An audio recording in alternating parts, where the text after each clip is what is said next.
Chapter 76. Nizu was enjoying some cheese while he waited for the second match to begin, but suddenly a dark corridor sprouted from the ground beside Nizu's seat and Luna stepped out of it. Nizu stopped eating and turned towards Luna. Luna nodded at him. Harry took off with Endeavor. He should be dealing with him right now. Nizu sighed but nodded. All right then, I'll release everything you found out to the media and the authorities. This will make sure that Endeavor can't escape justice. Luna nodded and then began to walk away while reopening a dark corridor. Nizu took out a tablet and began to send all the information Luna gathered to all news networks and the police, but then Nizu stopped and turned towards Luna. Is Harry going to kill him? Luna stopped midway inside the dark corridor and turned her head towards Nizu. No, but he's going to wish he was dead by the time Harry is done with him. Nizu nodded and Luna stepped inside the dark corridor, which dissipated soon after. Meanwhile, all over Musadafu, many news channels began to receive a disturbing amount of recorded conversations of Endeavor harshly training or downright abusing some children, which, going by the hair color these children have, were his sons. Among all that evidence, they even found out how and why he sent his own wife to a mental institution and left her to rot there for many years. All of this information would have been disregarded at first glance, but everything they got was signed by the principal of UA Nizu and All Might. They couldn't push this news aside even if they wanted to, and instead, they immediately began to announce this news all over Japan. Even with the sports festival going full swing, the news was still being spread around to the shock of civilians and heroes alike. The only ones completely unaware of what was going on right now were the participants of the sports festival, since they were too distracted by the upcoming third event. In one of the alleys of Musadafu, Toya Todoroki, now known as Dabi, was messing around with his phone, bored out of his mind, when the news about Endeavor's many crimes hit the media. Dabi's eyes widened in both shock and disbelief as he watched everything his father has ever done being revealed. Even his supposed death was televised, though he was confused as to how that was possible. At that time when his quirk evolved, he was alone and he was sure there were no cameras around, so he didn't understand how someone had footage of his death. But Endeavor's crimes were being aired. He's gotten his revenge on his father and he didn't have to even lift a finger. However, Dabi frowned when what had happened to her mother and Shoto was also televised.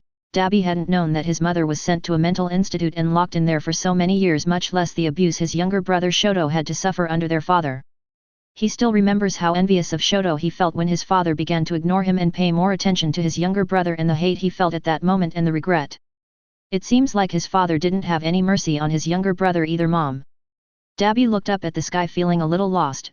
With this news moving around the media, Endeavor's reputation will be utterly destroyed, so right now he didn't have a goal anymore. So what should he do now?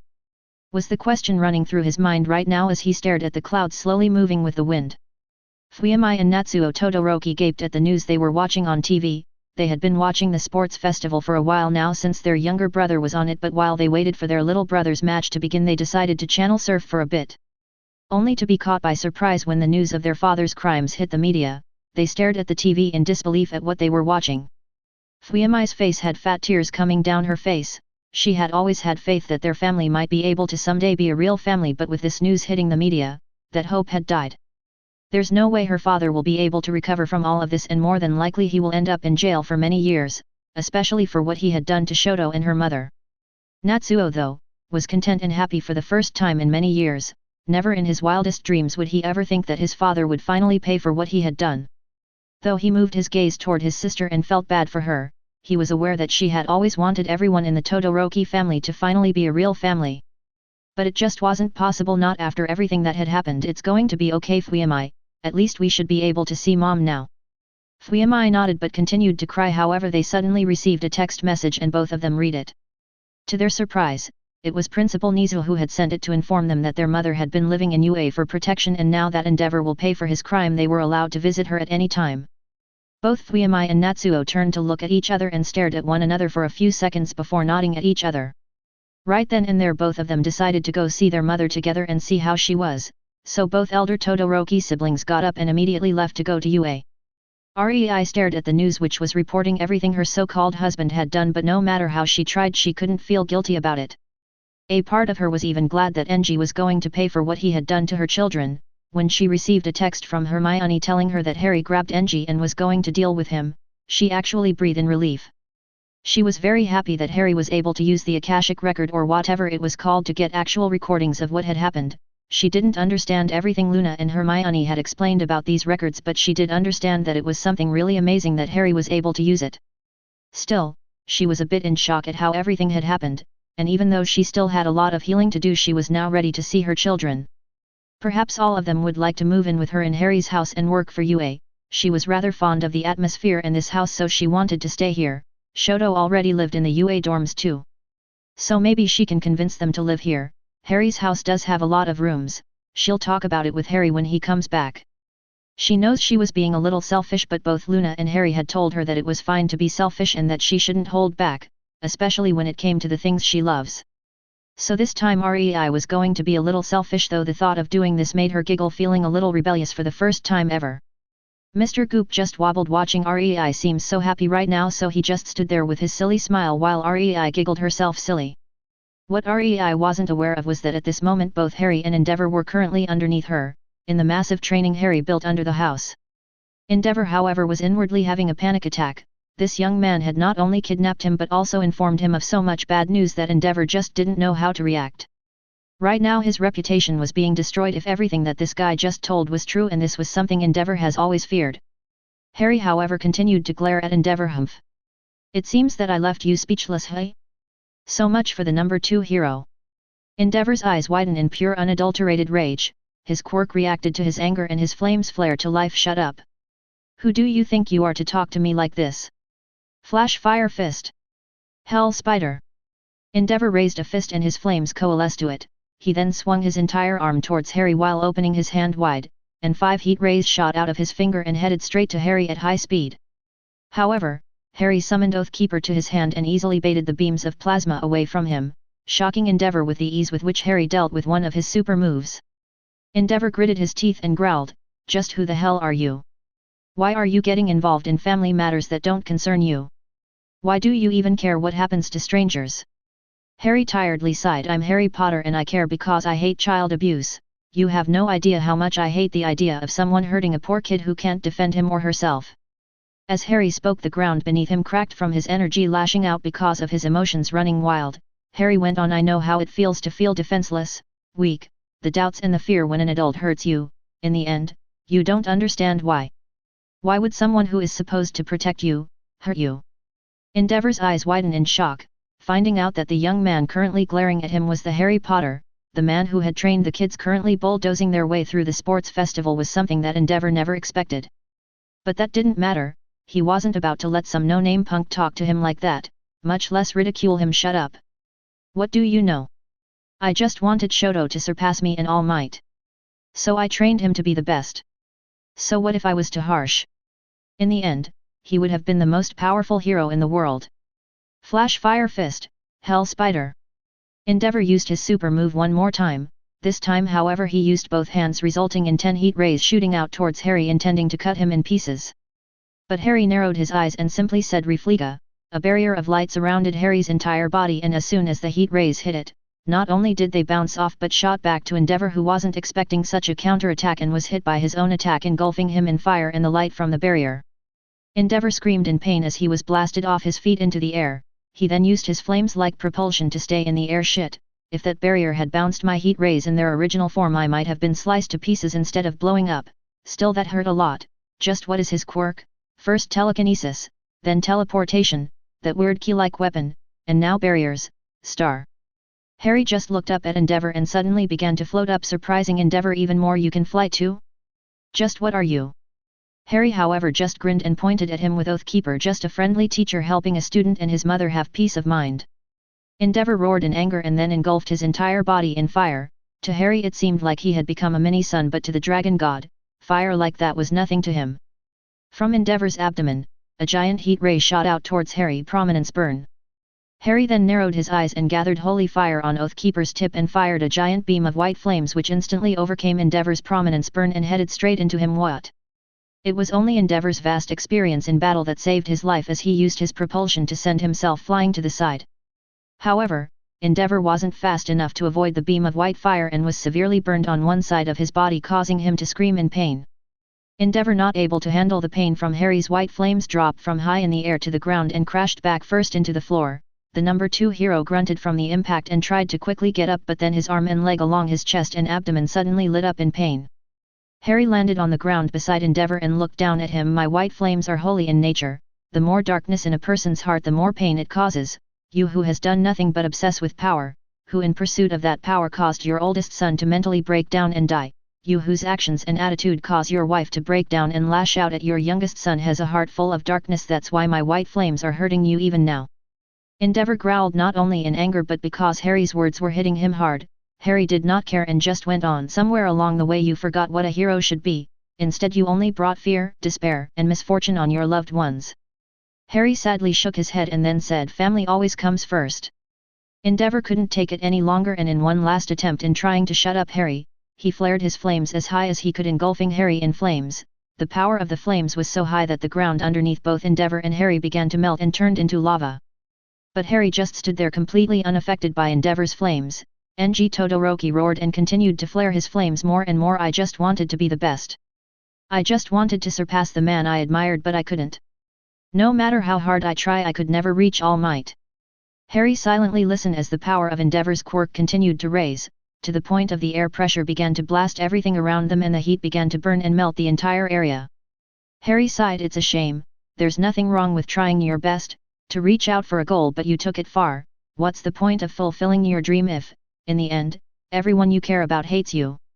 Endeavor's eyes widened in realization, but his pride wouldn't let him end like this. Not now, not ever. And so his power rose even more. Shut up and be gone. Prominence burn.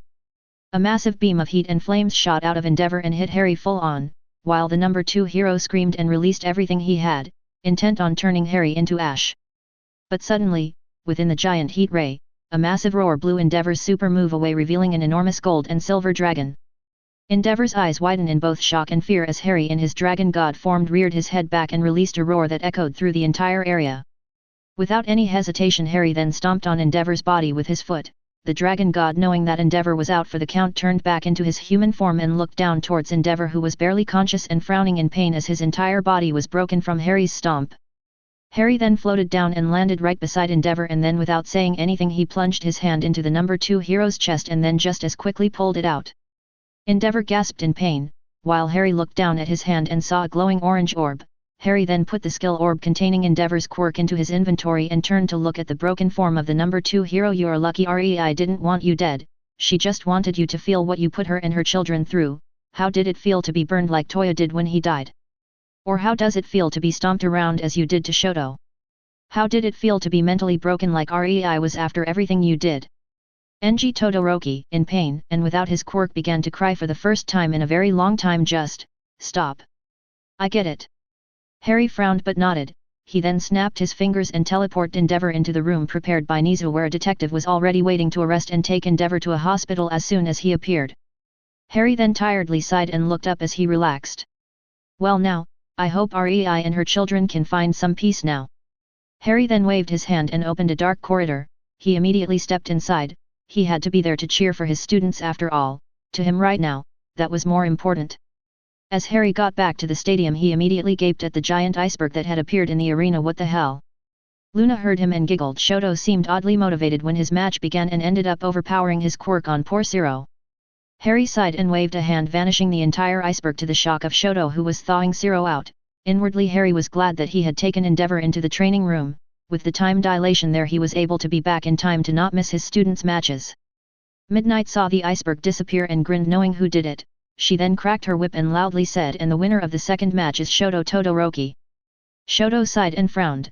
He really didn't want to go this hard against his fellow classmates, but it seems like meeting his father riled him up more than he thought. He then looked down towards Zero. I'm sorry. Zero just grinned and shook his head. Nah man. You have nothing to apologize for, this is a tournament after all. Shoto nodded and then walked away. In his mind he was wondering what had happened to Endeavor after he left him and Harry-sensei behind before his match. As he walked through the tunnel to go back to the side stands with the rest of his classmates, he wondered what his mother would think of him right now. Midnight, seeing that they could go on with the next match thanks to Harry for getting rid of the giant iceberg that Shoto created, cracked her whip, and then announced that the next match will begin in a few minutes. Shota and Hisashi watched Midnight announce that the next match will begin shortly. Hisashi then loudly exclaimed, and the third match is soon to begin. We have the shining star of this year's sports festival, Toru Hagakure. Everyone cheered for Toru the moment Hisashi announced that she was fighting next. Toru, who had heard Midnight announce that the match would begin shortly, had already reached the tunnel leading to the ring and cheerfully walked out while waving at the public with a big smile on her face. Hisashi then went on to announce Toru's opponent going against her is the heavenly messenger, Ibara Shiozaki. Ibara came out of the tunnel looking all prim and proper but with a soft and kind smile on her face. She waved at the public who were also excited to see her. Many were very impressed and interested in her abilities.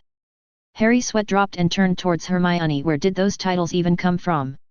Hermione giggled and shook her head. Nizu came up with them after the first event. He said that it would hype the people up and get the kids more attention from hero agencies. Harry nodded but shook his head. Nizu is always doing something weird, but oh well, I can't really say anything about it since I myself do things like these often enough. The girls smugly smiled at Harry, who just rolled his eyes and grinned at them. Eri and Himiko were too busy cheering for Toru and Ibara, so they missed the whole conversation. In the ring, both Ibara and Toru were facing each other while smiling. Toru looked around and then spoke. I never thought that I would be cheered on like this. Honestly, it all seems like a dream. Ibara softly smiled and nodded. I know what you mean, but Toru, this isn't a dream and you worked really hard to reach this point. We all did. It's thanks to Lord Harry that we have been able to reach this height of power and skill. Toru's sweat dropped but giggled at the way Ibara addresses Harry. Most have gotten used to her acting like Harry is a creator god, which he is, but everyone knows that Harry isn't a fan of being treated like that.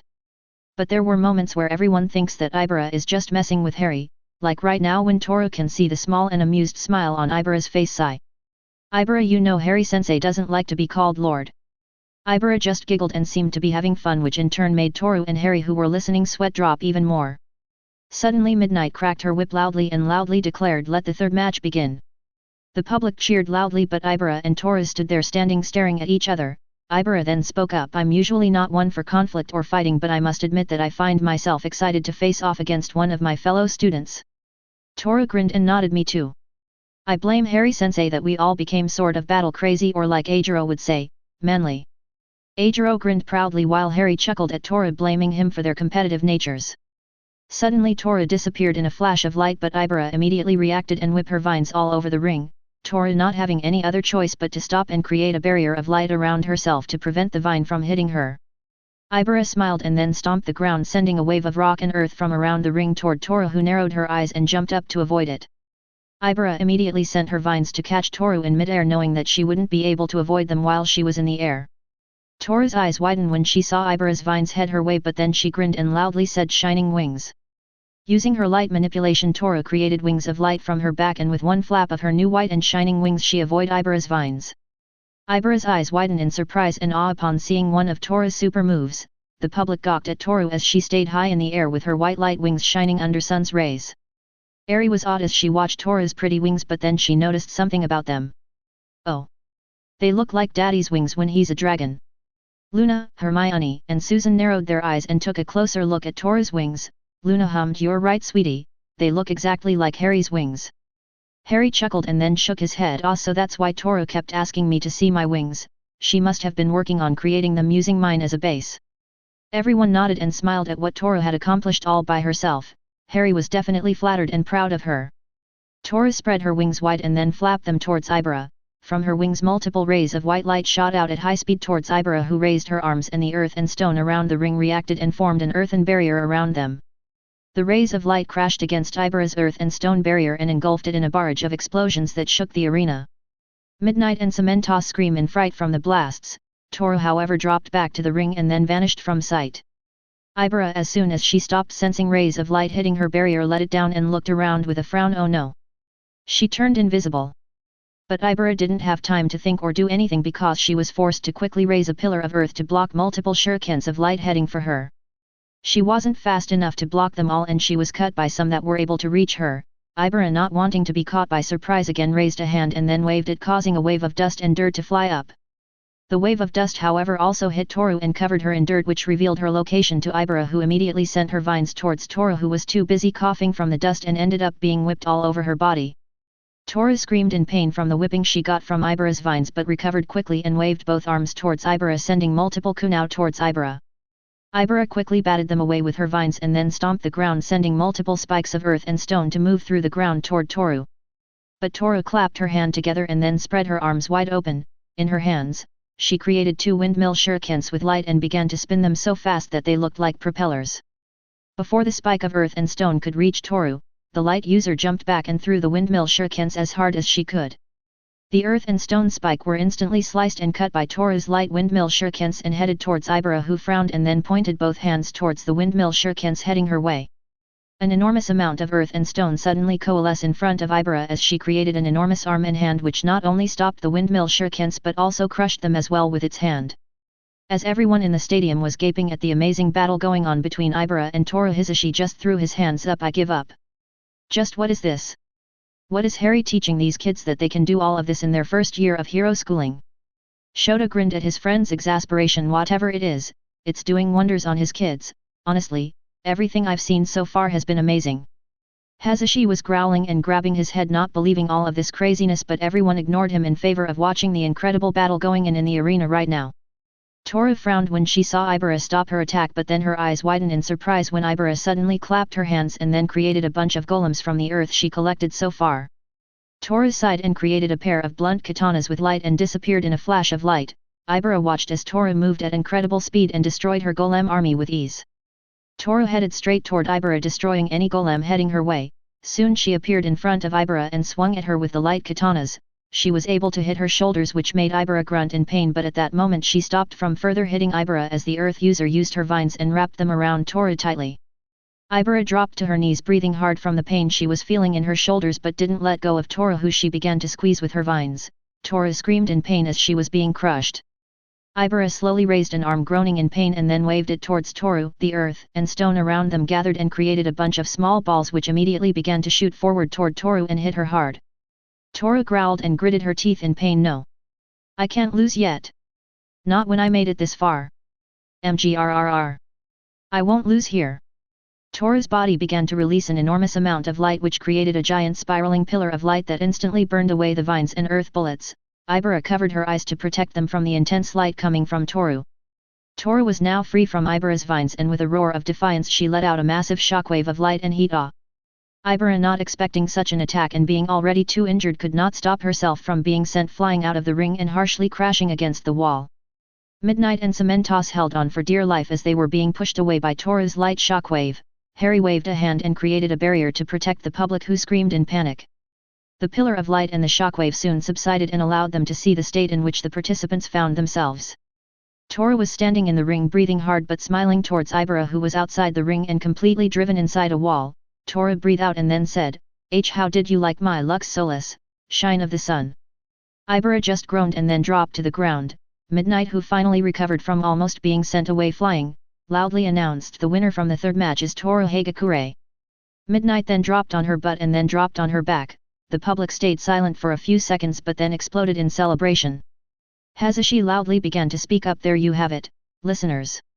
Toru Hagakure, the shining star, is moving on to the next round. Shota nodded, proud at his student's skill and ability. She certainly impressed everyone here today. Back in the arena, Toru smiled and nodded. Oh good, I won. But I think I'm going to take a nap. Everything hurts, a lot. With that said, Toru dropped to the ground face first from the amount of energy she used and the damage Ibara put her through. However, before the service bots could pick her and Ibara up, Harry suddenly appeared in the arena. He then gently floated his students up with telekinesis and then turned towards Cementos and said, I'll take care of them. You guys can relax. Cementos just waved Harry away, still a bit rattled from that crazy super move Toru just pulled off. Harry chuckled at his friend and then floated both Ibara and Toru to his sides as he began to walk towards the tunnel. However, Ibara opened her eyes and looked at Harry. She suddenly smiled. Oh. Is that you, Lord? Am I going to heave Kai? She was cut off from what she was saying because Harry's poked her very injured shoulder. Harry chuckled and shook his head. Quiet you. Ibara, despite being in pain, giggled. What a cruel and uncaring lord, whatever has a devoted believer as myself done to deserve such punishment? Harry rolled his eyes at Ibara's drama but gave her a grin which made Ibara giggle in amusement. Harry then gently said, You did good, Ibara. I'm proud of how far you've come in these past 2 weeks. Ibara blushed but smiled. It's all thanks to you, Harry-sensei, thank you.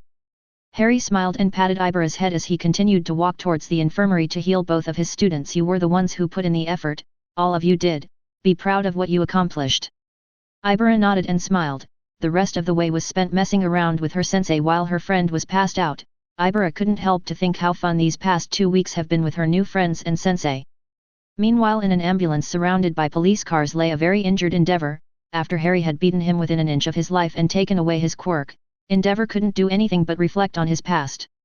As soon as he was teleported away from wherever Harry had taken him, he was immediately arrested and put in an ambulance while a detective told him his rights and the crimes he had committed.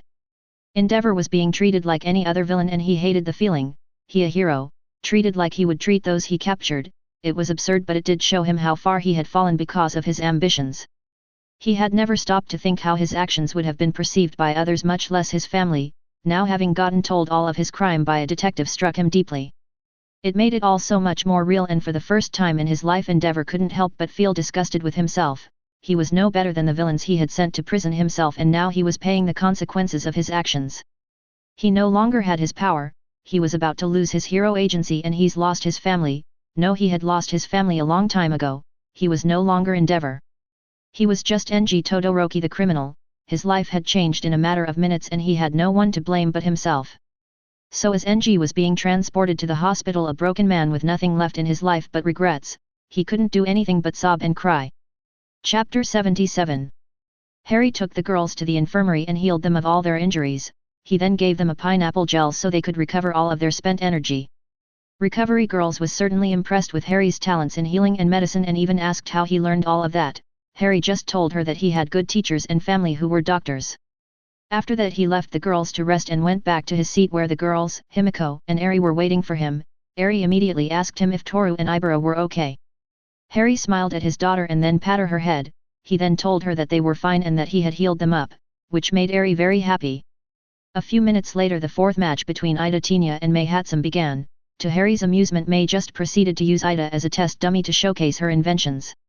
He was definitely impressed with what she had created, and she even reminded him a bit of Tony, just not as accident-prone as Mei. In the end though, after Mei had shown all of her inventions and all of their functions, she then forfeited the match to Ida and left the ring with a proud and mischievous smile on her face. Which of course made Harry chuckle, especially when he stared at the face of disbelief and betrayal that Ida had. That boy needed a good dose of common sense. Eri enjoyed the show and found it funny. Himiko was laughing her butt off at Ida's misfortune while Luna and Susan giggled at the shenanigans of Mei, but Hermione had a very interested look in her eyes and Harry knew that she would be approaching Mei in the future. After a few minutes of break, the fifth match was called and Hisashi and Shota loudly announced the next participants of the tournament. Hisashi just finished having a good chuckle after watching Ida's misfortune of being used by Mei while Shota just shook his head and sighed. Hisashi then composed himself and began to announce the fifth match. All right listeners. Let's get the fifth match started. We have the acidic dancer Mina Ashido versus the mushroom princess Kainoko Komori. The public loudly cheered while Shota began to speak. These two girls are also personal students of Harry's, so expect another amazing match. Hisashi nodded. That's right. Having watched some of his students already fight, I can honestly say that I'm excited to see what the two girls can do. Everyone in the stadium began to chant the girl's name, and as soon as they stepped out of the tunnel the public exploded in excitement.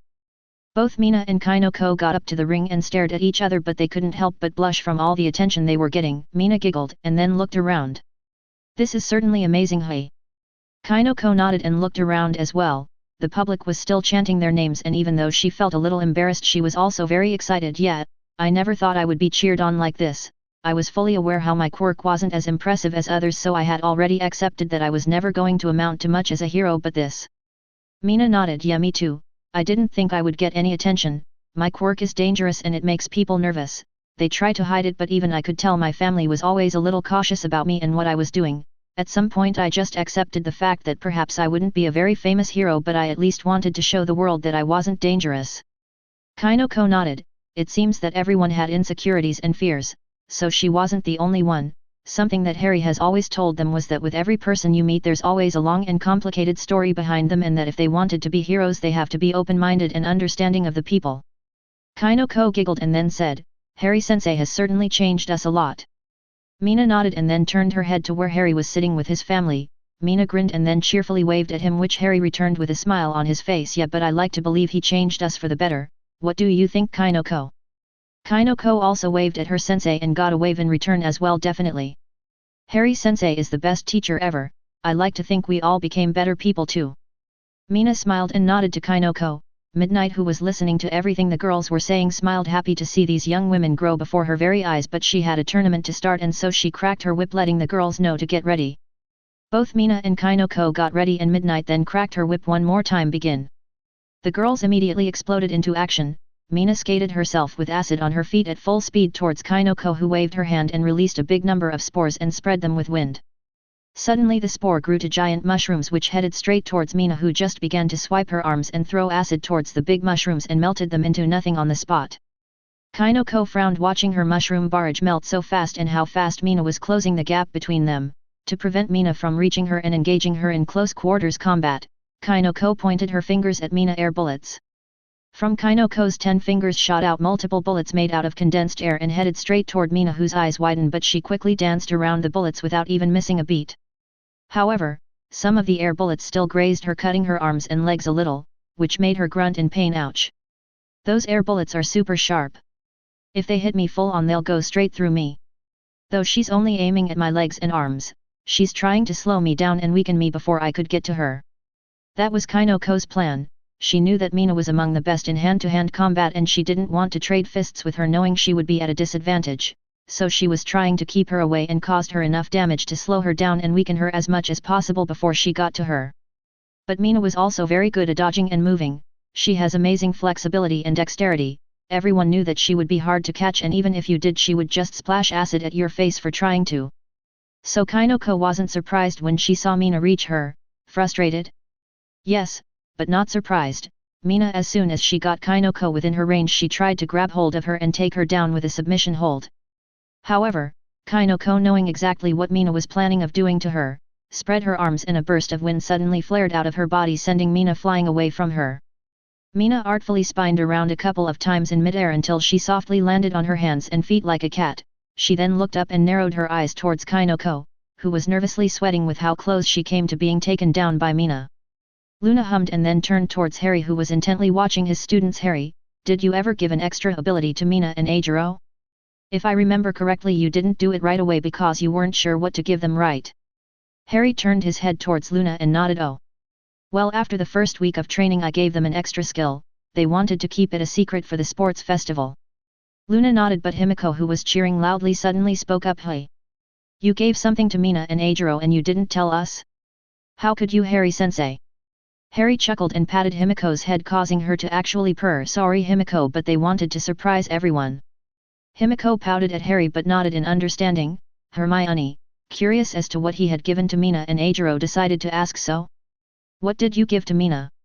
Harry turned his head towards Hermione and smiled. Well. Mina then clapped her hands together and took a big breath. She then breathed out a purple poison cloud towards Kinoko. Kinoko's eyes widened in surprise and tried in panic to blow the poisonous cloud away with a wave of wind, but she just ended up stirring it around the ring for a bit before she dissipated it with another gust of wind. Kinoko began to cough and sway around a bit as she breathed in some of the poison. What was that? Cough, cough. Mina smiled and then stood up. That's my poison manipulation skill. Harry-sensei gave it to me after I finished my physical training. With it I can eat or drink any poison, toxin, or chemical, and my body would not only become immune to it, but it would also be able to naturally produce it, and Harry-sensei has all kinds of poisons from different places, so I'm quite well equipped. FYI, I can also add poison to my acid. Everyone in the stadium sweat dropped upon hearing Mina's explanation of her new ability and the cheerful way she just explained that she could poison anyone with pretty much all kinds of toxins. Hermione gaped at Harry, who just shrugged and grinned at her, showing he had no regrets about giving Mina such a skill. Hisashi just loudly sighed. Dang it, Harry. Why would you turn your student into a biochemical bomb? Use some common sense. Suddenly Shota, who just deadpanned towards the ring, and the girls got a text message, so he took out his phone and read it. Well, I just got a text from Harry saying, and I quote, common sense. What's that? Can I eat it? Hisashi groaned while the public sweat dropped about Harry's response to all of this. Shota then shrugged. In any case, that ability matches Miss Ashido quite well and it will help her a lot in her hero work. Midnight's eyes sparkled in interest as she heard Mina explain her new ability. It was very similar to hers, so perhaps she could take Mina under her wing and teach her how to be a hero. Kinoko coughed a few more times while her eyesight became blurry. Still she pouted towards Mina even though she was feeling rather sick. Not fair. Cough. You totally caught me by surprise. Sigh. Looks like I'll have to try and finish this with one move. Mina raised an eyebrow towards Kinoko, who then pointed both hands towards Mina and then activated both her quirk and her wind manipulation skill and then shot a massive twister with a bunch of massive mushrooms flying inside the tornado towards Mina. The mushroom-filled twister headed straight toward Mina, who was so surprised by the sudden unexpected attack that she wasn't able to dodge. I have to do something. Think, think, think. Oh. That might work.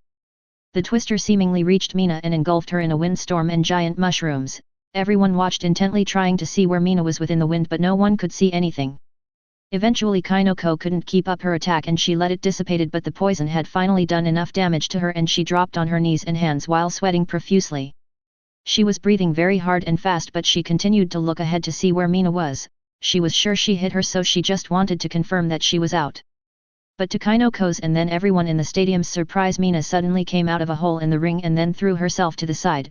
Her gym uniform was in tatters, and on her skin, she had purple bruises and cuts that were bleeding all over the place. She then sat up and slowly began to stand up. Everyone turned to look at the hole in surprise and watched as it quickly began to close up and repair itself. Everyone was confused, but Shota seemed to understand what she did. Oh, she melted a hole through the ring and took refuge underground, though it seems she wasn't fast enough and was still hit by Kinoko's sharp wind and giant mushrooms. Hisashi whistled. What an impressive show of fast thinking. If she hadn't done that, she would have been knocked out of bounds and more than likely crashed against the wall of the stadium. Shota nodded. Not only that, to be able to make her acid strong enough to melt cement and keep doing it fast enough to prevent the same cement from repairing itself over her head was an excellent show of skill over her quirk. Mina grinned but winced in pain from all the wounds on her body. Kinoko sighed. "Hat, you got me good, Mina. Next time I'll beat you." Mina smiled at Kinoko and nodded. She knew that if she hadn't taken Kinoko by surprise with her new ability, she might have lost. Kinoko's wind ability is the perfect counter against someone like her who relies a lot on hand-to-hand combat. Kinoko finally succumbed to the poison and passed out face first against the ground, which made Mina cringe since that must have hurt a lot.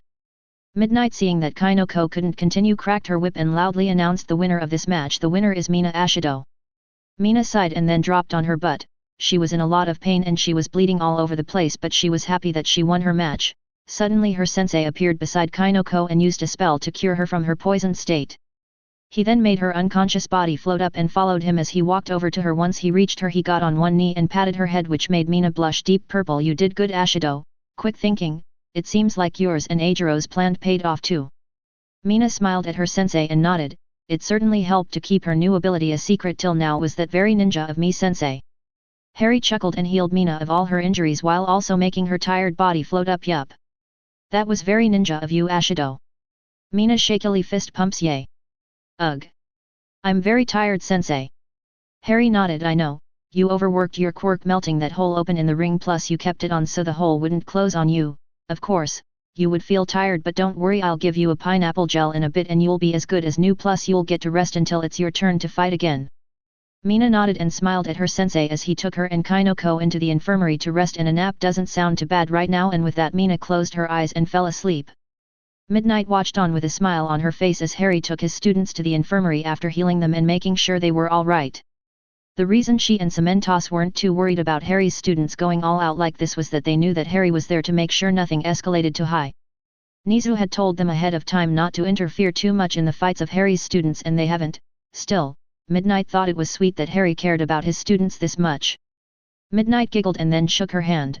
Cracking her whip, she announced a 5-minute break so the ring could repair itself completely and so the next contestants can get ready. Momo smiled and then got up knowing she was next, and after waving at her friends she walked away to head towards the ring. Tokoyami was quite scared of facing Momo in battle. By now everyone in Class 1A and 1B were all aware of how strong Harry's students are, so no one wanted to face any of them. When Harry Sensei had tested everyone in battle and the ease with which he had beaten all of them had hit everyone pretty hard, some sought to prove Harry wrong and grow strong enough to beat him on their own. Others just didn't care enough and just did the minimum. Even when Harry would give them a lesson or a lecture, these young heroes in training did not try hard enough. Some let their pride dictate their actions and sought to ignore Harry's words or his help, but then there were those that were inspired and took his hand when he offered his help in training them. Boy, was everyone regretting not taking Harry's hand when he offered his help to them. Now they can clearly see the results of his training in the small group that chose to accept his help. It was nothing short of extraordinary how much this small group of students has improved, not only with their quirks but with their skills as well.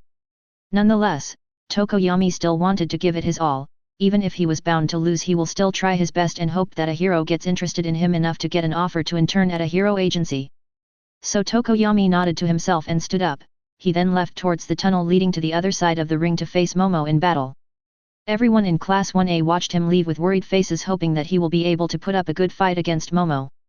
Soon both Momo and Tokoyami began to walk out of the tunnels and head towards the ring while Hazushi began to loudly announce, "Ladies and gentlemen, the 6th match is about to begin. We have the Dark Knight Tokoyami Fumikage. And the Goddess of Creation Momo Yaeorazu." Momo blushed as soon as she heard the title she was given. She felt a bit embarrassed to be called a goddess like that, but the public seemed to like it with how loud they cheered for her. Tokoyami nodded in approval, liking his title, and slightly smiled as he walked forward towards the ring. Soon both contestants met in the middle of the ring and stared at each other ready for their upcoming battle. Midnight grinned, noticing how eager both of them seemed. Not wanting to keep Momo, Tokoyami, and the public waiting, Midnight cracked her whip and loudly said, "Begin." Tokoyami immediately moved to attack Momo with Dark Shadow. The bird-like being created by darkness launched itself toward Momo and clawed at her. But Momo easily dodged every attack sent her way while she began to create a few things to quickly take down Tokoyami and his quirk.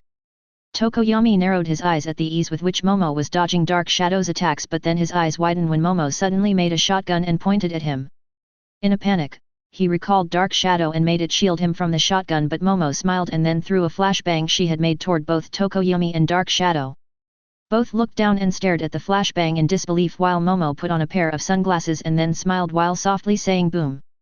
The flashbang detonated loudly and released a bright flash of light, causing both Dark Shadow and Tokoyami to scream in pain. Dark Shadow, unable to take the brightness of the attack, immediately went inside Tokoyami. Now blinded and unable to defend himself, Momo then began to shoot Tokoyami with her shotgun. Each shot hit Tokoyami head-on and pushed him back as Momo continued to shoot and walked forward.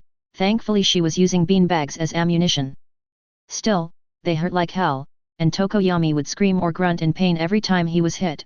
Unluckily for him, thanks to Momo having better control of her quirk, she can create ammunition directly into the shotgun's chamber.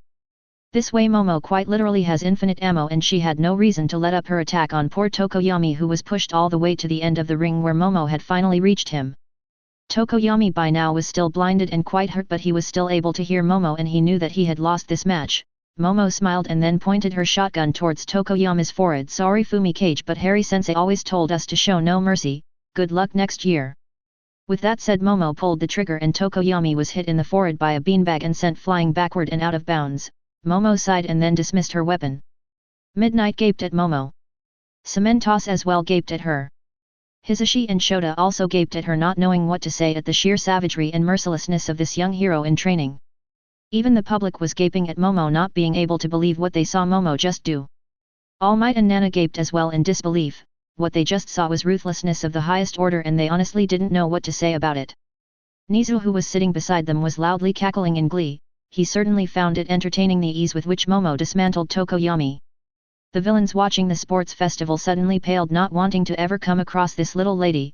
Even Tomura shivered a bit in horror, not wanting to be shot like that.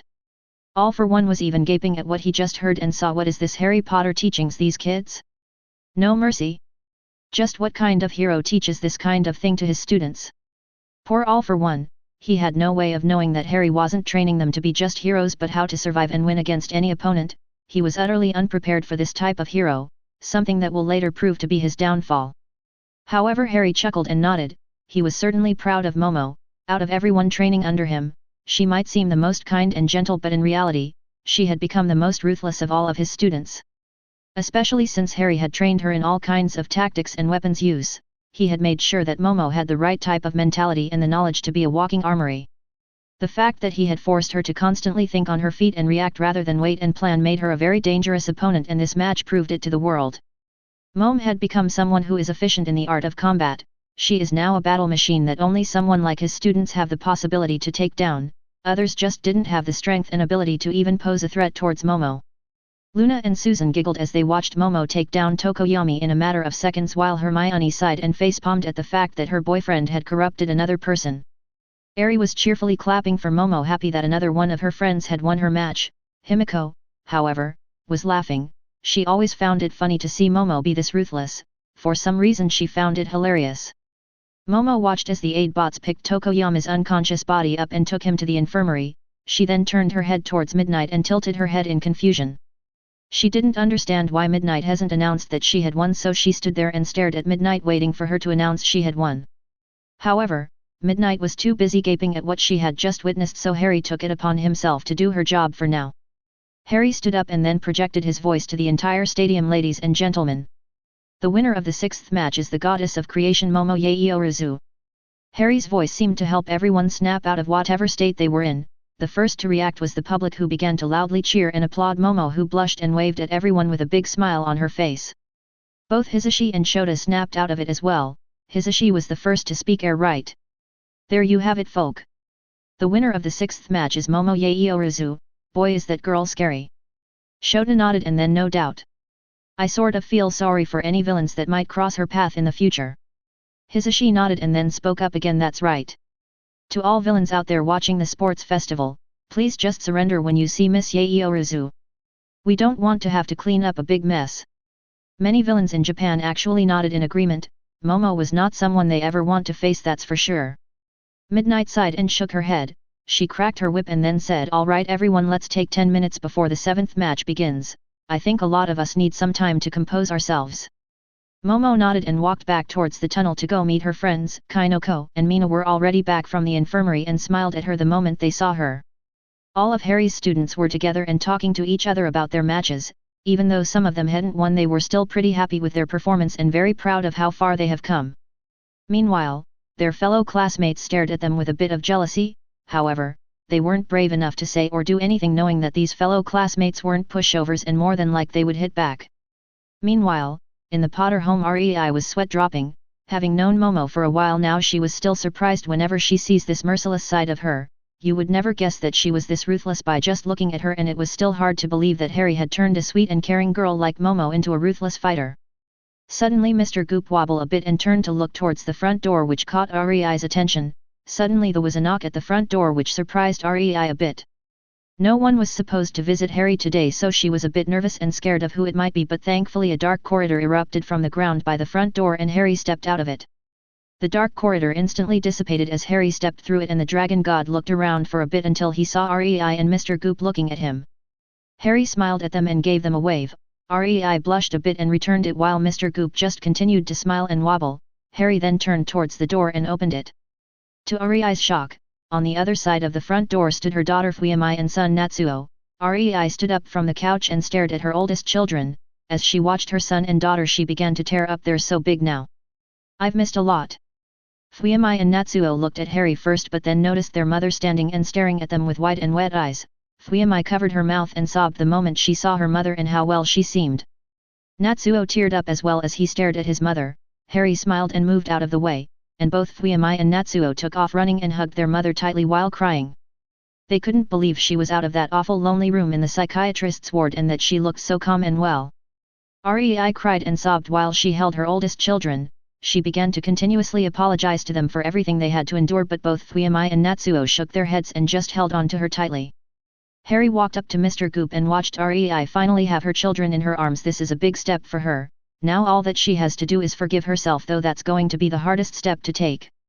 Harry looked out of a window and towards the sky.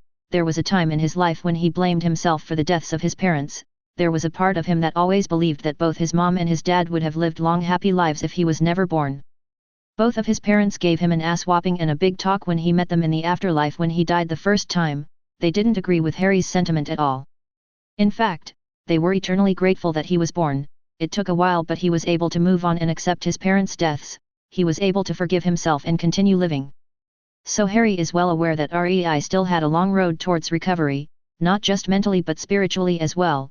Thankfully her children seemed to be willing to be there for her, and Harry was happy for Rei. Harry felt Mr. Goop move and turned to see what the giant mass of metal slime was doing. To his surprise he watched as Mr. Good joined in the group hug. Harry's sweat dropped as he watched Rei, Natsuo and Fuyamai unable to sustain Mr. Goop's weight and fall down on the ground as a result. Natsuo suddenly shouted, "Whoa! What the hell is this?" Rei then shouted as well, "Ah! Mr. Goop! You're too heavy." Fuyamai however was distracted by something else. What an impressive manly mustache! Harry couldn't help it and laughed as he watched the three white-haired Todorokis on the floor struggle to get out from under Mr. Goop. Rei looked up at Harry and pouted at him. "Harry! Don't just stand there and laugh. Get him off us." Harry grinned but nodded at Rei. He then walked up to Mr. Goop and lifted him off the Todorokis. Rei got up and dusted herself. She then crossed her arms under her bust and huffed at Harry. Harry just continued to grin at Rei while putting Mr. Goop down at his side. Rei then sighed and shook her head. "You're so mean, Harry. you just stood there and laughed at us. Harry chuckled and rose his hands in surrender. Sorry, but you have to admit it was funny. Rei rolled her eyes but smiled at Harry. Meanwhile her son and daughter stared at her and smiled. Watching her being lively and having fun made them very happy.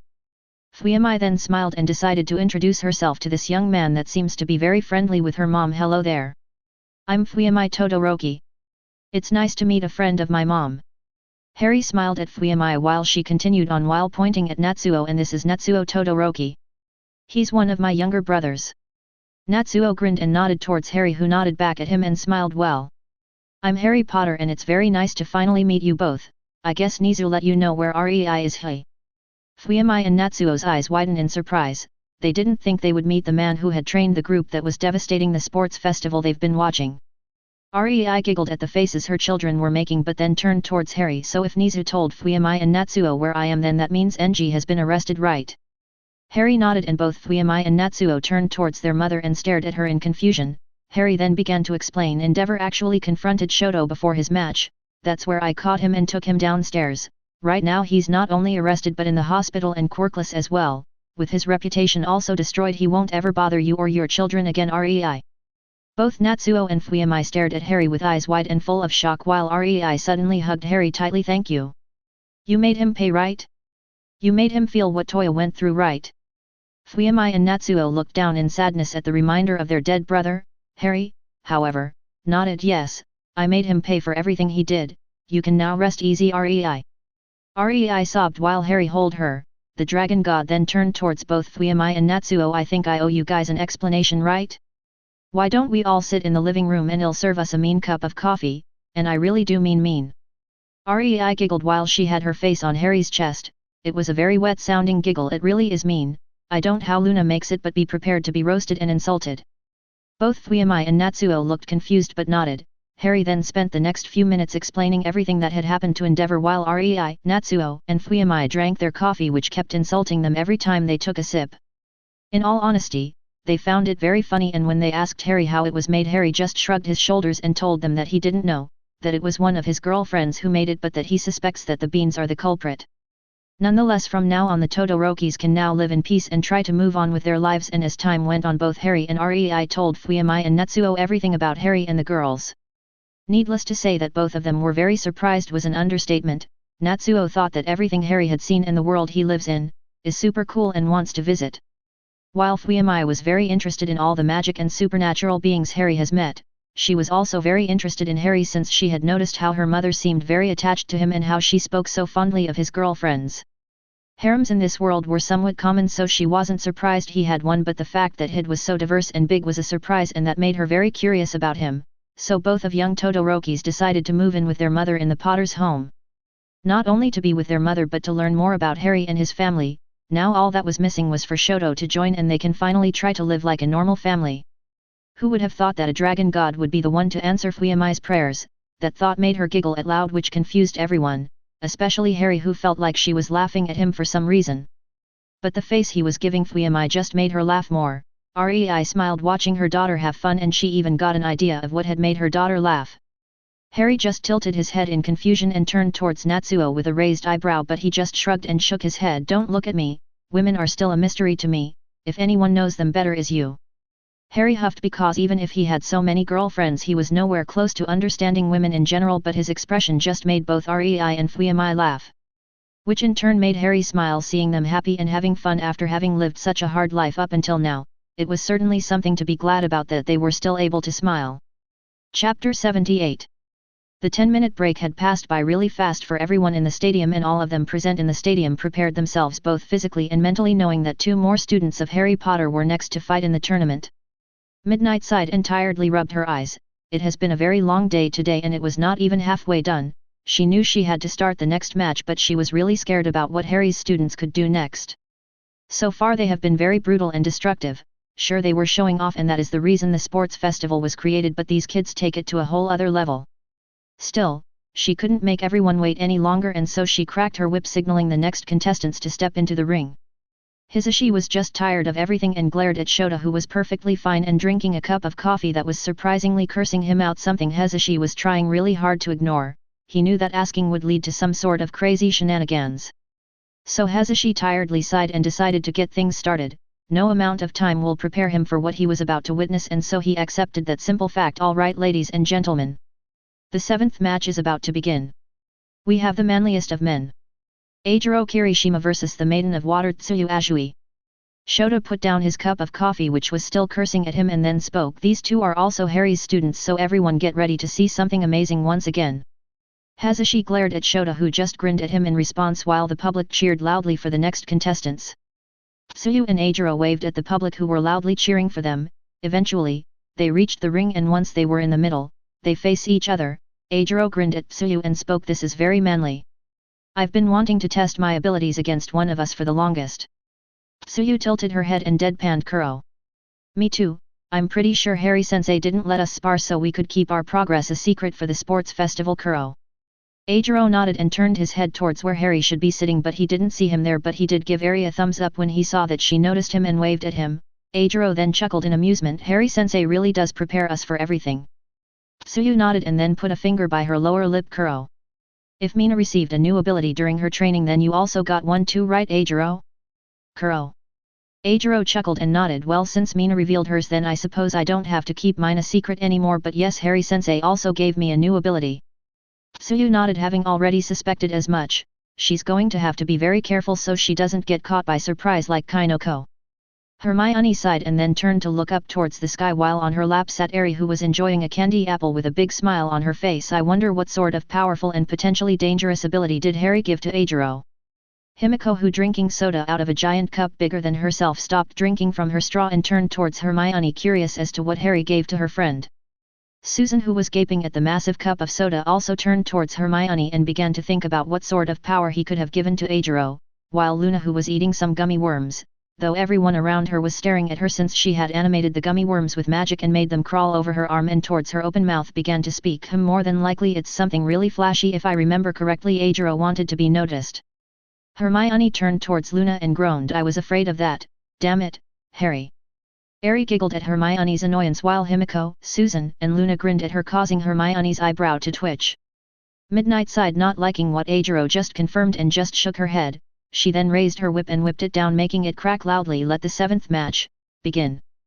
Tsuyu didn't waste any time and engulfed her entire body in a torrent of rapidly moving water and then waved her arms towards Eijiro, sending 2 waves of highly pressurized water heading straight to him. Eijiro covered himself with his arms and activated his quirk, hardening his body. The water waves hit him on his arms but weren't able to cut through his quirk. They did, however, push him back. Eijiro growled as he felt himself being pushed away closer and closer to the edge of the ring. Seeing no other choice but to use his new ability, he roared and activated his new ability. His new sacred gear reacted to his call and detonated his entire body in a massive explosion, destroying the water waves and pushing Tsuyu back a bit. Midnight and Samantha screamed in fright at the massive explosion. Suddenly the explosion dissipated and Tsuyu looked up to Eijiro and frowned when he saw him standing a few steps away from a ring out. His body was glowing with a strange orange glow. "Kuro. Is that Bakugo's quirk?" "Kuro." Eijiro shook his head and stared at his hands. "No, this is something Harry-sensei calls a sacred gear. It's a type of mystical creation of a god or something like that. I really didn't pay attention to what Harry-sensei was saying at the time. Its name is Variant Detonation and it allows me to generate explosions on everything I touch." Tsuyu's sweat dropped. That ability was undoubtedly very powerful and dangerous. "Kuro. That sounds way too dangerous." "Kuro." Eijiro nodded in agreement. "Oh, I know, but Harry, like everyone else in our group, also gave me the skill of perfect control. With that skill I can control the size of the explosion, the intensity, and even the time it takes for it to explode. Plus with my quirk hardening I can resist my explosions, so this sacred gear is a good match for me." Hermione groaned as she face palms. The fact that Harry gave Eijiro a sacred gear, no less, but one that can make anything he touches into a bomb, was very nerve-wracking. Meanwhile, Susan and Luna grinned at how frustrated Hermione seemed, while Himiko and Eri were loudly cheering for their friends. Both of them thought that their new abilities were really cool. Hisashi closed his eyes and took a big breath seriously. Harry just made Eijiro a walking bomb. How is that safe? How does that ability help with hero work? Arg. By now it was very evident that Hisashi was reaching a breaking point with all of these crazy surprises, a fact that Shota was enjoying a little too much. So, being the greatest of friends that he is, he decided to twist the knife. Well, that sort of ability can come in handy in search and rescue operations. He can perfectly control the explosions and get rid of debris or safely destroy all sorts of things that might get in the way of other heroes. it certainly is a useful ability, if you have the skills and abilities to put it to use. Hisashi glared at Shota, who just shrugged and grinned at him. Tsuyu just deadpanned at Eijiro and shook her head. Her sensei was a caring and loving man, but he was a bit crazy, and this proved it. Eijiro then got ready and launched himself toward Tsuyu at high speed and tried to punch her. However, her veil of water stopped his attack, but Tsuyu's eyes widened when Eijiro grinned at her. Knowing exactly what he was planning, she quickly jumped out of the water veil, which then exploded and sent her flying. Tsuyu spun around in midair and quickly righted herself. She then softly landed on the ring and frowned towards Eijiro. Kuro. I can't touch him, and my attacks bounce off of him thanks to his quirk Kuro. He's quite literally a living tank now. Eijiro didn't give her any more time to think by launching himself once again towards her at high speed and tried to elbow her in her face, but she ducked down to avoid the strike. She then had to jump to the side to dodge a knee towards her abdomen. She rolled on the ground and then jumped high into the air to dodge a punch to the back of her head. Once on the high in the air, she pointed her hand towards Eijiro, raging water drills, Kuro. Behind her, a massive amount of water quickly gathered and then formed 4 streams of highly pressurized rotating water, 2 of which shot forward toward Eijiro. Eijiro's eyes widened in surprise as he looked up towards Tsuyu and covered himself with his arms. 2 water drills hit his arm, but then Tsuyu moved her hand and the other 2 water drills followed her movements and headed for his body from opposite directions. Eijiro grunted in pain and saw the other 2 drills heading his way. He couldn't dodge since 2 of Tsuyu's water drills had him busy trying to stop them from hitting his face. The other 2 water drills hit him dead on. Eijiro screamed in pain as his quirk was being drilled by the 4 water drills. He immediately made them detonate and explode. Tsuyu pushed herself away in midair with a water blast and landed a distance away from Eijiro and immediately looked towards him, waiting to see if her attacks had any effect. The explosion and smoke cleared out and everyone could see Eijiro standing there. His skin was cracked and pieces of his hard skin was falling off. However, Eijiro just grinned at Tsuyu. Ugh. That was close. I can't believe your water attacks broke through my quirk. Cough. Eijiro coughed some blood and Tsuyu frowned. She was hoping to push him out of the ring or at least cause more damage. Water jets have been known to be able to cut steel. Kuro. Though it's hard to maintain that level of high pressure and speed. Kuro. Eijiro nodded and wiped his mouth from the blood. He looked down and saw that his body was cracked. Damn, she did quite the number on me. If I hadn't detonated those drills, they might have gone through my body and ripped me apart. Tsuyu isn't playing around. Hat. Eijiro then stood up straight, causing even more of his hard skin to chip away, but he didn't pay it any mind. I wanted to save this for a later match, but you're not holding back at all. Alright then, let's see how you handle this, Tsu-chan. Balance breaker. The orange aura around Eijiro exploded quite literally. Tsuyu's eyes widened and then she protected herself with a water veil, while Midnight and Samantha screamed and were blown away by the release of Eijiro's sacred gear. Hermione just shook her head. He already unlocked his balance breaker.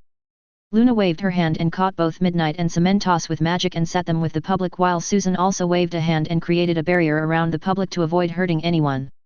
Eri tilted her head in confusion, not knowing what anything Hermione had been saying meant. She turned towards Luna, who smiled at her and began to explain. A sacred gear is an item that can bestow humans a power. It was created by God. The most powerful ability a sacred gear might have is called Balance Breaker, a forbidden ability that evolves the sacred gear to the point of being able to use all of its power. Eri nodded and then hummed, and she thought about everything she just heard.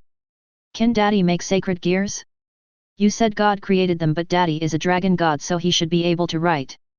Luna stared at her daughter in silence for a few seconds, since that was a good question. She had never thought of asking Harry if he could create sacred gears. He can take them, bestow them, modify them, and even change them completely as he had with the boosted gear, but to create one? Honestly, sweetie? I don't know. We can ask him when he returns and see if he can. Okay. Eri smiled at Luna and nodded. Meanwhile, Hermione was shivering. Susan noticed and decided to ask her, "What's wrong, Hermione?" Hermione turned her head towards Susan and frowned. "The thought of Harry being able to create sacred gears terrifies me." Luna and Susan laughed at their friend. Hermione has always been the logical one and the one who takes a while to accept the chaos that Harry brings. Even to this date, after living with him and being in a relationship with him as well, she was still able to be surprised by Harry's craziness, but everyone loves her for that. Plus her expressions are always funny, which is why both Susan and Luna were laughing at her right now while Hermione glared at them. Back in the ring, Eijiro now stood tall. His quirk seemed to have changed. Now his skin was grey-black and had spikes coming out of his shoulders, back, and even on his head. He also seemed to have spikes growing out of his knuckles, forearms, and elbows. His quirk and sacred gear had merged together to create a whole new ability. Eijiro grinned widely, showing off his fangs. Balance breaker. Ballistic assault rampage. Tsuyu's sweat dropped at the name and sighed. Kuro, Boys, still, if I had to guess, this gives you long-range capabilities, right? Kuro. Eijiro just dropped on his hands and feet, and suddenly the spikes on his back shot out and headed towards Tsuyu, whose eyes widened in surprise. She immediately engulfed herself in her water veil and began to dodge the missiles while swimming at high speed within the water veil. The missiles exploded aggressively on contact with anything. But Tsuyu continued to dodge and dodge Kuro. Those spikes keep regrowing as soon as he fires them, Kuro, and I don't think he'll run out anytime soon, Kuro. The public was watching everything going on in this battle with wide eyes in awe. All they could see is Tsuyu dodging so fast that all they could see is a blue blur moving everywhere while explosions were going off all over the place. Suddenly the water veil around Tsuyu began to grow and grow until giant tentacles began to grow out of it. The water tentacles began to slap the missiles out of the way as Tsuyu began to move towards Eijiro. Eijiro grinned and then pointed his knuckles towards Tsuyu. The spikes on his knuckles fired off and shot forward toward Tsuyu. Tsuyu frowned at the 8 small missiles heading her way at high speed, but she jumped over them and continued running forward. The little missiles immediately turned and headed back towards Tsuyu's back while Eijiro roared, "I got you now." With that roar, Eijiro fired the spikes on his shoulders and more from his back towards Tsuyu, who continued moving at full speed towards Eijiro, who watched intently as his missiles were heading towards Tsuyu's back, front and from above. The missiles almost reached Tsuyu, who just kept moving forward, and everyone in the stadium watched while unconsciously holding their breath in anticipation, but then something amazing happened before everyone's eyes. Tsuyu herself turned into water and easily dodged her way through the missiles, and to the shock of everyone watching this match, she turned back to normal while all the water she had gathered coalesced and compacted itself in the form of an orb on her open palm. She then reached Eijiro, who stared at her in disbelief as she pointed her open palm towards his head and jabbed the water orb on Eijiro's face. Typhoon. Water vortex. Tsuyu's technique exploded in a massive orb of fast-moving streams of water. Eijiro, unable to even scream since he was trapped inside Tsuyu's technique, was then launched back along with the water technique. The technique then hit the wall and detonated on impact, sending water all over the place. Thankfully the magical barrier protected the public from getting wet, leaving Eijiro in the air with his hardened skin and sacred gear damaged beyond belief. Suddenly his sacred gear and quirk deactivated as he dropped to the ground unconscious. Midnight, who was watching everything from where she was sitting with the public, gaped but soon snapped out of it and whipped her whip loudly. The winner by ring out is Tsuyu Azui. The whole stadium exploded in cheer and excitement. This match was another exciting one and everyone was amazed by it. Tsuyu tiredly sighed and then sat on her knees. "I'm so tired, Kuro. Turning into water still tires me out too much, Kuro. I have to train more." Suddenly Harry appeared one more time to take care of his students. He had been watching the match from his living room with the Todorokis and had witnessed Eijiro and Tsuyu give it their all. With a proud smile on his face, he telekinetically lifted Eijiro and floated him towards him. He then turned towards Tsuyu and was about to do the same with Tsuyu, but she shook her head. "Carry me, Sensei Kuro." Harry stared at Tsuyu in silence for a few seconds while she just deadpanned at him. Eventually Harry shook his head and sighed and then walked up to Tsuyu and picked her in a princess carry. Tsuyu blushed a bit but had a small smile on her face while Harry carried her out of the ring and towards the infirmary. Harry grinned at Tsuyu. "You certainly like to be spoiled, Hutsu-chan." Tsuyu looked up at him and gave him the most serious nod he had ever received in his life, only from a few people. "Harry-sensei Kuro." Harry chuckled. Tsuyu was as blunt as always, not that he minded since most of his family are blunt individuals, so with a grin on his face he carried Tsuyu in his arms while floating an unconscious Eijiro towards the infirmary to heal them. Hisashi was too busy gaping at the fact that Tsuyu had turned into water and then blasted Eijiro with a literal maelstrom of water. He honestly didn't know what to say and quite frankly wished the day would be over. Shota, seeing as his friend wasn't in any mental condition to announce anything, decided to do it for him. "Ladies and gentlemen, Tsuyu Azui is moving to the next round. What an amazing fight we have seen here today. The amount of speed, skill, and ability to dodge a barrage of missiles that Miss Azui has showcased today was nothing short of extraordinary." The public agreed with Shota since the entire stadium began to chant Tsuyu's name. Shota softly smiled and continued announcing, "But let's not forget the efforts of Mr. Kirishima, a budding demolition expert with enough firepower to stop a war. Let's also give him a round of applause for the amazing show of power he has shown here today." The public responded by also chanting Eijiro's name. He really did amaze everyone here as well. This match was a close one. Any of the two could have won at any time, but their training had allowed them to think and react on the spot. In the end, Tsuyu's new ability to turn into water caught Eijiro by surprise, which gave Tsuyu the opportunity she needed to win, and everyone in the stadium could see that. Hisashi stared at Shota in surprise. "Since when can you announce like that?" Shota just moved his gaze toward Hisashi and sighed. "I have a podcast about cat care, so I have experience with things like this." Hisashi just shook his head. he wasn't even aware that his friend had a podcast, and wasn't that a surprise still this day has just been full of surprises. Midnight announced a 10-minute break so everyone can compose themselves from being blown away, or rather so she could, from being almost caught by an explosion. Who knew this job was more dangerous than hero work?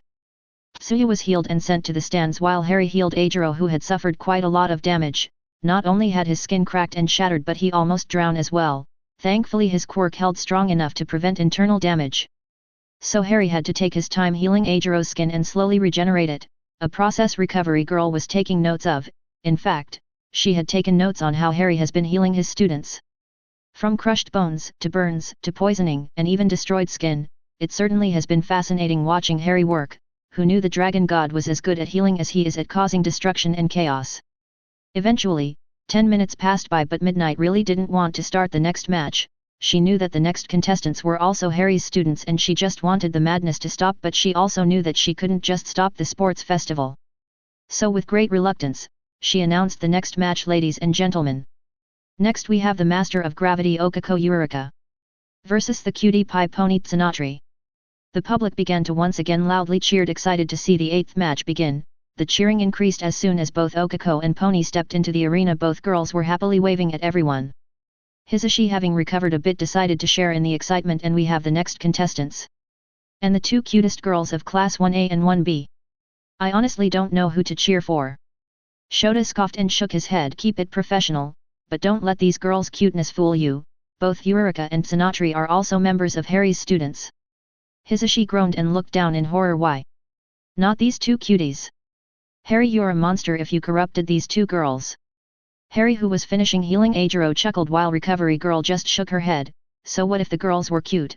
They can be powerful too. Good job on Harry to train the girls to show everyone how cuteness can be dangerous too. Okako and Pony blushed while nervously fidgeting. Being called cute multiple times was embarrassing, especially since they rather be considered dangerous and powerful women. Okako then awkwardly chuckled and scratched the back of her head. He, it feels weird to be called cute, especially with how hard we trained, right Pony? Pony nodded and began to fidget around a bit. Yup. Doesn't feel bad though, but I kinda wish everyone would take us more seriously. Okako nodded and looked around. Yeah, but don't worry, we'll show everyone what we're capable of now. Pony nodded and then looked up while humming, Hey Okako. Okako raised an eyebrow at Pony, wondering what she wanted to ask. Yes. Pony moved her gaze towards Okako and tilted her head. Do you like Midoriya? Okako blushed and began to panic while Izuku, who was drinking some water, suddenly did a spit take right into Ida's face, who was gaping at what Pony so bluntly asked. Okako recovered a bit but was still blushing red. Why do you want to know? Pony blushed, but then she took a big breath and then exhaled. Well, I like him. He's so cool and smart, plus he's adorable when he starts muttering like he's reciting ancient and evil curses. Okako gaped at Pony while Izuku, who tried to drink water again, did another spit take and began to actually choke while Ida was desperately slapping his back. In the Midoriya household, Inko was excitedly cheering and fist-pumping in celebration. She was already imagining cute blonde babies with green eyes or brown-haired babies as well. Okako narrowed her eyes and shook her head. Pony, aren't you being too bold? You're on public TV. Pony tilted her head, but Luna said that when you're dealing with a dense boy like Izuku, it's best to be bold, like a lion going straight to the jugular, otherwise you might miss your chance. She also told me that if you like a boy you shouldn't let embarrassment stop you. Okako and practically everyone in the stadium turned to look at Luna, who was busy eating animated gummy worms until she felt everyone's stares, which made her turn and looked around. What? Hermione sighed while Susan giggled. They really couldn't say anything about the way Luna's mind worked, since they knew she and the others just basically forced themselves into Harry's harem, especially since Milim, Fu, and Jessica didn't mind sharing. Okako stared at Luna, who seems very confused at the moment. She then turned towards Pony and pouted, inflating her cheeks. I also like Izuku. Poor Izuku had become catatonic at this point, and Ida was shaking him, trying to get him to respond, even though the rest of Harry's students were trying different ways to snap him out of it. Inko at this point was already crying rivers of tears in happiness, since her plan to have lots and lots of grandchildren had already started. Yes. Yes. Yes. The Midoriya's neighbors were surprised and a little concerned about Inko, since she had never been this loud as far as they knew her. Pony happily clapped and brightly smiled. That's great. Then we can work together and get Midoriya's heart. Just like Harry Sensei's girls did for him. Okako's sweat dropped because she had never thought of sharing Izuku, but watching how Susan, Hermione, and Luna get along and how much Harry loved them made her think that it wasn't a bad idea. In fact, it might be fun to have a big family like the one Harry-sensei has, so Okako smiled and nodded to the happiness of Pony. Izuku was practically half dead by now, his little soul was coming out of his mouth as all his friends were desperately trying to grab the little soul to shove it back down his throat. Nizu was cackling loudly, enjoying the chaos Pony just brought to the stadium, while All Might clapped his hand and prayed for his student well-being. Nana was grinning, enjoying how bold Pony was. She has to agreed with her, if you want something then go for it.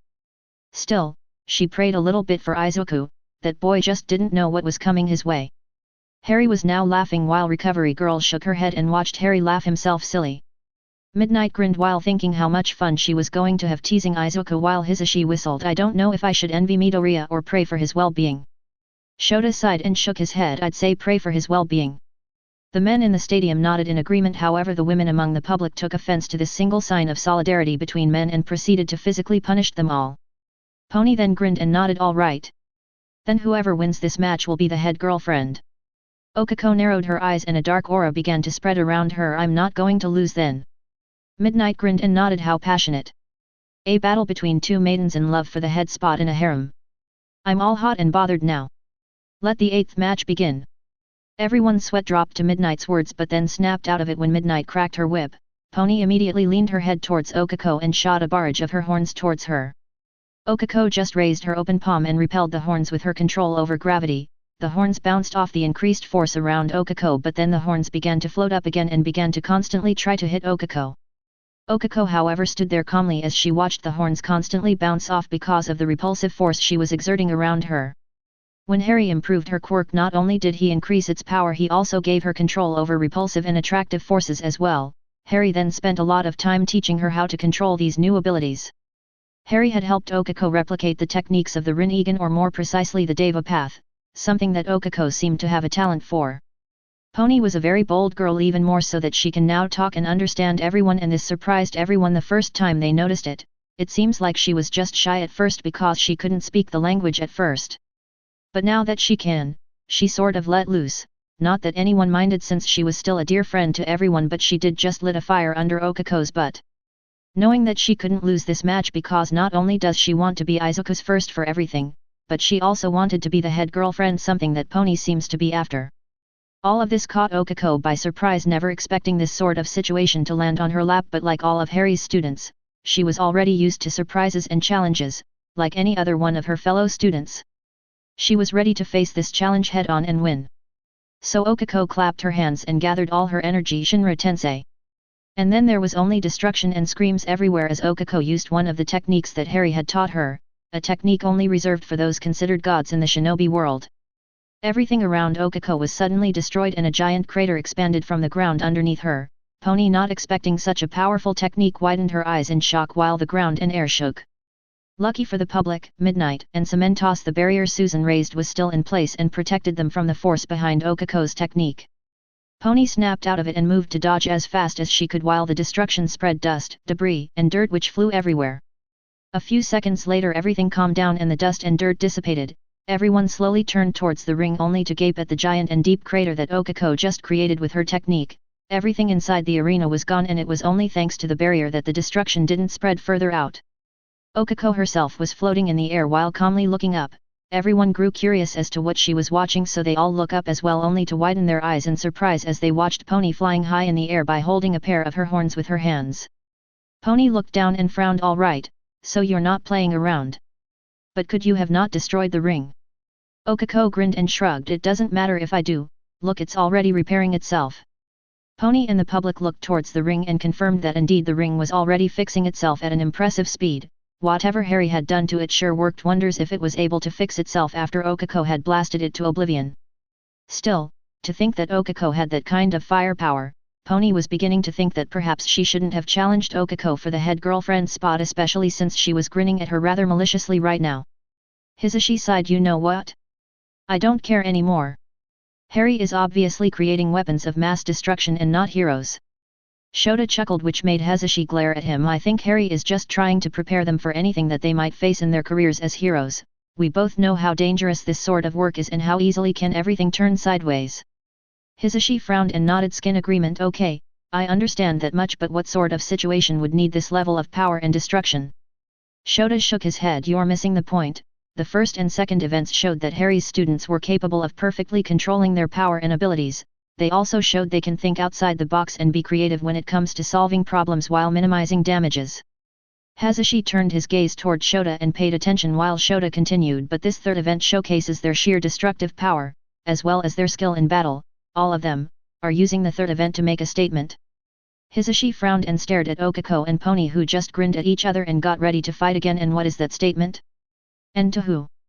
Shota turned his head towards Hazushi and creepily smiled while his eyes glowed ominously. To every villain and evildoer out there, to all the citizens and all of the heroes as well, the statement is quite simple: I am here. That statement from Shota resonated to everyone watching the sports festival. Most criminals shook in fear while Tamura and all for one frowned. Meanwhile, many heroes who has been watching the sports festival in interest grinned and smiled in excitement. Many began to fill out the forms to request these young heroes to come and work for them for their internships. While all the citizens watching the sports festival excitedly smiled and cheered, excited for these strong and reliable young heroes in training. This world was already changing, and even though Harry was at the center of this change, it would be his students who would bring that change forth in the future. But before all of that can happen, they still have to finish this tournament first. Chapter 79. Pony sighed and looked down towards Okako, who was lazily floating up just above where the ring used to be. Out of everyone in their group known as Harry's students, Okako was the least expected to be this powerful, but Pony knew better. In fact, everyone in the group knew better. Okako, despite being all smiles and giggles, had one of the most powerful and versatile quirks amongst them, especially since Harry upgraded and modified it. Okako now has complete and total control over gravity and force, and she just showed the world what she was capable of. And the worst thing is that Okako was still holding back. Harry had told them and even warned them about her new abilities. To have control of a concept like gravity means having godlike power over the world. Okako could become capable of increasing the gravity pull of the entire world someday in the future, and as she grows more powerful, she could even pull the moon and have it crash against Earth if she so chooses. Technically, Okako had a terrifying amount of power in her hand, and it was only because she was a kind and caring person that everyone was at ease with the fact she could destroy the planet on a whim if she wanted to do so. So in hindsight, she shouldn't have provoked her, but in Pony's mind, she wanted to at least try to earn the head girlfriend spot.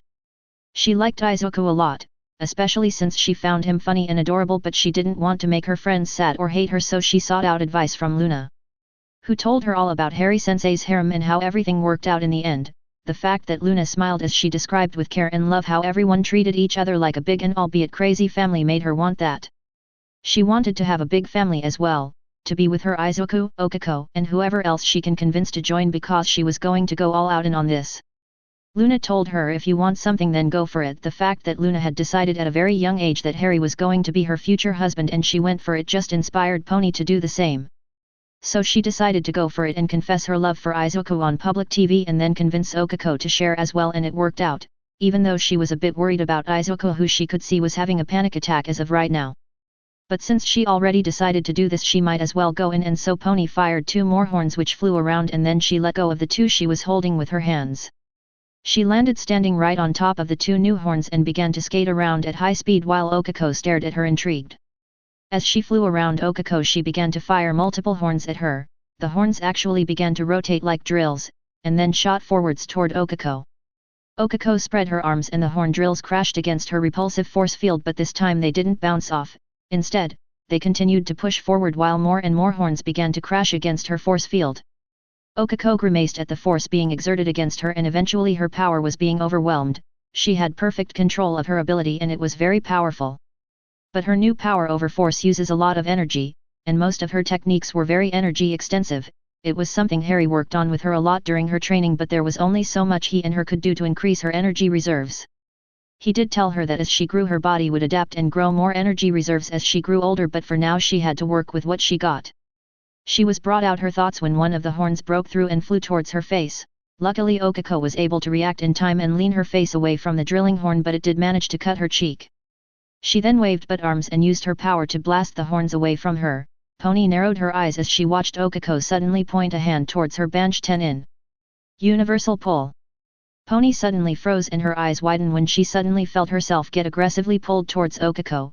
She was so caught off guard that she didn't even have time to try and do something as she flew towards Okako at high speed. Okako, as soon as she saw Pony get within her range of attack, she then began to open palm strike Pony as she flew past her. Pony screamed in pain as she felt her nerves lit up in pain. Okako then increased the gravity in Pony's body, which caused her to fall towards the ground and harshly crashed against the ring. Okako looked down and stared at Pony, who was struggling to get up from the increased gravity on her body and the pain from Okako's open palm strikes. Okako smiled proudly. The modified Juken that Harry-sensei taught her was the most difficult thing she had ever tried to learn. Not only did she have to study and memorize the nerve system, she had to endure Harry's hard training to make her body flexible and strong enough in order to make use of the fighting style. He had explained that this version of the style was one her created by watching Hinata and Hanabi Hyuga, who he considers his sisters, train, but instead of aiming for the chakra system, it instead targets the nerves, making this style an extremely painful one.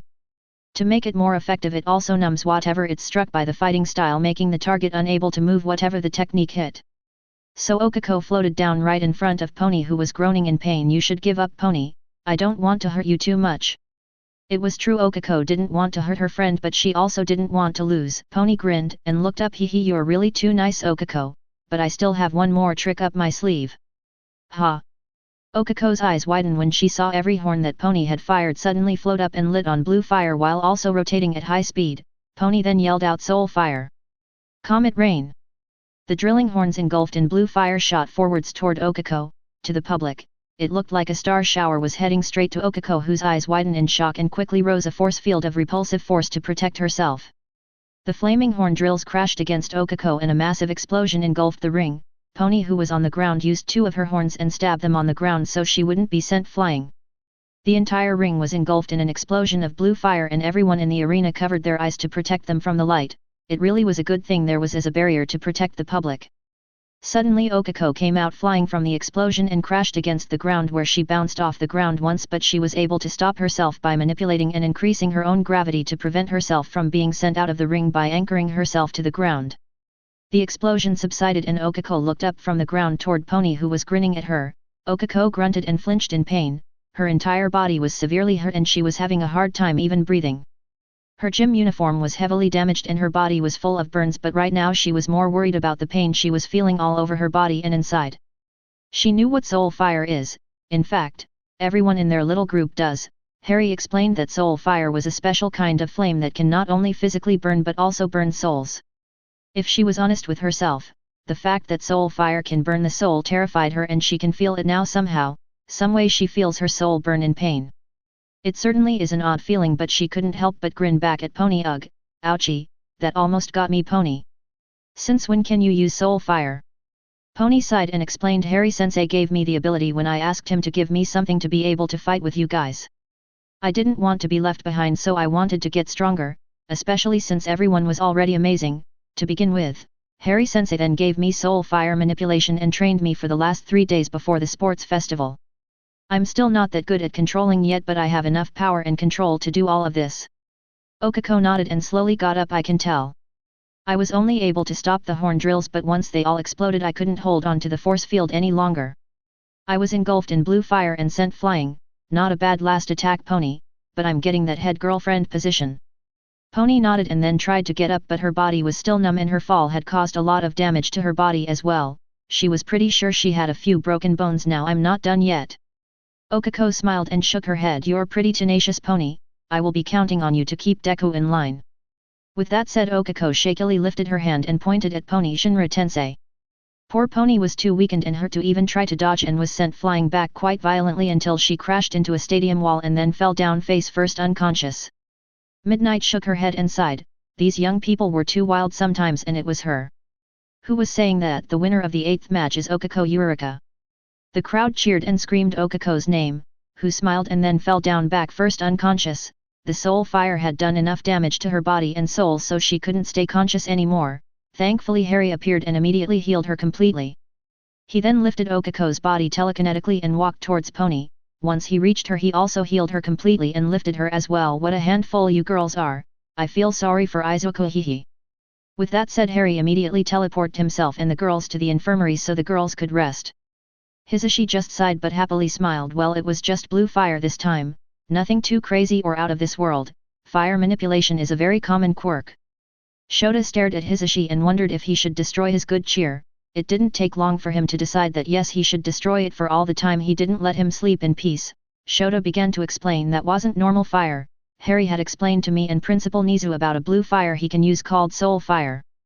Hisashi turned towards Shota and frowned. Please don't say it. Don't do this to me. We've been friends for years. At the very least give me THI.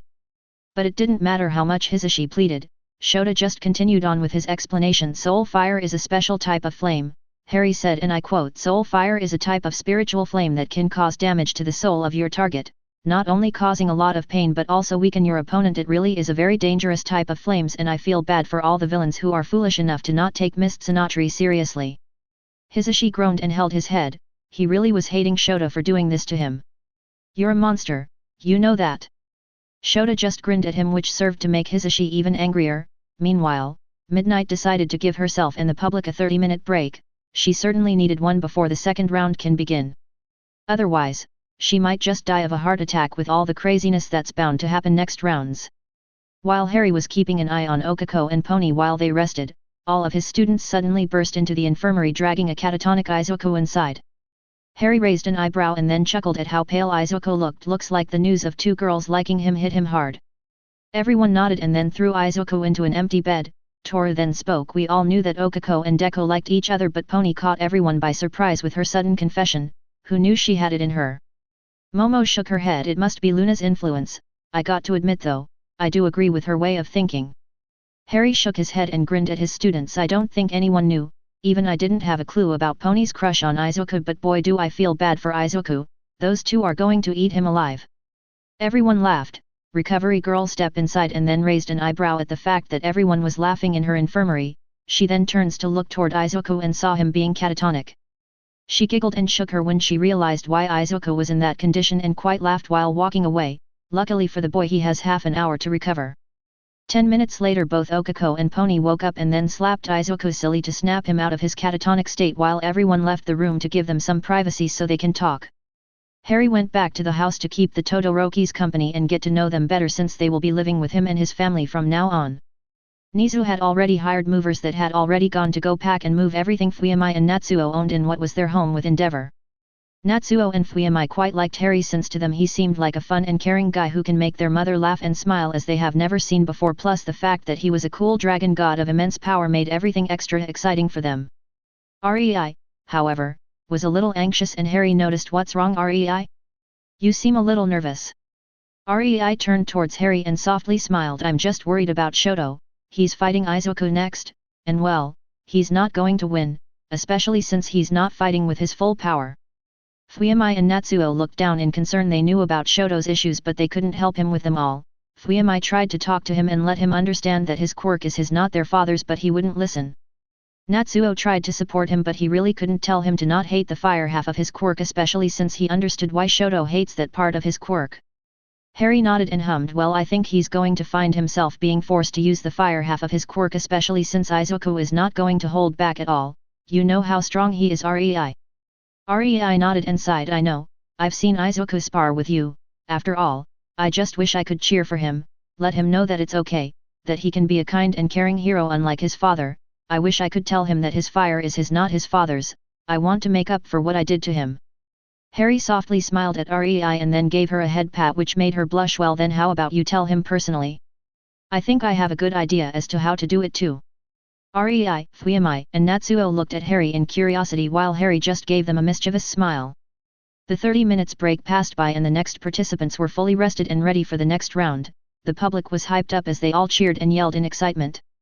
Midnight and Cementos opted to still sit with the public behind the barriers that hasn't dissipated yet, which they were very thankful for. Being blown away all the time by the super powerful students of Harry Potter was getting old. Midnight stood up and sexily posed, giving the men behind her an eyeful, which in turn got them physical abuse from the woman around them. Midnight, unaware of the pain she just caused to the men behind her, cracked her whip loudly. It's time to begin the second round of the tournament event of the sports festival. It certainly has been exciting and full of surprises. But without any further ado, let begin. Everyone in the stadium cheered loudly as Midnight grinned widely and winked at everyone. The 30-minute break did wonders for her nerves and now she was ready for what was to come. Let's begin the second round with the first match, the Green Strategist. Izuku Midoriya versus the cold as the Arctic Shoto Todoroki. The public roared in excitement and began to chant both Izuku's and Shoto's names as both contestants walked up to the ring. Izuku smiled and waved at everyone as he stepped into the ring. he looked a bit tired but happy, though many had their suspension as to why, and turning to see Okako and Pony, who had crimson-red blushes and were brightly smiling, made everyone understood that Izuku now had a couple of ladies' love in his life. Shoto just quietly walked towards the ring with a frown on his face as he stared at Izuku. Hisashi and Shota watched both students stop in the middle of the ring and stared at each other. Hisashi didn't waste any time and began to commentate, and ladies and gentlemen, the first match of the second round is about to begin between two of the strongest and most skillful students of 1A. Shota nodded in agreement. Yes, we have Izuku Midoriya, a student of Harry Potter who surprisingly has amazed everyone here with his performance. His abilities to analyze and act in a second has shown his abilities as a strategist. And then we have Shoto Todoroki, a very talented student with an impressive quirk. This match promises to be an amazing one. Hisashi grinned and loudly began to speak. That's right, everyone. Both of these students have not only shown their power but their intelligence as well. I for one can't wait for this match to begin. Midnight, watching that both of these young men didn't seem interested in speaking to each other right now, decided to start the match. So she raised her whip high in the air and then loudly cracked it. Begin. Shoto immediately stomped the ground and sent a wave of cold air and ice spikes toward Izuku, who just narrowed his eyes and activated one for all, engulfing his entire body in energy and green bioelectricity. As the ice spikes approached closer to him, Izuku just waved his hand and unleashed a blast of pressurized air that not only blew the cold air away but also destroyed the ice and pushed Shoto back. Shoto, surprised by Izuku's attack, grunted and then created an ice pillar behind him to stop himself as he watched his attack being easily destroyed. The air blast subsided and Shoto glared at Izuku, who glared back at him. Are you done playing around? By now you should know that an attack like that wasn't going to work on me. Todoroki, there's a clear difference between being stubborn and being stupid. You aren't stupid, so what exactly are you doing? Shoto growled, not liking what Izuku just said to him right now.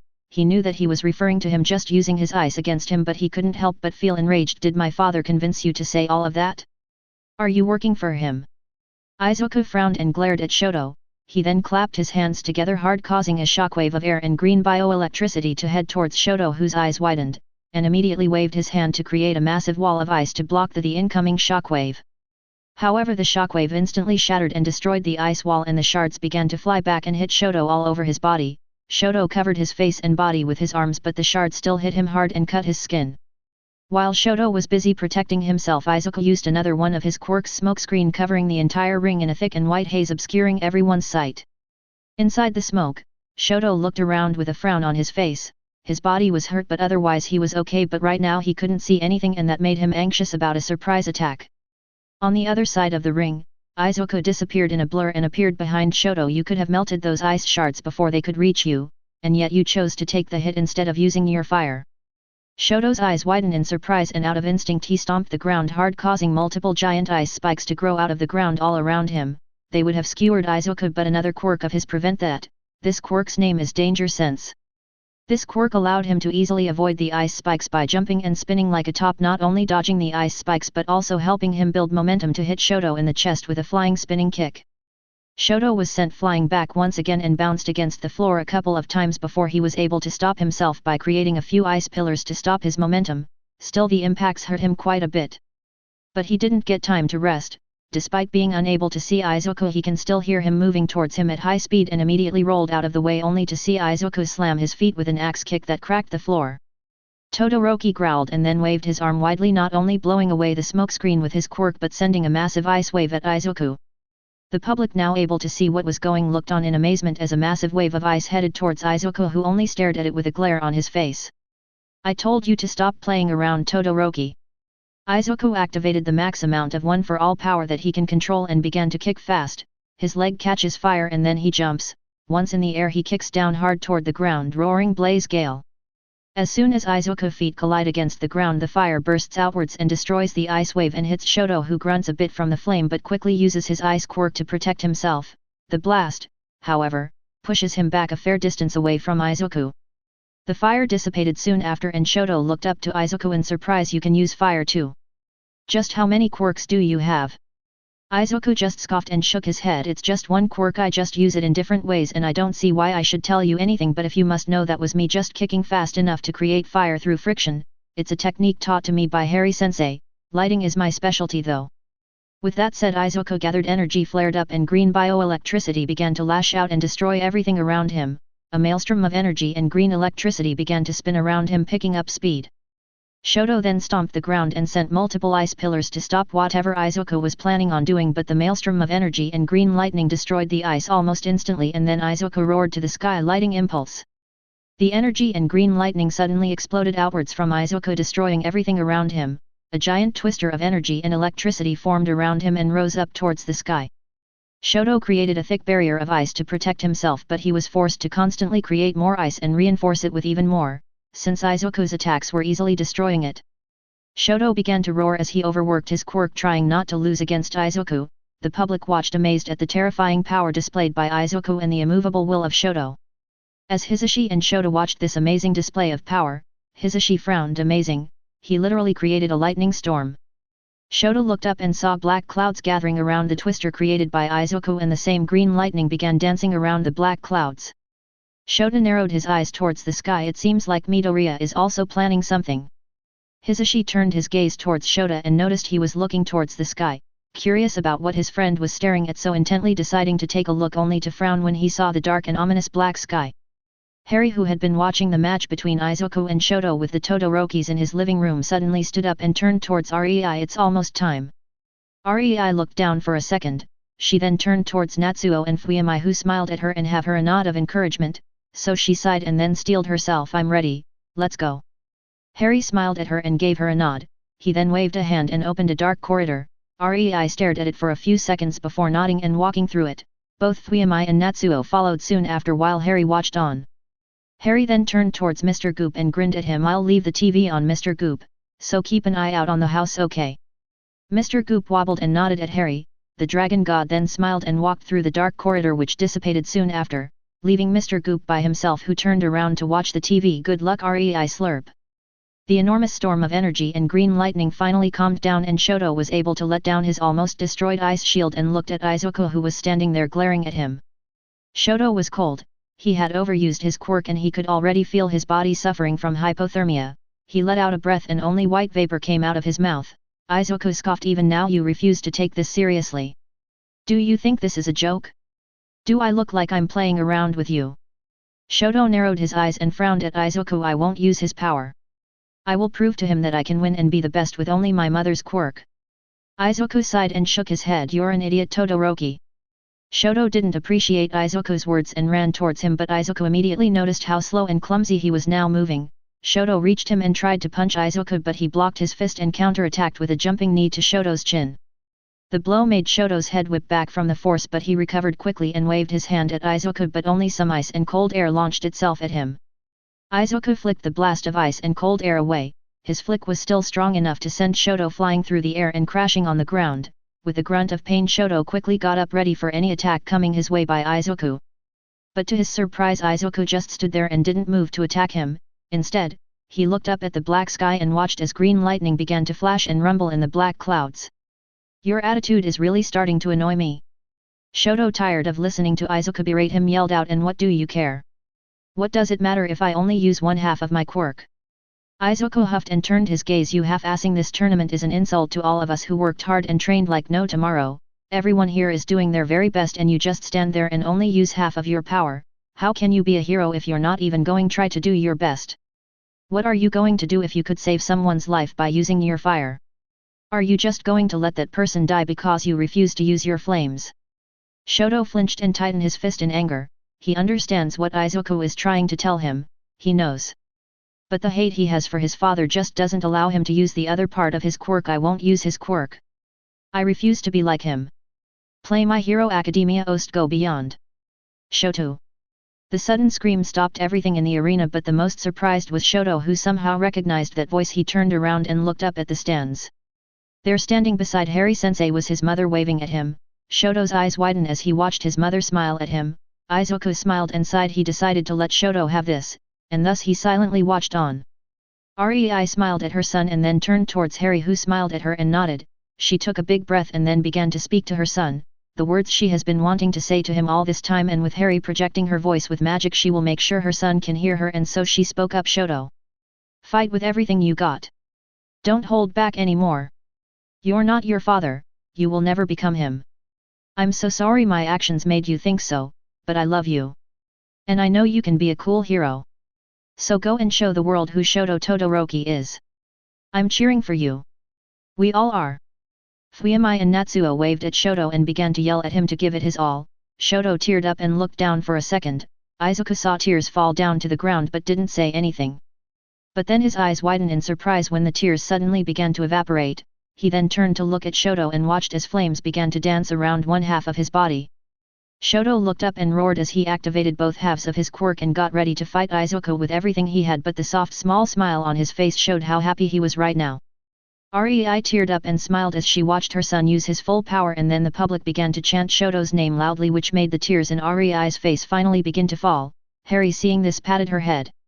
Rei turned to look at Harry and saw him smiling at her. She sniffed once and then wiped her tears away with her sleeve. She then turned and began to loudly cheer for her son with Fuyamai and Natsuo. Izuku smiled at Shoto. That's better, I like that look in your eyes, Todoroki. It looks like we can finally have a good fight, but how about we decided this match with one last move? Shoto shook his head and softly chuckled. You're weird, Midoriya. Who would want to help his opponent? Don't think I didn't notice why you were saying all of that. Izuku chuckled. Ah. You caught me, but it's a hero's job to help those that need it, right? All of us wanted to help you, no matter how much of a butthole you can be at times. Shoto laughed out loud. For the first time in a long time, I see, but I can't afford to lose now. My mother is here cheering for me and I can't let her see me losing. Izuku grinned and nodded. I can't lose either. If I do, Harry-sensei would only double my training, and that's not something anyone wants. Plus my girlfriends would be disappointed if I don't move on to the next round. Pony and Okako blushed when everyone turned towards them, while Shoto nodded and smiled. Suddenly his quirk flared out in both fire and ice. Izuku nodded and activated One for All, and suddenly the lightning rumbling and flashing in the black clouds began to rain down on Izuku, who instead of being hurt by the electricity he instead absorbed it. Shoto huffed and nodded to Izuku. All right, let's end this in one last move, it's all I have left in me right now anyways. Hey ah. Shoto spread his arms wide open and fire and ice began to spread out of both sides of his body, while the lightning around Izuku began to surge and take in the shape of a roaring dragon. Izuku crouched down and gritted his teeth as he began to gather as much energy from One for All as his body can handle. I haven't mastered this technique yet, but I based it on one of Harry-sensei teachers, the most powerful taijutsu master in the world. Burst. The dragon's head around Izuku's body roared, and then Izuku took off running at high speed toward Shoto. Shoto pointed both of his hands toward Izuku and fired a blast of ice and fire towards the approaching Izuku, who narrowed his eyes as the blast headed his way. Harry smiled at Izuku. This was a technique he didn't teach to Izuku, but rather it was something he told him about when he was explaining to Izuku who was the man who taught him the strong fist style. Never in his life would he have guessed that Izuku would have sought to replicate the same technique that had made Madara Uchiha recognized Gai-sensei as the strongest taijutsu master. Of course, Izuku's technique wasn't anywhere close to the level of Gai-sensei, but it was impressive nonetheless. Izuku, before the blast of ice and fire could reach him, suddenly jumped and kicked as hard as he could with One for All activated Night Fury.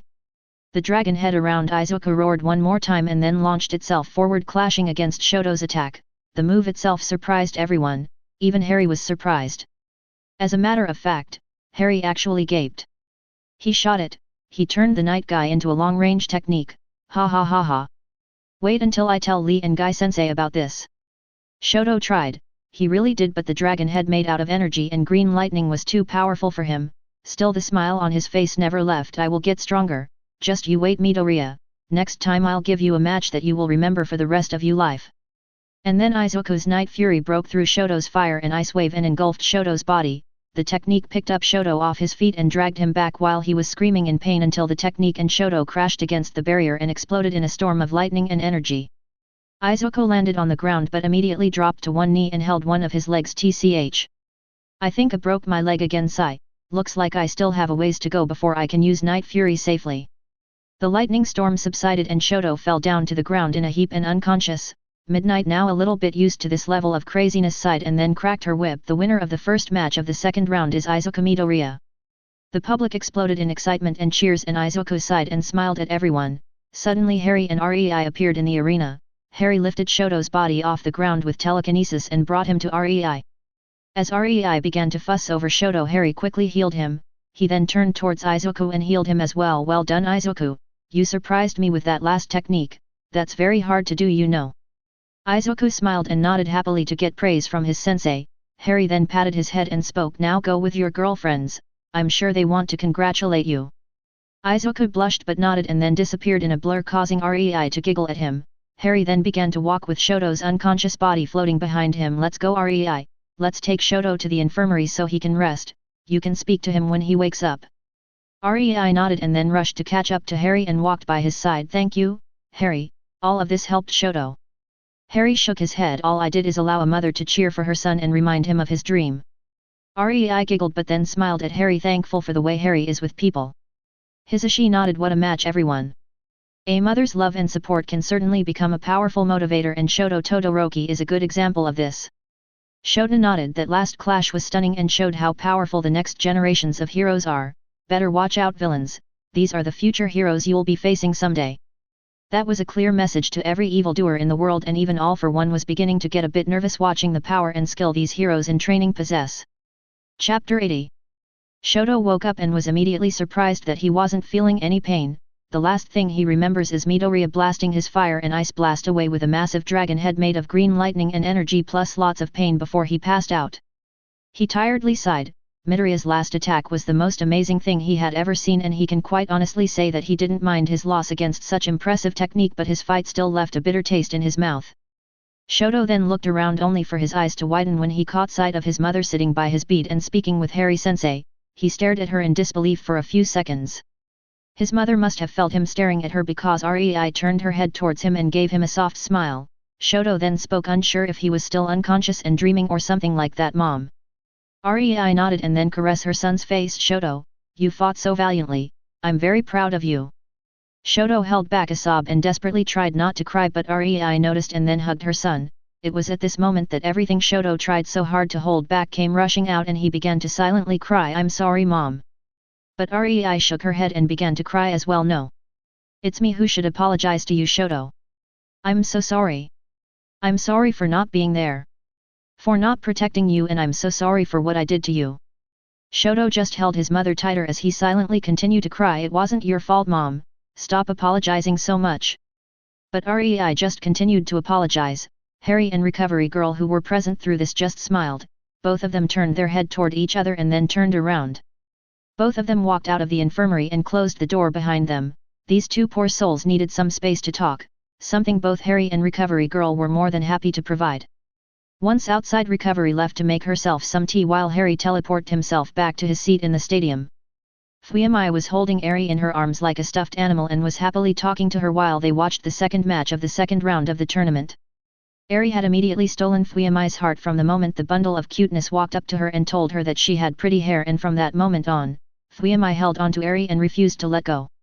Natsuo was having fun watching Luna make all sorts of gummy candy march up to her mouth. The fact that she was doing it with magic just further impressed him. Susan and Hermione were watching Tora beat poor Ida around, who was doing his best to dodge her light-based attacks, but the glasses-wearing student wasn't able to move fast enough to dodge them. Himiko had gone to the bathroom since she had drank too much soda from her giant cup. It was here that Harry returned and everyone turned towards him.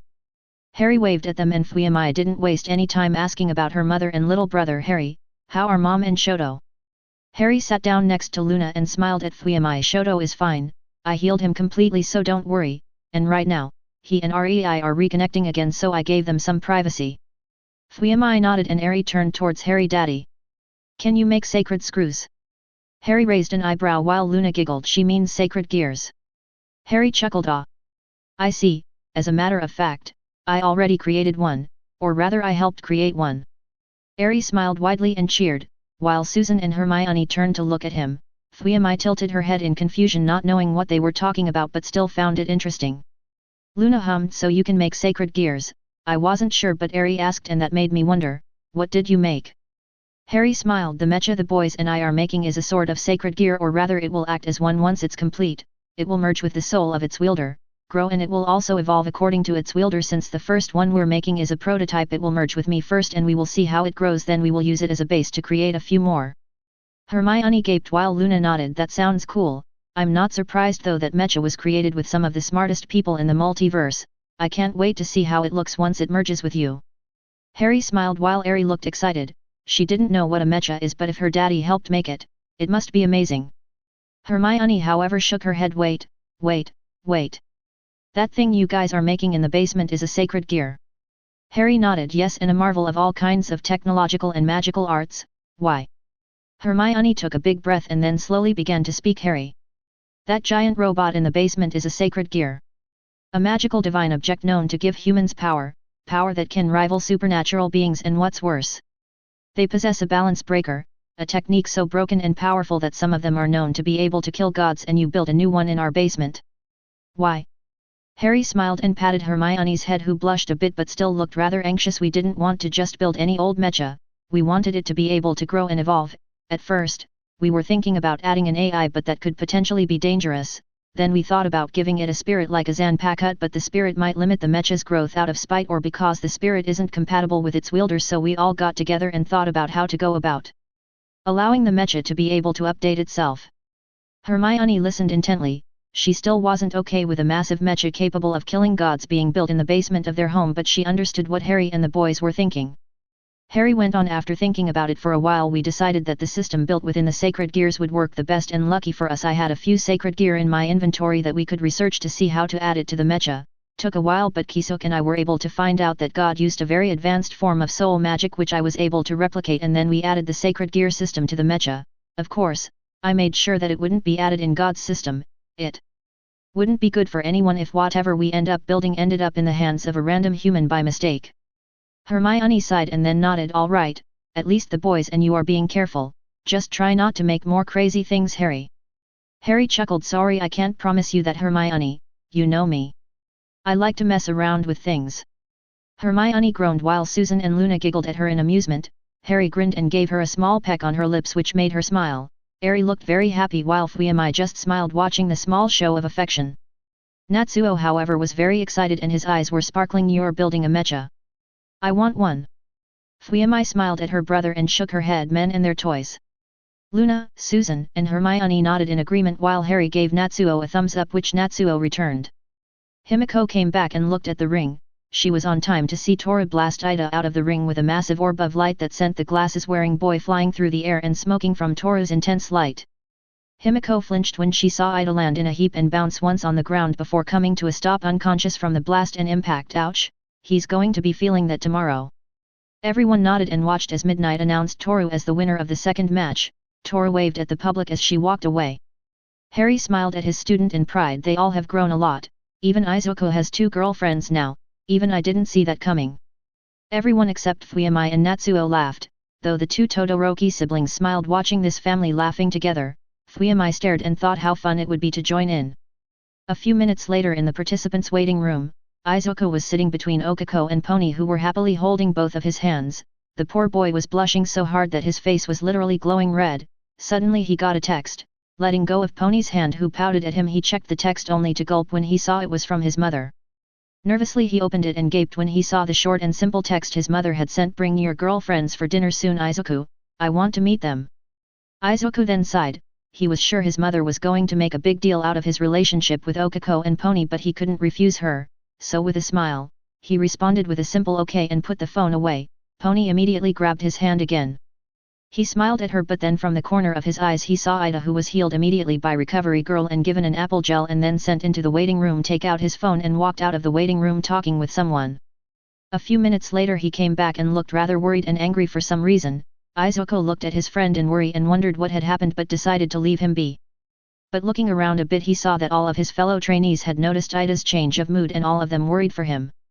At the same time, hiding in a dark alley stood a dark figure. This person was maliciously smiling, and in his hand was a jagged katana dripping blood on the floor, while this mysterious individual began to walk away and then disappeared into the darkness of the alley.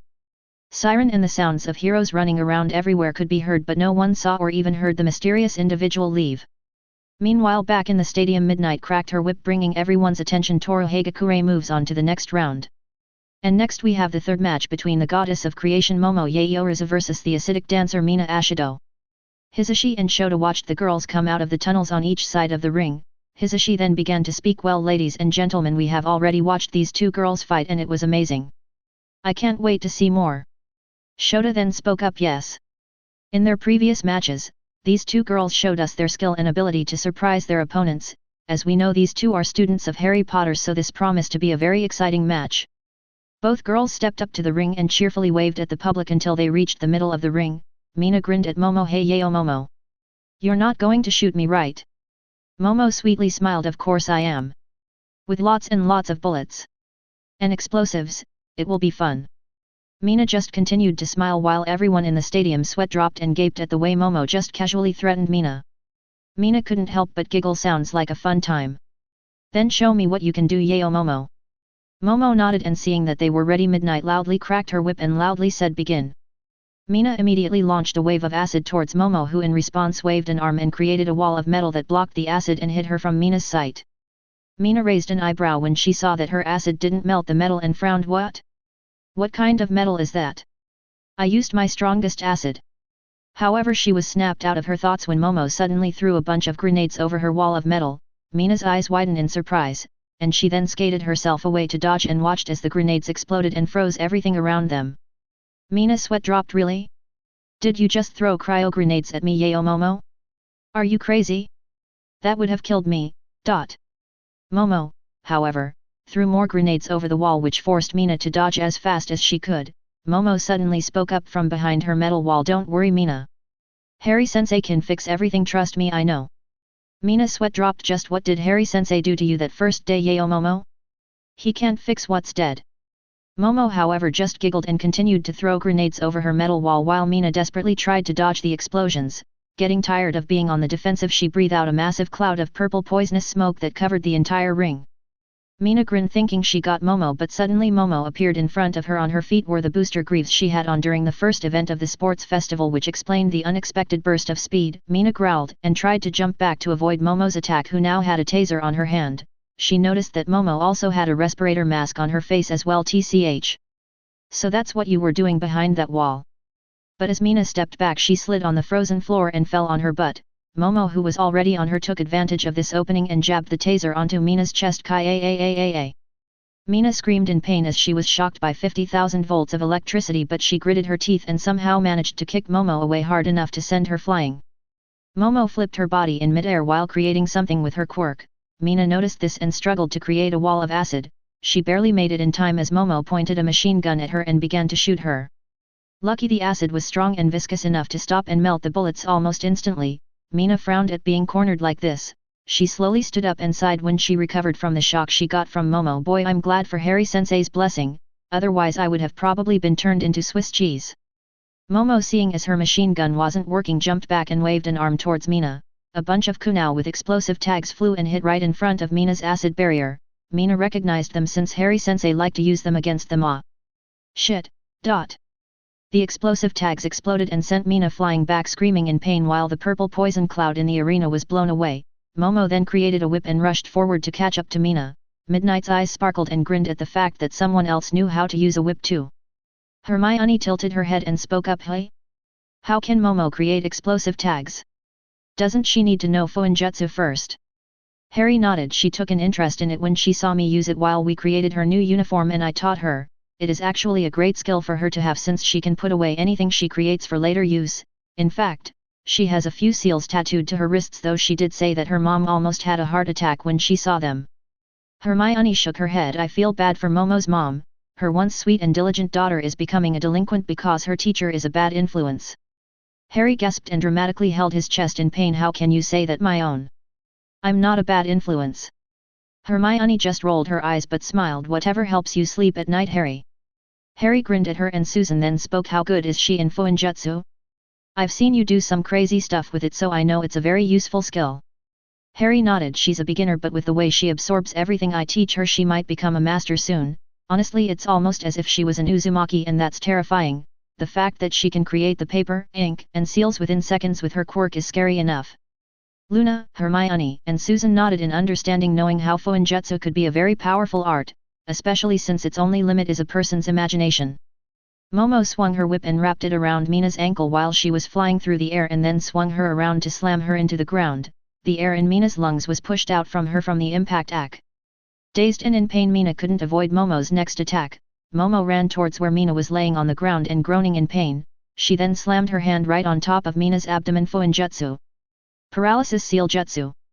Mina's body tensed up as ink began to spread out of Momo's hand and take the form of an intricate seal. Mina then felt her muscles cramp up as she screamed in pain once again. Kai. Unable to move and in pain, Mina couldn't do anything other than watch. Momo sent a kick to her head and then she only saw darkness. Midnight cracked her whip loudly and then said, and the winner by knockout. The goddess of creation Momo Yaoyorozu. This time everyone was better prepared for Momo's brutality and so the public immediately exploded in cheer as Momo sat on her knees, sighed and frowned. I'm so hungry now. I created too many things at once. Hisashi loudly began to announce another display of merciless brutality from Yaoyorozu. She didn't even let Ashido do much. And had her on the defensive for most of the match. Shota nodded. Indeed, the turning point of this match was when Yaoyorozu created that respirator mask, successfully nullifying Mina's second ability. It seems that revealing her new ability early in the tournament backfired on her. Hisashi nodded. True. Also, that metal that Yaoyorozu created was strong enough to not melt under Ashido's acid quirk. I wonder what kind of metal is that? I've seen her acid melt steel quite easily. Shota grunted. Who knows? Having a teacher like Harry Potter gives her access to all sorts of materials and information. More than likely it's a metal compound only known to him.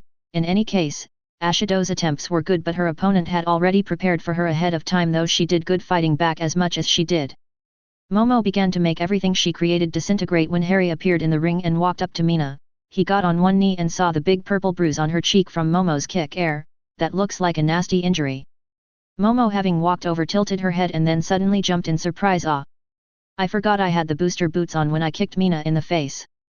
Harry's sweat dropped and then silently healed Mina. Somehow I feel like I should apologize to Mina later. Harry then stood up and then picked Mina's unconscious body off the ground with telekinesis. Come on Yao Momo, the infirmary is busy right now, so let's take her to the waiting room and let her rest. Momo nodded, and both she and Harry began to walk to the tunnel. Suddenly Momo decided to ask Harry something. Sensei, by any chance do you have any food with you? Harry nodded, and to the shock of everyone watching them walk to the tunnel leading to the waiting room, Harry took out a massive cheeseburger out of his pocket and then a big cup of soda and gave them to Momo, who brightly smiled and took them. She began to eat and squealed enjoy at how tasty it is, while Harry just smiled at her and patted her head while she ate and walked. Soon both of them disappeared into the tunnel. Midnight sweat dropped having watched all of that happen, but recovered quickly and cracked her whip loudly. The next match will begin in 5 minutes. Meanwhile, while everyone was enjoying the 5 minutes break, Harry was already back in the stands with his family and friends. This time however both Rei and Shoto had joined everyone. Though Shoto felt a bit awkward at first, but watching his mom smile and have fun while talking to Harry Sensei and his girlfriends put his mind at ease. The fact that Natsuo and Fuyamai were also here made things better. However, Eri stared at Shoto with a small frown on her face. At first he thought that perhaps Eri didn't like him, but the sadness in her eyes let him know that wasn't the case. Eri continued to stare at Shoto until she wiggled her way out of Fuyamai's arms and walked up to him. She then reached up to his face and gently rubbed his scar. This surprised Shoto, but he silently watched her. Rei sadly looked down, feeling ashamed of the mark she had left on her son's face. Luna saw that and grabbed her hand to support her. Harry gently patted her back, knowing that she must be feeling horrible at the reminder of her mental breakdown. Both Fuyamai and Natsuo sadly watched as well, unsure if they should say anything, while Eri suddenly spoke. Does it hurt? Shoto shook his head. No, not anymore. He turned his gaze towards her mother and smiled at her when she looked up to him, letting her know that he didn't hate her for it. Rei teared up a bit while Eri nodded. I had a lot of scars, they hurt all the time, but Daddy healed them and made them go away.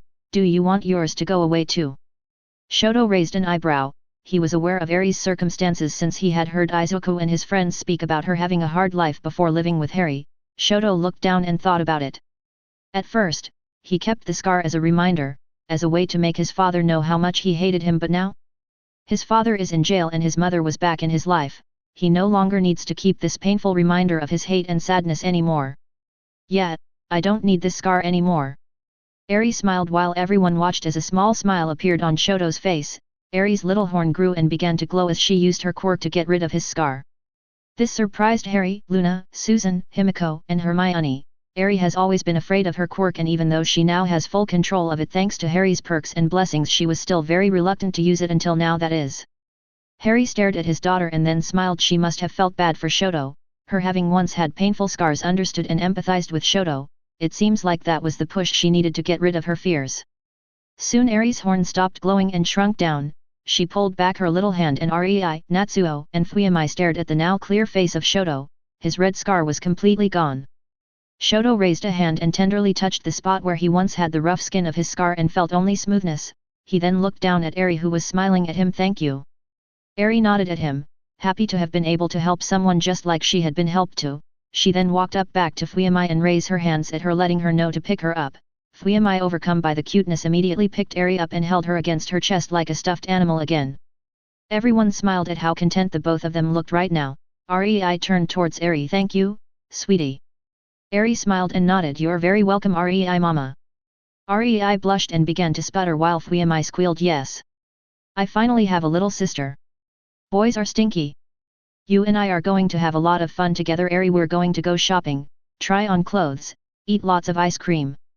Eri cheered while Shoto and Natsuo deadpanned at their sisters. Natsuo then spoke up to Shoto. Hey little brother. Shoto turned towards Natsuo and tilted his head while Natsuo went on. I somehow feel underappreciated all of the sudden. Shoto nodded in agreement while Harry chuckled at them and Luna and Susan were trying to help a panicking Rei calm down. Himiko was just laughing at the chaos that Eri accidentally brought. Her new family was always a lot of fun to be around. Shoto then hummed, which brought the attention of everyone. If Eri is my new sister, is Harry my new dad? Natsuo began to rub his chin while he thought about it while Rei was sputtering once again. Well, anyone would be way better than Endeavor, and Harry is a cool dragon god. So yeah, that sounds like fun. Natsuo nodded to himself and smiled. That doesn't sound bad at all, right Fuyamai? Fuyamai, who was grinning at her blushing mother who was looking at her with pleading eyes, said Fuyamai Potter. I like how that sounds. Eri cheered while Rei got too embarrassed and began to create a snowstorm around her, which just made everyone find it even more funny. Harry chuckled and shook his head. He then patted Rei's head, which caused the small snowstorm stop. Rei looked up at Harry with a bright red blush on her cheeks, but Harry just smiled at her, which made her relax while everyone smiled at her. Nizu, who was anxiously waiting for the next match to begin, suddenly got a phone call and immediately answered it. Both All Might and Nana, who were sitting with him, noticed right away how Nizu's mood changed as they watched the principal of UA frown. I see. I think I can help him recover, or rather I know of someone who can make sure he can continue to work as a hero. I'll ask him and let you know, keep me informed. Nizu hung up and then looked down with a frown on his face. All Might, worried for his old friend, decided to ask, what's wrong Nizu? Nizu turned towards All Might and sighed. Tensei Ida, known as Ingenium, was attacked by the hero killer and crippled. I was just informed of his condition. All Might frowned. The hero killer is in the city. Nizu nodded while Nana sighed. We're going to have to keep an eye on Tenya Ida, he might do something reckless. Nizu shook his head. Yes, I agree. I'm thinking of asking Harry to help Tensei recover. Hopefully, he will agree. Both All Might and Nana nodded. Nana then spoke. I think he will. Harry is a nice guy after all. Well, as long as you don't piss him off, that is. Nizu and All Might chuckled. Nizu then stood up. I'm going to go and make a few phone calls. We have to let everyone know that the hero killer is in town. I want everyone prepared and ready to take him down. With that said, Nizu walked out of his booth and went to his office to make a few phone calls. Inwardly he was very worried. The hero killer had been attacking and killing heroes for a long while and no one has been able to catch him yet.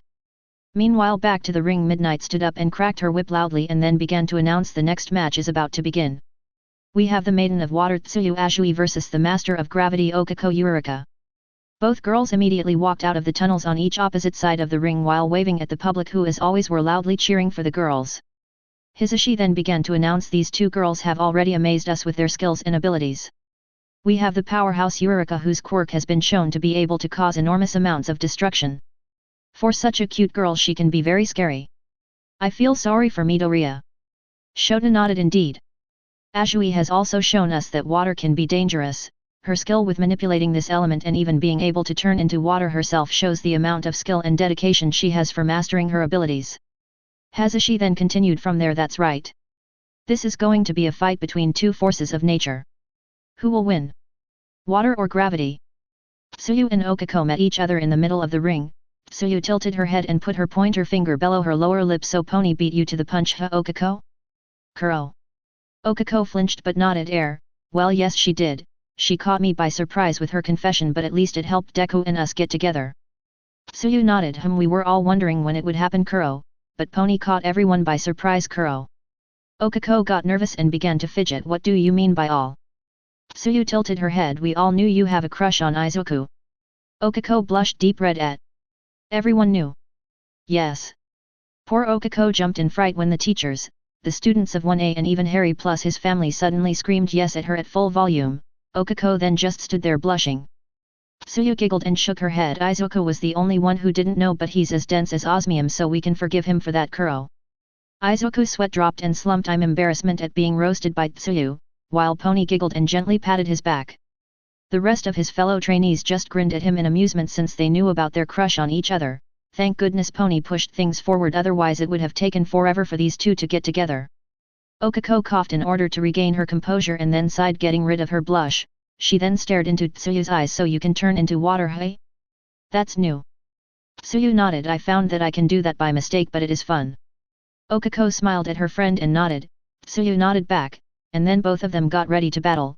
Midnight, seeing as they were done speaking, cracked her whip loudly and announced, let the final match of the second round of this year's sports festival begin. Okako pointed her open palm towards Tsuyu, but the frog girl shot out her tongue at high speed, forcing Okako to dodge since she was interrupted from using her power. Tsuyu immediately engulfed herself in water and launched herself towards Okako. The gravity manipulator narrowed her eyes at Tsuyu and then took off flying towards the sky. But Tsuyu waved her arms towards Okako and shot out a multitude of water bullets towards her. Okako easily dodged them all, but then was caught by the ankle by Tsuyu's tongue and was pulled down so hard and fast she didn't have time for anything but scream ah. While Tsuyu pulled her tongue, she clapped her hands together and the water around her formed a bunch of tentacles, and as soon as Okako got close, all of them lashed out and whipped her around for a bit until she suddenly gritted her teeth and used her control over repulsive force to destroy the water tentacles and sent Tsuyu flying back. Tsuyu just landed softly on the ground and engulfed herself in water again and stared at Okako, who was glaring at her for the thrashing she just got. This won't be easy, Kuro. Chapter 81. Okako glared at Tsuyu, not happy she got thrashed and whipped around from her water whips. I can't get too close to her. Her control over water is very annoying, but the worst thing is that Tsuyu is a long-range specialist like myself. The only difference is that I'm more of destructive force while Tsuyu is about precision shots. Tsuyu stared at Okako with a frown on her face. She can't stop moving or Okako will grab and drag her to herself, and at the same time she can't get too close or Okako will blast her away or hit her with her open palm fighting style, which according to Pony, it hurts like hell. She can't afford to get or let Okako get too close at all. She's going to have to overwhelm her with tons of powerful attacks if she wants a chance to get through her repulsive force field. With that in mind, Tsuyu decided to cut loose with her water manipulation. She clapped her hands together and a massive amount of water began to coalesce above her. Okako's eyes widened and she stared at the massive orb of water forming above them. In fact, the entire public was gaping as they watched Tsuyu gather enough water to fill a lake just above herself and Okako. Harry chuckled and shook his head. I shouldn't have told her about Kisame. Of all the water users in the shinobi world, it had to be him that inspired Tsuyu the most. After this, I'll take her to Mount Maiboku. I'm sure Pa and Ma will love her and even train her in the sage arts. Harry smiled at the idea of Tsuyu becoming a toad sage. For some very obvious reason he thought that it would fit her the best. Everyone noticed his smile, and Hermione, Susan, and Luna knew that he was plotting something while everyone else tilted their head in confusion. The Todorokis were curious about Harry's mischievous smile but decided not to ask. Eri and Himiko were having way too much fun cheering for Okako and Tsuyu to notice. Okako, not wanting to wait and see what Tsuyu was planning, pointed her hand towards Tsuyu, but the frog girl narrowed her eyes at Okako. Suddenly from the massive orb of water a barrage of water bullets began to shoot towards Okako at high speed. Okako scrambled and began to dodge and slap the water bullets away with her modified Juken, but she began to grimace in pain. The speed of the highly condensed water bullets made it extra difficult to dodge or slapped away. Tsuyu, watching that Okako was too busy trying not to get a hole in her body, continued her attack while also gathering more and more water above her. Okako gritted her teeth and then spread both arms widely. Shinra Tensei. A massive blast of repulsive force spread outwards from Okako. Tsuyu, however, jumped into the massive orb of water and swam up.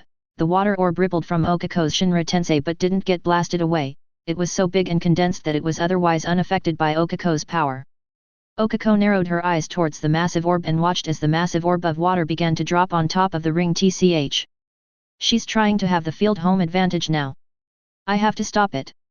With that thought in her head, Okako raised both hands towards the dropping massive orb of water and with a yell of exertion, she began to use her power over gravity to keep the water orb up.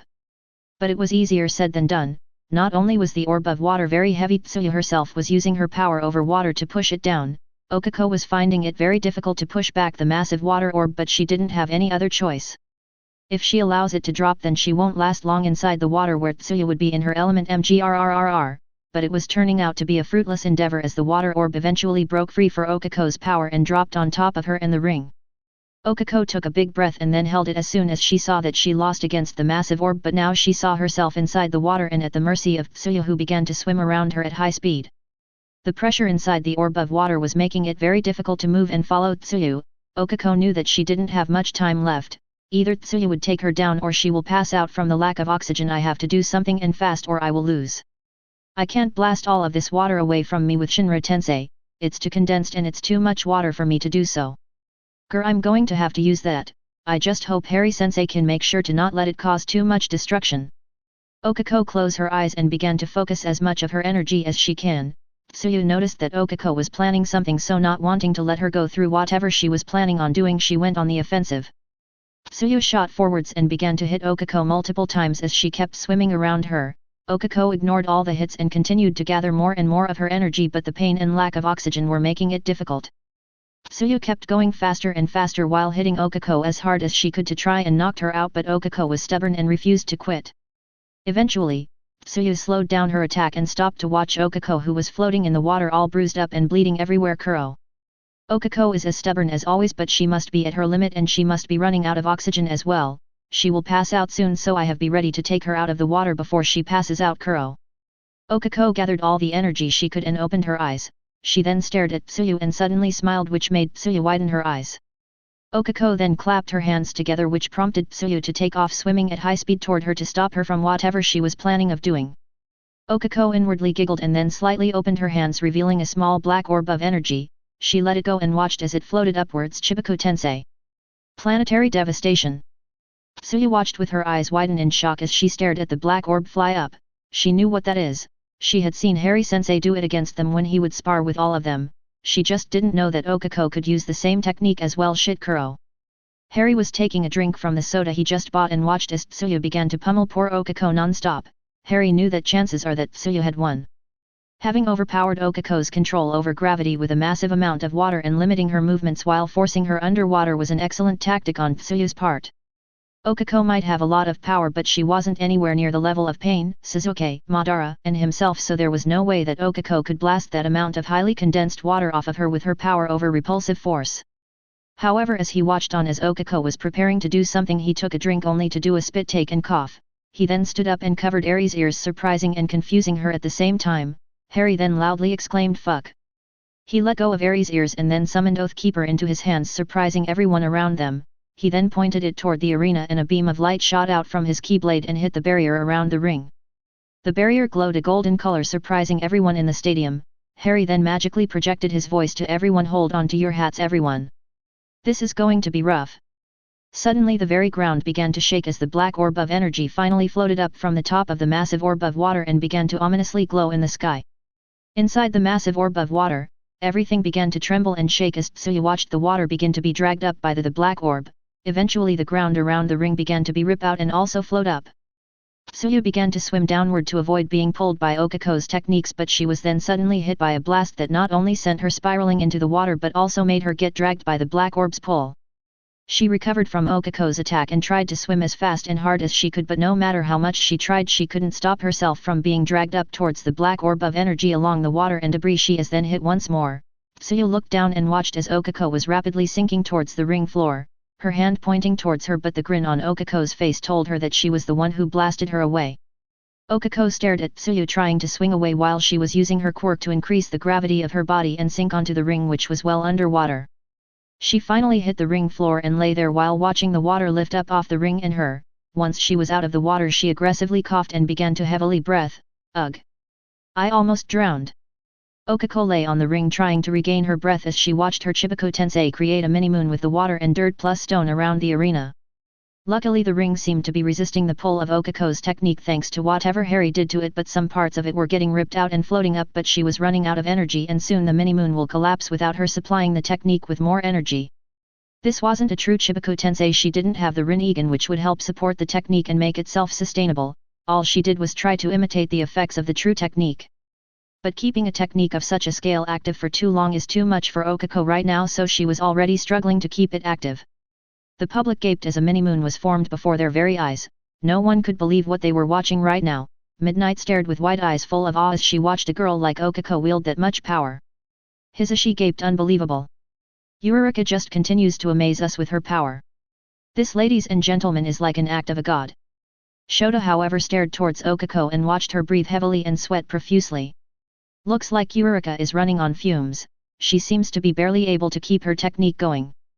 Hisashi turned towards Okako and watched her grimace and strained herself to keep the technique going. You're right, but then that means...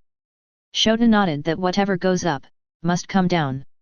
Okako couldn't hold on to her techniques any longer and she let go of her control. The mini-moon immediately shook and rumbled as it began to fall apart. Without Okako supporting it, it couldn't keep its shape. Okako huffed and then took a big breath.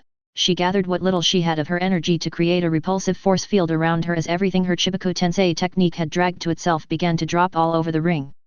Harry stopped reinforcing the shield around the ring and put away his keyblade. He sighed and shook his head. These kids never cease to surprise me. Luna and Susan giggled while Hermione shook her head. You're the one teaching them all of this, Harry, why are you so surprised? Harry grinned at Hermione and then shook his head. I didn't teach Tsuyu how to use the Suten Dai Bakuzui Sha, water-style great exploding water colliding wave, and most certainly didn't teach Okako how to use the Chibaku Tensei. They recreated those techniques on their own by just listening to me telling them about the original users of those techniques, the same with Izuku's Night Fury, that one was inspired by another master of the shinobi world. Hermione's eyes widened in surprise. You mean to tell me that the kids created these highly destructive attacks on their own? With only your stories to go on with? Harry, that's insane. Tsuyu just created a lake inside the stadium and Okako a mini-moon. Even Luna and Susan were surprised by this. Susan had seen a lot during her training and Luna was one of Harry's original students, but even her Kunu, Fei and Valerie weren't this creative at first. It took a while for them to grab what Harry taught them and make it their own. Himiko grinned and then suddenly spoke up. We wanted to get stronger, to show to Harry-sensei that he wasn't wasting his time training us. We want to make him proud. So even after training in the morning and after school, we trained with each other in the evenings to create our very own super moves. Everyone turned to look at Himiko in surprise at her revelation. Harry softly smiled and gave Himiko a head pat that actually made her purr. I was already proud of all of you. You didn't have to do all of that, but it makes me happy to know that you guys went an extra mile for me. Himiko smiled at Harry and fist pumped in victory. She couldn't wait to let everyone know what Harry-sensei had said. Harry chuckled and then looked up at the sky. He loves teaching. It was something that he found he had a talent for when he trained Gohan with Piccolo before Vegeta and Nappa attacked Earth so long ago. Sure, he had already trained Konoha's Anbyucore, but that was just general lessons and it was very focused. There was no room to teach each one something unique. He taught the same thing to everyone at the same time. Since then he had also trained a few more people like Goten and Trunks. He even helped train Videl when she blackmailed Gohan into training her, but they were only trained in martial arts and key techniques. But then Kunu, Valerie, Fei and Luna became his first official students who he passed down so many of his own techniques and spells. Each one learned everything they could and then turned it into something unique to them. They created their very own styles of fighting and he couldn't be prouder. After that he continued to teach. He taught all of his girls, Sirius, Mooney, the Kyoto Anbyucore, the Royal Guards, and the Avengers. He was very happy with them and proud of everything they had accomplished with everything he taught them. As Harry looked up at the sky and reminisced about the past, the girls and Todorokis couldn't help but smile at how proud and happy Harry looked right now. Hermione huffed, but she couldn't help but smile at her boyfriend. Shoto looked down. Inwardly he was cursing his past self for not accepting Harry's offer of training. Rei noticed and smiled. She would see about asking Harry to give Shoto a second chance and train him. She wanted her son to become a great hero, and who else can help him accomplish this but Harry? A few minutes later there was water, mud, rocks, and even long grass all over the ring. It was complete and total devastation and no one could see either Okako or Tsuyu. Suddenly there was a loud yell and a blast that sent debris all over the place. Luckily the barrier stopped any from reaching the public, who watched Okako as she lay on the ground breathing heavily. They watched as she rolled on her belly and groaned in pain as she began to slowly get up. Once on her feet she swayed a bit but smiled as she was able to stand up straight. She looked around and tiredly sighed. Come on, Tsu-chan. I know you're still here. Suddenly water began to gather and coalesced. The gathered water then began to raise and take a feminine form until Tsuyu appeared from the water. She looked worse for wear. The poor frog girl had bruises all over her face and arms, plus her hair was all over the place. The thing that made Okako's sweat dropped was the very impressive deadpan that Tsuyu was sending her way. Kuro. Really, Okako? Kuro. Okako sighed but awkwardly smiled. Well, you were trying to drown me, so I had to do something right. Tsuyu actually pouted, a real legit pout which surprised Okako, Harry and his students, even Susan. Hermione and Luna were surprised to see Tsuyu actually sulk. Luna hummed, "She looks adorable like that." Tsuyu as she pouted then said, "I wasn't going to let you drown, Kuro, you made a moon with me in it, Okako Kuro. Just what did Harry-sensei teach you?" Kuro. Harry's sweat dropped at how upset Tsuyu sounded, but Okako just shook her head. Harry-sensei didn't teach me that. I recreated the technique from one of his stories." Tsuyu just continued deadpanning at Okako, which made her very nervous. Perhaps it wasn't a good idea to do that to Tsuchan. She looks very upset. Tsuyu suddenly sighed and raised her hand, and all the water that had fallen into the ground rose up, forming 3 massive eastern dragons that roared at Okako, who gaped at them. "She's definitely angry. Dang it, I don't have any energy left." Tsuyu narrowed her eyes and then let her hand drop towards Okako, who just closed her eyes, knowing that whatever came next was going to hurt a lot. Water. Try Dragon Explosive Bite, Kuro. The 3 massive water dragons instantly shot forwards Okako. The middle one opened its jaws wide, then it closed them right on top of Okako and took her up into the air, where the other 2 water dragons twisted around the entire length of the middle dragon and collied against its head, unleashing a massive explosion of water. Okako was sent flying out of the water explosion unconscious. A few seconds later she aggressively crashed against the ruins outside of the ring. Everyone winced at the force. She bounced against the ground a couple of times and then rolled to a stop right against the wall. The public stared at Okako's unconscious body in sympathy and then turned towards Tsuyu, who was still pouting. Not that anyone can blame her, since Okako did turn her into a piece of debris for her mini-moon. Midnight Sweat dropped and made a mental note to be extra nice to Tsuyu from now on. That girl had a serious mean streak. Who knew? The R-rated hero raised her whip and then loudly cracked it, and the winner of the second round's last match is the Maiden of Water, Tsuyu Ajui. The public exploded in cheer as Tsuyu sighed and then dropped face first into the ground. She was spent and had no energy left whatsoever, having had to turn herself into water to survive. Okako's crazy technique and last for so long had seriously drained her. Still, she was able to survive Okako's last-ditch attack and still had enough to win, but now she wanted to sleep so bad. Kuro. Everything hurts so much. Harry then appeared right beside Tsuyu. He immediately lifted Okako's unconscious body off the ground with telekinesis and then gently picked up Tsuyu of the ground in his arms. He smiled at her. "Great fight, Tsuyu, though both of you went a little crazy with your attacks. I'm proud of you." Tsuyu blushed and nodded. Harry then healed both of the girls' injuries, but sweat dropped at the amount of damage Okako received. As he began to walk to the tunnel, he turned his head towards Tsuyu. "You really don't hold back, do you, Tsu-chan?"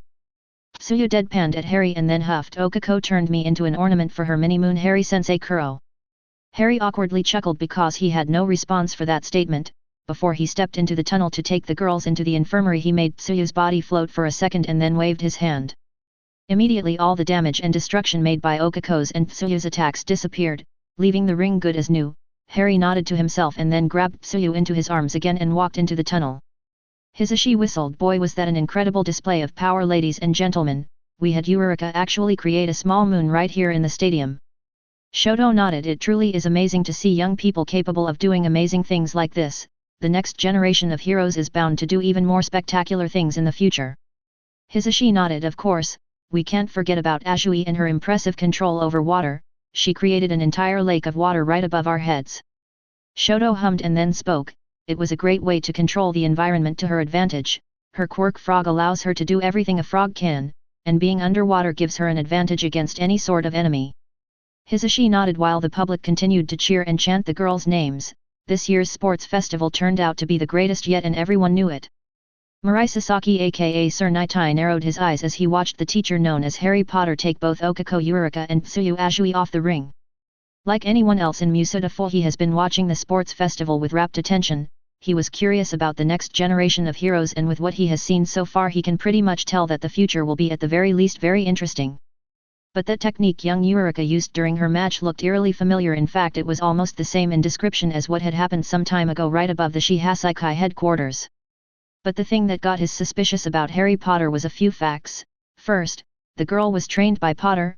Second, the girl had said that Potter didn't teach her the technique but rather recreated it from a story told by Potter. And third, the time when Harry Potter joined UA correlates with the time in which the Shihasaikai was taken down. Everything leads to Harry Potter in some way or the other. The question is how to get close to him to question him. He could have Mirio bring him to him, or perhaps test those students of his. Or he could call All Might and ask him to introduce him to Potter. That way he could use his quirk to see if he has anything planned of the same level as what had happened to the Shihasaikai. The problem with that plan was that Nizu was protecting Harry Potter. He already had been trying to get any information on the enigmatic teacher, but all the information was heavily protected by Nizu and there was nothing he could do to break through that level of cyber protection unless he wants to get caught. That wasn't an option, though no one wants Nizu to point his attention toward them. It was well known how vindictive and sometimes downright cruel Nizu can be. So asking Mirio to deal with all of this might be the best way to go about it. Still, there were a lot of weird things happening lately. First was the Shihasekai and then Endeavor's arrest. Sir Nitai had read the report that was apparently sent to everyone and their pets, of all the crimes that the number 2 hero had committed. It was truly disgusting and he couldn't believe that someone could get away with it for so long because of their fame. Now the man is in jail and facing many years in prison, but the thing that worries him the most is the fact that Endeavor, or he should say NG Todoroki, no longer has a quirk. That detail raised many red lights inside Sir Nitai, for there's only one monster capable of taking quirks away. His only hope is that All Might has already passed down one for all to a worthy user. Otherwise, they might not be ready for the upcoming storm heading their way. All for One stared at the TV in silence, not showing any sign of the turbulent thoughts going through his head. He had been watching the sports festival, and as the third event of the tournament progressed he was speechless at what he has witnessed. Not only are first-year students, young people just starting their training to become heroes capable of mass destruction, the likes of which he hasn't seen before. All for One wholeheartedly believed he was the only one capable of such power, but now there were quite a few children capable of matching him in pure raw power alone. What makes things worse was the fact that one of the strongest ones is the wielder of his brother's quirk. That boy showed an overwhelming amount of power. For the first time in a very long time, All for One was having doubts about his plans. Tomura was definitely not ready to face someone like Izuku Midoriya, a young boy that has shown an impressive tactical mind and the power to back it up. The old villain turned his heat vision and sonar quirk towards Tomura and frowned as he watched him loudly ranting and complaining about the young heroes in training. He was ranting about how much they have leveled in such a short time and how unfair it was to use cheats or something like that. Young Tomura is not ready for this, but there's no one else, and the fact that he's Nana Shimura's grandson makes him the perfect weapon against All Might, but these new heroes will tear him apart. That was the most shocking part about all of this. These kids were ruthless, merciless, and brutal, something that he has never seen before. Perhaps the closest things would be vigilantes and underground heroes, but even they would hesitate to do anything close to what these children are willing to do. Just what sort of man is Harry Potter that he would teach this sort of behavior to his students? Just what was he dealing with? As he continued to watch young Tomura rant and complain like a child, All for One couldn't help the small sliver of fear beginning to grow in his heart from growing even more. Midnight had given everyone a 10-minute break. Since the semi-finals were about to begin, they had to make sure everything was ready for the last matches. Having some time to rest and relax, all of Harry's students decided to go meet up with Okako, Tsuyu, and him in the infirmary.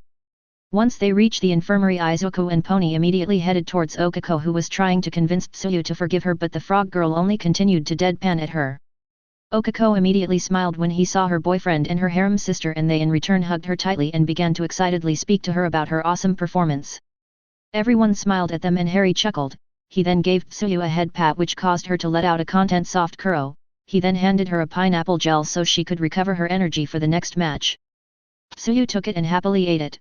The gels were really popular among Harry's students since they were not only delicious but also very helpful.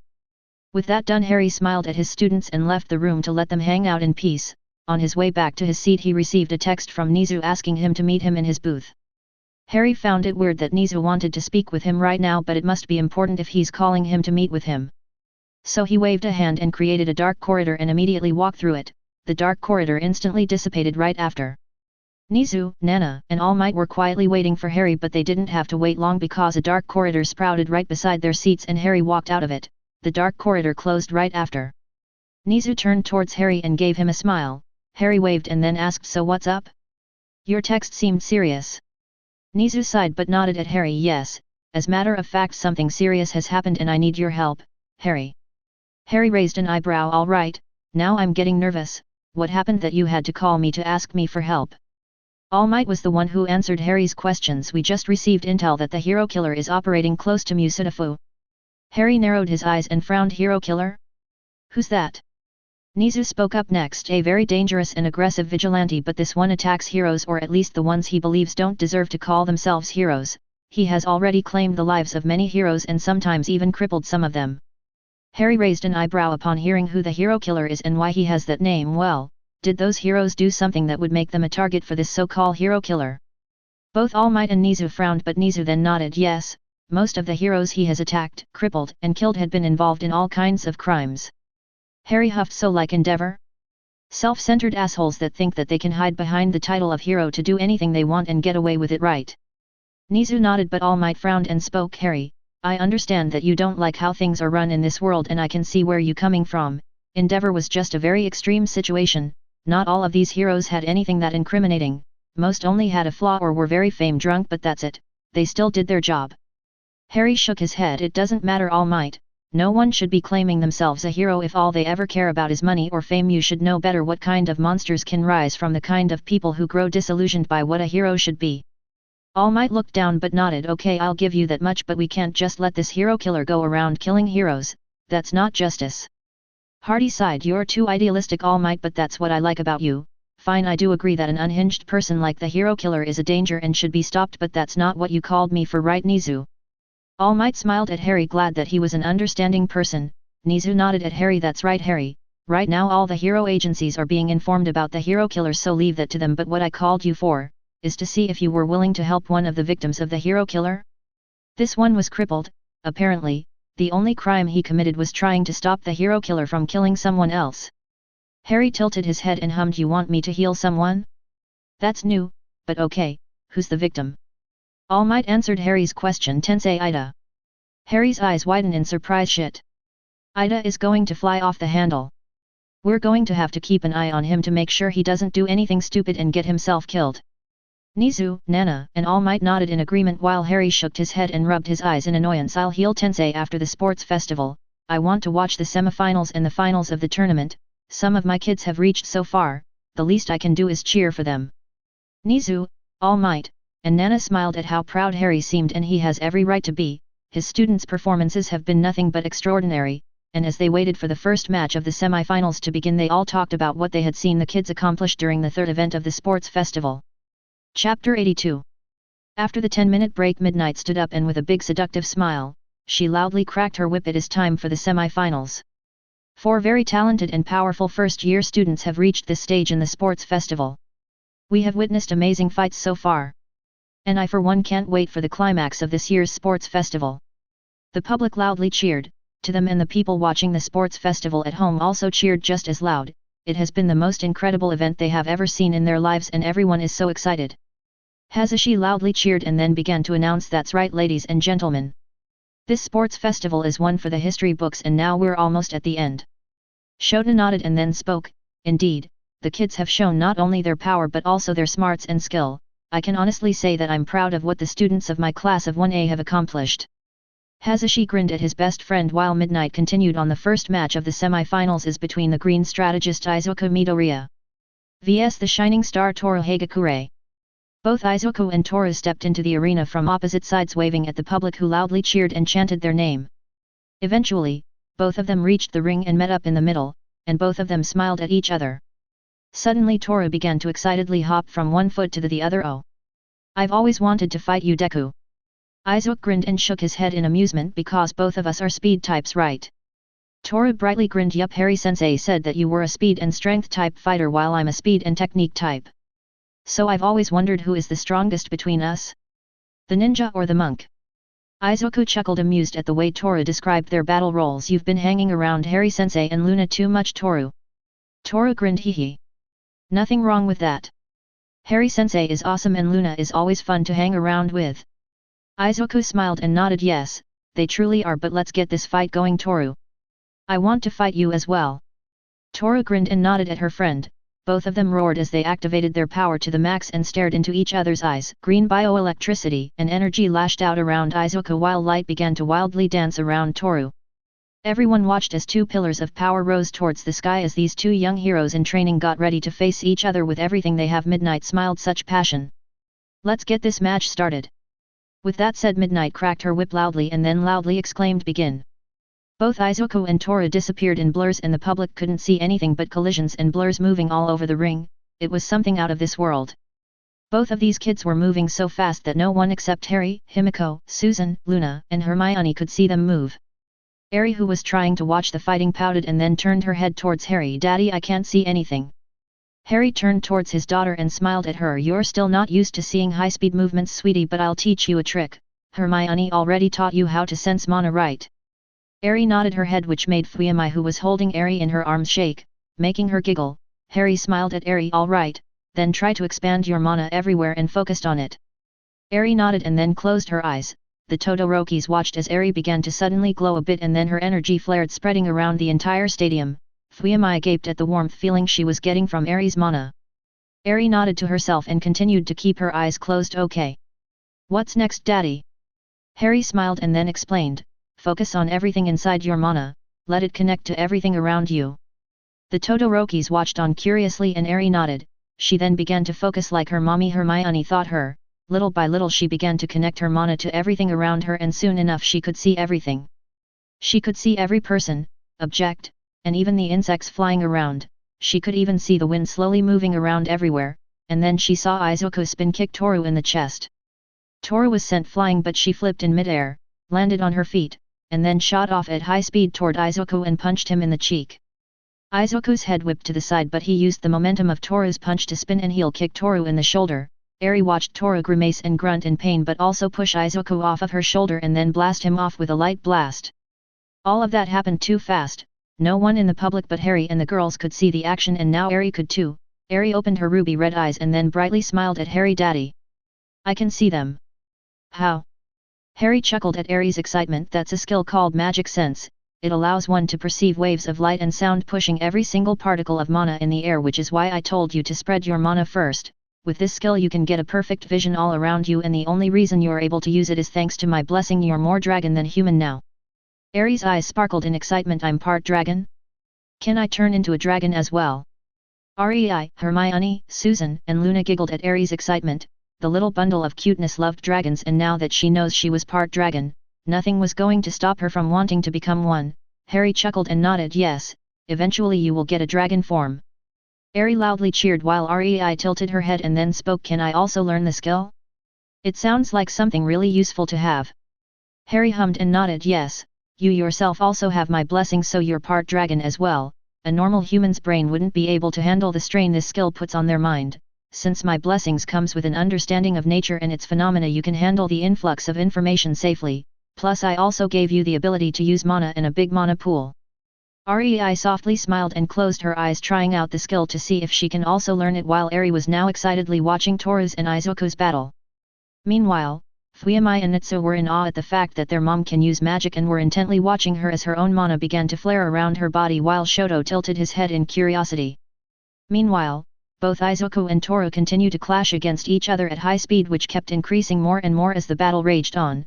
Toru eventually disappeared in a flash of light and reappeared behind Izuku while creating a katana made out of light. She swung down hoping to hit Izuku and slice open his back, but Izuku immediately reacted and twirled on his toe while jumping. His leg suddenly lit up with energy and green bioelectricity. Izuku spun kicked towards Toru's light katana and deflected up, surprising her. Izuku then took advantage of the opening in her defense and twirled in midair, catching more momentum until he lashed out a spin kick that nailed Toru on her face while also spreading a bunch of green leaves around Izuku. Leaf hurricane. Toru was sent flying but quickly recovered and twirled in midair to land on her feet on the ring. As soon as her feet touched the ground, she rushed forward and clapped her hands, creating a bunch of light clones who also rushed towards Izuku. Izuku's eyes widened in surprise and he jumped back to get some space, but Toru's clones disappeared in flashes of light. Izuku hadn't even landed when he was hit in the ribs by a kick from a Toru clone. The force of the kick sent him flying to the side, where another clone appeared in another flash of light and punched him in the chest, sending him flying back. More and more clones began to flash and hit Izuku all over the ring non-stop. The poor one-for-all wielder became a pinball as he was bounced around all over the place until the real Toru appeared, bellowed him in a flash of light and kicked him up high in the air, dancing lights. Shining star. As Izuku flew through the air, all of Toru's clones appeared around him in flashes of light and then exploded, engulfing Izuku in an explosion of light that shook the ring. The public except Harry and company covered their eyes from the bright flash of light caused by Toru's super move. Toru looked up towards the explosion and waited for it to dissipate. But Izuku suddenly burst out of the explosion with a loud roar as his body was engulfed in green lightning and energy. Toru frowned and got ready to attack, but was suddenly taken by surprise when Izuku turned into lightning and appeared right in front of her, his fist up and ready to punch her full on. She barely had time to cast a light spell to protect herself, one that caught Izuku by surprise, Reflega. Izuku growled and gritted his teeth recognizing the spell. He knew what would happen next and all he could say is one thing: shit. Izuku's fist collided against Tora's Reflega spell, stopping his punch. Then the barrier exploded and returned Izuku's attack back to him with double the force, sending him flying in the air screaming in pain. Izuku aggressively crashed against the floor and rolled a couple of times but quickly stopped himself with both hands and feet. Soon after fully stopping himself, he suddenly dropped to his side and held his ribs in pain. Tora dropped to her knees and began to breathe heavily. The amount of magic it took to stop and reflect Izuku's punch was massive. She honestly doesn't how Harry-sensei can cast Reflega's spells non-stop. Susan, Hermione, and even Luna winced in pain. All of them have been on the receiving end of that spell, especially when sparring with light elemental users like Kunu and Asia. They know how painful it is to get hit with twice the force of your own attack. Even Harry winced because he had been hit by that spell once or twice before, especially before he had the Pierce perk, which allows him to break through barriers and natural defenses like the Reflega spell. Izuku shakily got up to his knees and hands and tried to get up but couldn't. He actually began to throw up blood for a while. That did a lot of damage. Ugh. Good counter-attack, Toru. Tora tiredly smiled and nodded. She then shakily got up. Izuku took a big breath and also slowly got up. Tora stared at Izuku as he tenderly held his chest. I barely had time to use that spell. I should have known that you would have figured out how to turn into your element like me and Tsuyu. You're too smart sometimes, Deku. Deku grinned and then stood up straight. He then took another big breath and relaxed his breathing while activating One for All. His body was once again engulfed in green lightning and energy. However, this time both the lightning and energy seemed denser. Tora watched in shock as red-like markings began to glow all over Izuku's body. She could even see them through his clothes. His eyes began to glow electric green and his hair stood up full, cowling 50%. The ground underneath Izuku cracked, but he then coughed up some blood. Ugh. I don't think I'll last much longer in this form. You got me good, Tora, but I won't lose. This time I'm coming at you with everything I can handle so far. Let's see you reflect this. Ha ha. Harry narrowed his eyes as he stared at Izuku. I see. Quite the risky plan you came up with, Izuku. It could horribly backfire on you, kid. It seems like you're still quite reckless with your body. Everyone turned towards him, but it was Luna who answered their unasked question. Izuku is planning to overpower Tora's Reflega spell. Hermione frowned. Is that even possible? All of us know the spell, but I didn't think it could be overpowered, especially since Reflega is the third level of that series of spells. Harry nodded. It's possible. It happened to me once in the Tournament of Power. I fought an alien known as Hit. He had a special ability called Time Skip where he would hit simultaneously by manipulating time. I had used Reflega to stop the attacks and reflect them back, but after a couple of times he began to hit me with more and more strikes until my spell shattered and I received some very serious damage from the backslash. I lost that match soon after. The girl's eyes widened in shock, not knowing that someone had not only overwhelmed Harry's Reflega spell but also beaten him. Harry noticed the girl's looks and chuckled. Hey now, I wasn't always all powerful, you know. There were times when I was overwhelmed. The girls nodded but still looked a little shaken. Himiko then decided to ask, do you think Deku could do the same as that Hit guy? Harry hummed. Yes, it's possible. Tora still has a lot to train to reach a high level of power to use Reflega to its full potential, but that last clash did drain her energy by a lot. Of course, she was caught by surprise and more than likely overpowered her spell because of that, but there's still a chance that her spell can take Izuku's next attack if she focuses and maintains a steady flow of mana on her spell. Plus Izuku is severely injured right now, so his body might not be able to last the usage of his quirk at that high level of power. It's a big gamble he's taking right now. Himiko nodded while the girls turned towards the battle, curious to see who would win, while the Todorokis, having listened to everything Harry said, were now very interested in this final clash.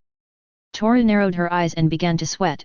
She and everyone else in Harry's training group knew that Izuku probably is the strongest of them all.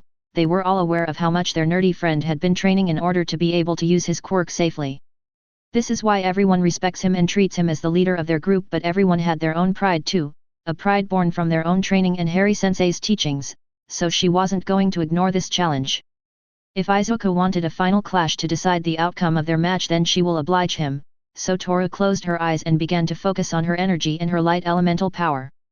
Izuku watched as Tora's body began to glow with her element until she was then engulfed in a brilliant white light. Everyone else but him covered their eyes to protect themselves.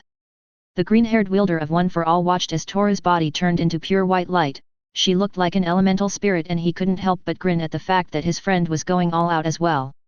Tora stared at Izuku. This form was very energy extensive, but it gave her quite the boost to her power.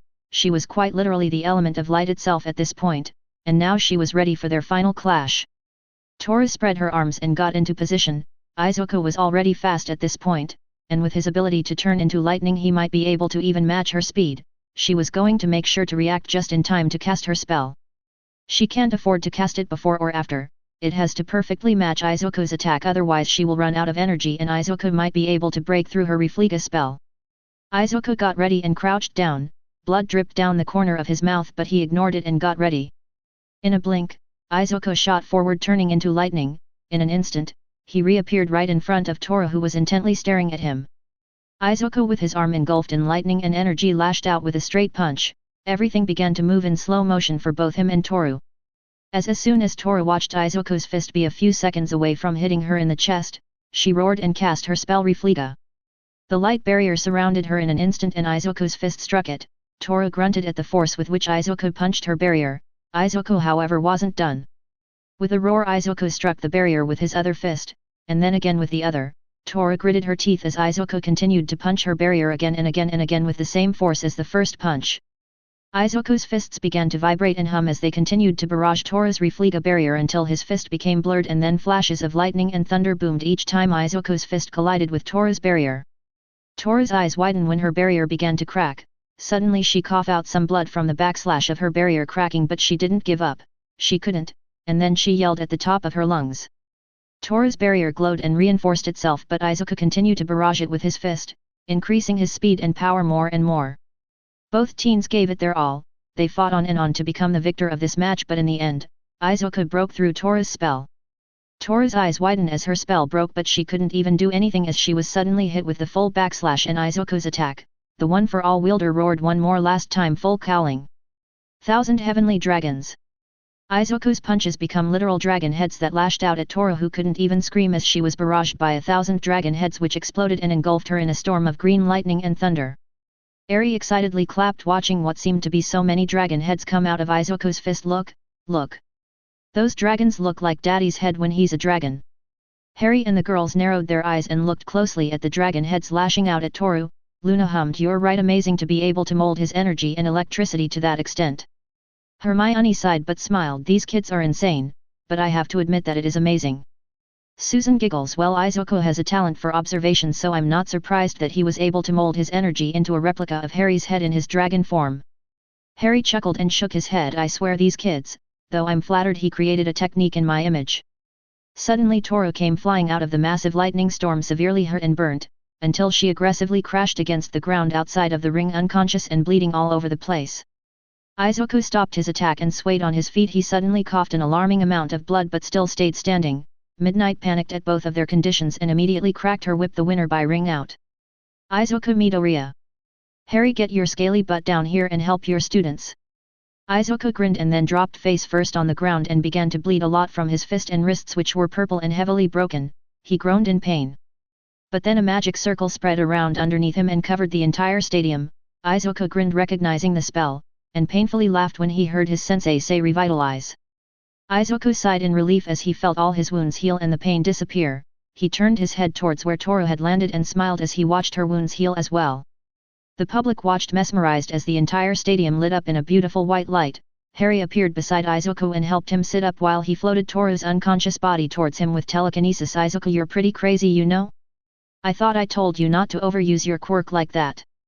Izuku chuckled and smiled at his sensei. "Sorry sensei, but I didn't want to lose.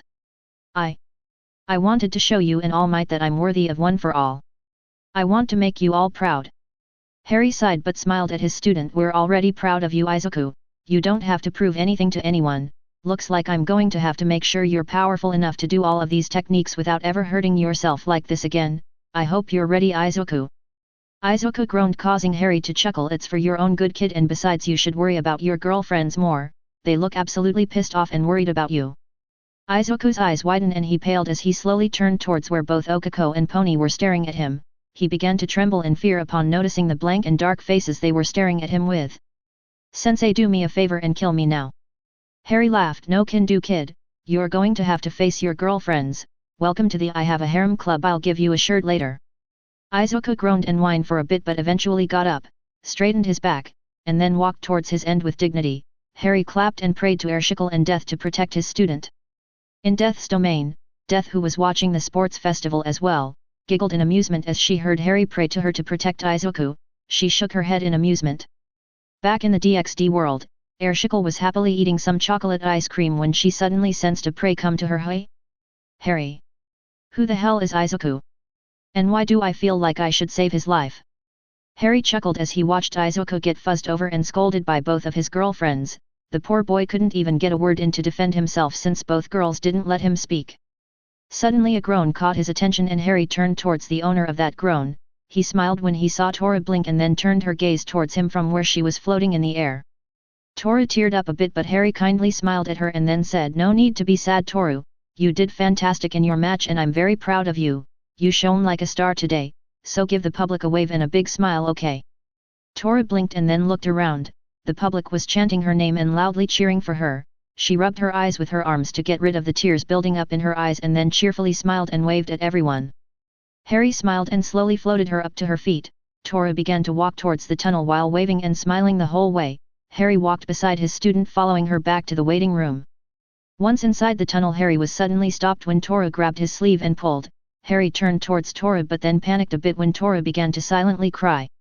Tora let out a lot of tears, but they weren't because she was sad or anything like that. No, she was very happy, so she looked up towards Harry's eyes and then said, "Thank you, Harry-sensei. Thank you for everything." Harry calmed down from his panic attack and stared at his student for a long second until he smiled at her and gently patted her head. "You're welcome, Tora, but you're the one who put in the effort to grow this strong. Be proud of what you have accomplished and how strong you've become." Tora suddenly hugged Harry tightly and nodded to him while Harry chuckled and continued to give her head pats. They stay like that for a little while. Midnight gave the next contestants 5 minutes to get ready. In those 5 minutes Harry gave a miracle gel to both Toru and Izuku in order for them to recover both their stamina and energy. Especially Izuku, who will fight again as soon as the next match is over. Harry then left to go back to his seat to watch the next match. Meanwhile, Hisashi was commentating on the match between Izuku and Toru. "These kids are insane, ladies and gentlemen. We saw Hagakure become a goddess of light before our very eyes." And Midoriya countered back by punching dragon heads made out of green lightning back at her. "Where do these kids come up with such techniques?"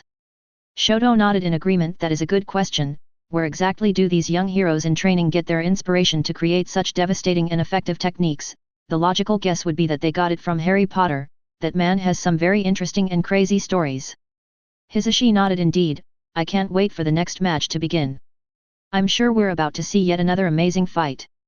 The climax of this year's sports festival is soon approaching and I'm super excited about it. Who will win?" The 5 minutes break went by fast and everyone waited with anxious excitement. Midnight stood up from her seat in the stands and seductively posed. She then loudly cracked her whip. "The second match of the semi-finals is about to begin." The public loudly cheered and Midnight grinned as she looked around all over the stadium. "Looks like everyone is excited.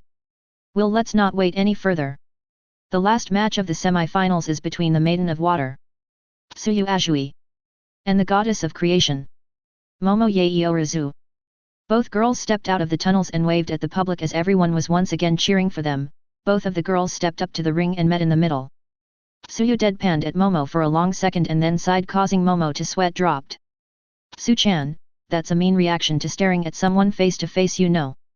Tsuyu shrugged and shook her head. "Sorry Yao Momo, but I'm not really looking forward to fighting either you or Deku Kuro." Momo tilted her head and stared at Tsuyu in curiosity. "Why?" Tsuyu deadpanned at Momo again. "No offense, but you're kinda crazy Yao Momo Kuro, and Deku's element is my weakness. Fighting the two of you is not going to be fun, Kuro." Momo and even the public nodded in understanding. What Tsuyu just said made a lot of sense. "I see, yet I can see how that wouldn't be fun. Hey, I'm not crazy." Everyone including Tsuyu's sweat dropped. "Yao Momo, you shot Fumi Cage in the forehead with a shotgun." Momo flinched while the public nodded in agreement to Tsuyu's words. "I shot him with a beanbag." Everyone turned towards where Fumi Cage was sitting. Everyone looked up and stared at the giant band-aid on his forehead. Recovery girls deemed his injury too light for her to use her quirk on, so she gave him a lollipop and told him to walk it off. Thankfully Izuku had some band-aids and he gave him one for the giant red bump on his forehead. Momo sweat dropped. He's fine." Tsuyu deadpanned and then pointed at Mina, who jumped a bit when everyone in the stadium turned to look at her, but she recovered quickly and waved at everyone with a smile on her face. "You tossed and then kicked Mina in the face with a metal boot, Kuro." "Okay." Momo didn't even have a defense for that one. she had honestly forgotten she was wearing her booster boots when she had kicked Mina in the face. Okay, maybe I'm a little crazy but I blame Harry-sensei. Momo pointed at where Harry was sitting, who was in the middle of eating another hot dog. He froze mid-bite and turned to look back at everyone. He tilted his head in confusion, not understanding why everyone was staring at him right now. The girls Rei, Himiko, and Eri giggled at Harry's confusion while the public sweat dropped at his obliviousness. Tsuyu just shook her head. I just know I'm going to regret this fight, Kuro, but I'm not giving up and I'm certainly not going to hold back. Kuro. Momo teared up and slumped at the fact that Tsuyu ignored her claims against Harry. It wasn't her fault that Harry taught her how to react rather than to think. Everything she does in a fight is a reflex now. She can't help it. Tsu-chan, you can be so cruel sometimes. Tsuyu giggled a bit and got ready. As soon as Momo saw her friend in position, her demeanor changed as she herself got ready to fight with everything she has. Hisashi was excited for the next match. Boy, is this match going to be amazing. Both of these girls have shown how powerful and versatile they are with their abilities. Shota nodded. Yes, both girls are very good fighters and have shown they have the smarts to get out of any bad situation. Hisashi nodded. Who do you think will win? Azui with her amazing ability to control water and her frog-like abilities? Or Yaoyorozu, who is a literal bag of surprises? Shota looked down and thought about Hisashi's question. It's hard to say, both of them are very strong and intelligent. I think this match will be decided on who can catch the other off guard. Hisashi nodded and then turned to watch the last match of the semi-finals. Tsuyu narrowed her eyes towards Momo. She was very cautious about her friend and a little hesitant to make the first move, knowing that Momo more than likely already had formulated a bunch of plans against her, after having watched her prior matches. If she wanted to win, she was going to have to surprise Momo and catch her off guard with something she hasn't used before. Momo stared at her friend and watched with a raised eyebrow when Tsuyu suddenly clapped her hands and loudly said, "Hidden mist technique." Momo's eyes widened in surprise when the entire ring was almost instantly engulfed in this layer of pure white mist. Tch. I should have known that Tsu-chan could do this. Momo began to look around everywhere, expecting a surprise attack. She was about to create something, when she had to avoid Tsuyu's tongue that tried to wrap around her leg. She sidestepped Tsuyu's tongue and then had to jump back to avoid water bullets heading from her side. Momo wildly looked around trying to catch sight of Tsuyu but frowned when she couldn't see her at all. Suddenly she had to scramble to dodge a barrage of water bullets coming at her from all directions. Momo tried her best to dodge them all, but some were able to hit her arms and legs, splattering blood everywhere, which caused her to grunt in pain. How is she attacking me from multiple places at the same time? How can she even see me in this thick fog, for that matter? Momo jumped to the side to dodge a water whip that attempted to hit her on the back, but she then had to immediately roll on the ground to dodge more bullets until she used her hands and her arm to push herself off the ground and into the air, where she twisted her entire body to dodge more bullets coming her way. She landed on her feet and began to run and jump around at high speed to continue dodging all of Tsuyu's attacks. She's planning on not letting me create anything. Too bad for her that I'm a Fuinjutsu practitioner. I already have a bunch of stuff made in my wrist seal. Tsuyu, who had been keeping an eye on Momo, narrowed her eyes when she saw her grin mischievously. I just know that smile is bad news for me, Kuro. Just what is Momo planning, and will it be enough to get her a win against Tsuyu? Chapter 83. Momo smiled and then rapidly tapped the hidden seal tattoos on her wrists. Some pops were heard throughout the ring as Momo jumped back and waved her arms while throwing something throughout the entire ring. Tsuyu couldn't see what it was but could sense that it was a lot of small objects that landed on the ground. She frowned, not knowing what they were, but she didn't have time to think about it any longer since Momo tapped her wrist again and suddenly 2 handguns appeared on her hands. What? Where did she get those guns from? I didn't see Momo use her quirk, Kuro. Momo began to shoot everywhere. It wasn't the smartest of maneuvers, but it did force Tsuyu to move around, but suddenly pain lit up underneath Tsuyu's foot, causing her to drop to the ground screaming in pain. Momo smiled and then created a bunch of grenades and began to throw them where she heard Tsuyu scream in pain. Found you, Tsu-chan. Tsuyu gritted her teeth and reached down to grab what had caused her so much pain, only to grimace when she pulled it off her shoe-covered foot. She brought it to her face and frowned as she looked at the small metal ball of spikes she had stepped on. However, she didn't have any more time to think because a bunch of grenades landed beside her. She immediately turned into water and slithered away as fast as she could. The explosions not only splattered her water body all over the place but also blew the mist away from the ring. Momo smiled, watching as her plan had worked. After the explosions subsided, Tsuyu reformed her body and then turned back to normal, but now she was putting all her weight on one foot. Momo immediately pointed her guns at her and switched her ammo to something more unique. Got you good, hey? Tsu-chan. Tsuyu sighed and shook her head. She then threw the small metal ball full of spikes towards Momo, who made it disintegrate before it could even reach her. Really, Momo? Kuro. Mikabishi? So you're a ninja now? Kuro. Momo smiled and shrugged. It worked, right? Never forget about the classics, and besides, Harry-sensei taught me how to use all kinds of weapons, it's only natural he showed me how to use ninja tools as well. Tsuyu just deadpanned at Momo and then pointed at her foot, which was bleeding a lot. Momo's sweat dropped but then shrugged and began to shoot at Tsuyu, who engulfed her body in water to protect herself from the bullets. But she then screamed in pain. As soon as the bullets hit the water, they released a massive amount of electricity which began to electrocute Tsuyu. Tsuyu dropped her water veil and threw it towards Momo, who jumped to the side and dodged it. Tsuyu dropped to the ground on her knees and hands, and she gritted her teeth in pain from the massive shock she just received. Electric bullets, Kuro. Momo stared at Tsuyu and nodded. Shock rounds, a combination of Fuinjutsu, my quirk, and Harry-sensei's stories. Tsuyu grimaced and looked. Fuinjutsu? I see, Kuro. That hurt a lot, Kuro, and I can barely move, but this isn't over yet. Kuro. Tsuyu suddenly roared, surprising Momo and everyone who knew Tsuyu. The ground began to shake as water began to seep from underneath the ring. The ground suddenly inflated and exploded outwards, shocking Momo, who was sent flying, but she quickly created her booster boots and began to fly and looked toward the ring. The half side of the ring she was standing on a few minutes ago was completely destroyed by the massive amount of water that burst out from below the ring. Momo turned towards where Tsuyu was trying to get up, but suddenly she clapped her hands and the water that had splashed all over the place coalesced into many orbs of water that then began to morph. Suddenly the remaining half of the ring was covered in Tsuyus, who all looked up towards Momo, who looked completely in shock. The original Tsuyu grinned and then painfully raised her hand, covering the entire stadium with floating orbs of water. The frog girl then loudly spoke, water clones. Frog dance, Kuro. All the water clones jumped up and began to land on top of the water orbs and used them as platforms. They began to attack Momo in numbers with all sorts of attacks. Some used long range while others jumped towards her and began to try to punch and kick at her, while Momo desperately tried to dodge the clones' attacks while shooting at them with her handguns. Tsuyu just continued to create more and more clones who immediately jumped to attack Momo, but all of that was beginning to drain the poor frog girl. She was beginning to sweat as she watched her clones begin to be able to hit Momo with their attacks. She was beginning to get overwhelmed by the clones' numbers. Momo grimaced when she was suddenly hit with a water bullet that hit her on the shoulder, which made her drop one of her handguns and sent blood flying everywhere. This opening allowed another water clone to get close to her and kicked her towards the outside of the ring. But Momo quickly recovered and used her booster boots to fly just above the ground and dodge the water bullets and whips sent towards her by the clones. As she approached the now self-repairing ring, she was stopped by 3 clones who appeared right in front of her.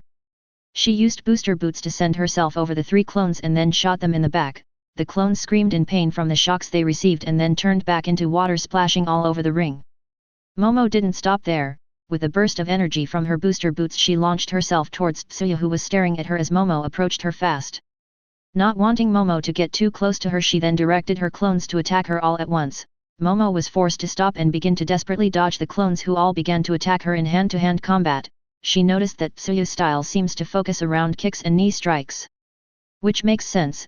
Her legs are definitely the strongest part of her body, which is why Momo was trying to avoid as many of those kicks as she could.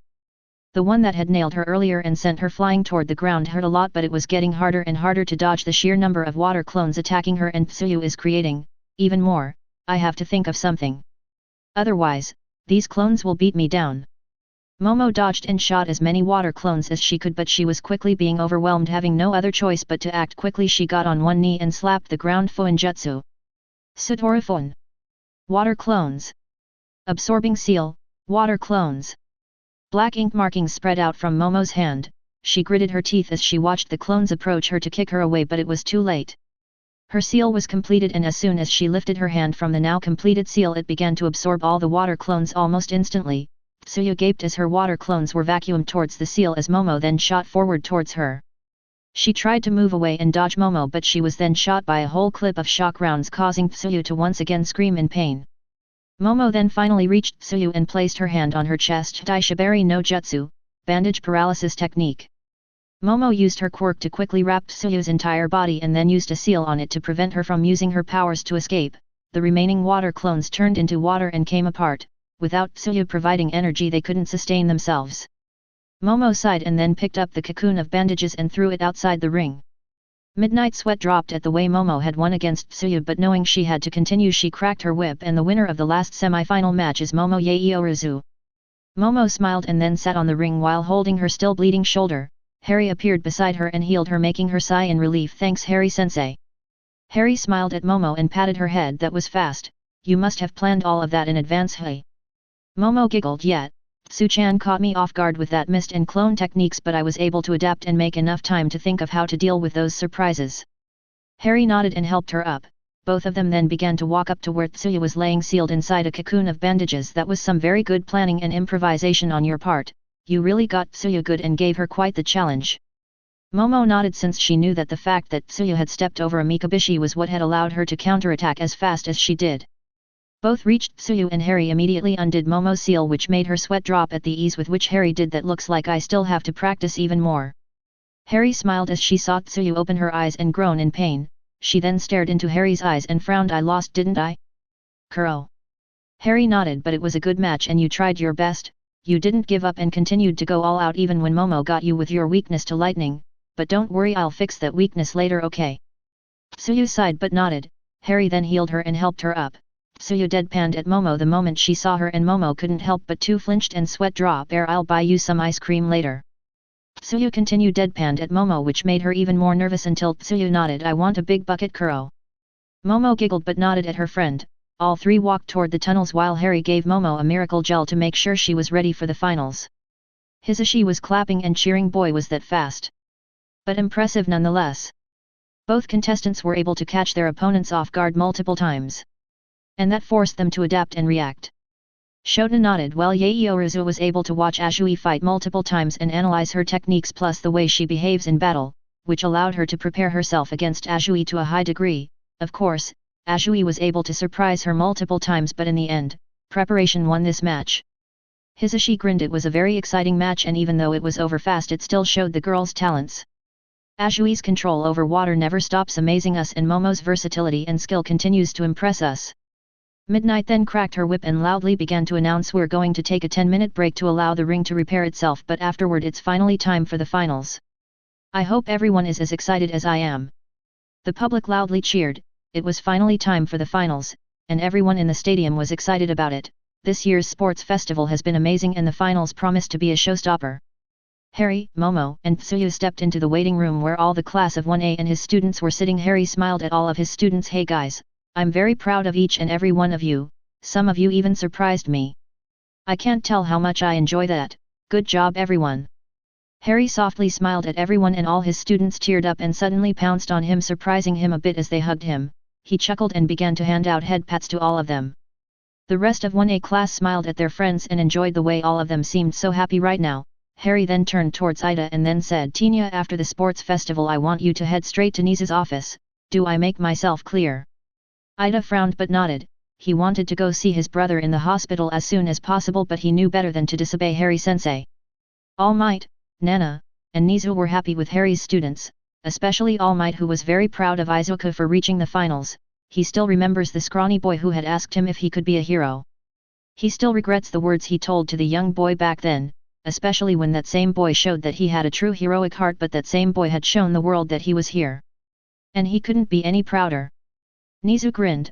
All of Harry's students had reached levels of power and skill far beyond what his calculations had predicted. This was a new era of heroes, one that will change the way the world worked, and he couldn't help but be excited for it. Nana was smiling, but inwardly she was already planning to ask Luna to help her convince Harry to give her a second chance in life. Watching these young kids do their best had lit a fire in her heart. It might be selfish on her part, but she wanted to live and experience all of this once again. Hopefully, Harry will let her have that chance. Inko was crying rivers of tears in her apartment. She was so proud of her son. Her little boy not only showed the world that he deserves to be a hero, but also proved that he can be a hero by reaching the finals of the sports festival. Her son was well on his way to fulfilling his dream, but she still regrets not fully supporting him when he needed her the most. Her fear of losing her son had prevented her from saying the words her son needed to hear, but he was still able to do it. Now she will do everything in her power to support him and help him. It was a promise Inko had made to herself and her son. Her son had continued to surprise and amaze her as she watched him fight in the tournament. He even got 2 girlfriends, and that thrilled her the most. Now all she has to do is convince him to give her grandchildren soon. I can babysit them while they go do their hero training. And later work when they graduate. Inko Midoriya began to mutter and plan to get as many grandchildren as she can. The way she was muttering shows exactly where had Izuku gotten that habit from. 10 minutes later, Midnight loudly cracked her whip and brightly smiled as she looked around everywhere. It's been a crazy sports festival, and all of us have seen a lot of amazing things today. But it's finally time for the finals. The public loudly cheered. It's been a long but amazing day, but it was time to see who would win this tournament. It was time for the sports festival to come to an end, and everyone can't wait for the final match to begin. Midnight grinned and seductively posed before continuing. The final match will be between Izuku Midoriya, the green strategist, versus the goddess of creation Momo Yaoyorozu. Hisashi grinned. It sure has been a crazy day. I think I had multiple mental breakdowns today. But despite my mental health, no one can argue that we have witnessed incredible things during this sports festival. Shota nodded and had a small soft smile on his face. These students have shown all of us exactly what they're capable, but more importantly they've shown all the villains out there something to fear. Hisashi nodded. You heard that, villains? Watch out. Because soon enough these kids will be out there ready to save the day, and trust me, you are not ready for them. Both Izuku and Momo walked out of the tunnels on opposite sides of the ring, waving and smiling at the public. Soon they both reached the ring and walked up to the middle where they stood face to face. Izuku smiled. I still can't believe I'm here and I'm in the finals of the sports festival. Momo nodded and looked around. She watched as the public still continued to cheer for them. Yes, it certainly has been like a dream, but it's real. I'm not looking forward to going home though. My mom is probably going to scold me something fierce. Izuku nodded in understanding. Yeah, me too. I know my mom is going to have a lot of questions for me when I get home. Izuku looked so pale that Momo couldn't help but giggle. I don't think Miss Midoriya is going to be upset about you having two girlfriends, Deku. Izuku shook his head. That's what I'm afraid of. Who knows what my mom is planning right now. Momo just smiled. At least she won't ground you for months. Izuku closed his eyes. That's true. Well, you can just blame everything on Harry-sensei. It's what I do anyways. Well, everyone does. Harry's sweat dropped. What the? Is that why everyone's parents have been calling me to yell at me? What the hell? Susan, Luna, Hermione, and Rei giggled at Harry. Luna then spoke up. You always hang up the moment they start complaining, Harry, so why does it matter? Harry looked down in defeat. That's not what matters. The kids are using me to get away with stuff. Harry reached her little hand and gave her pouting father a head pat to cheer him up, which seemed to work because Harry smiled at her. Still, he was already planning ways to get back at his students. All of Harry's students suddenly had a cold shiver run down their spines, causing them to gulp and look around as if looking for a surprise attack. Both Izuku and Momo felt it and made them stand up straight. Izuku's sweat dropped. Maybe shouldn't have said that. Momo nodded. Yet. But then both of them got in position and stared at each other. Izuku grinned at Momo. I've been wanting to fight against you for a while, Yao Momo. Harry-sensei would always tell me about all the kinds of things both of you have been researching.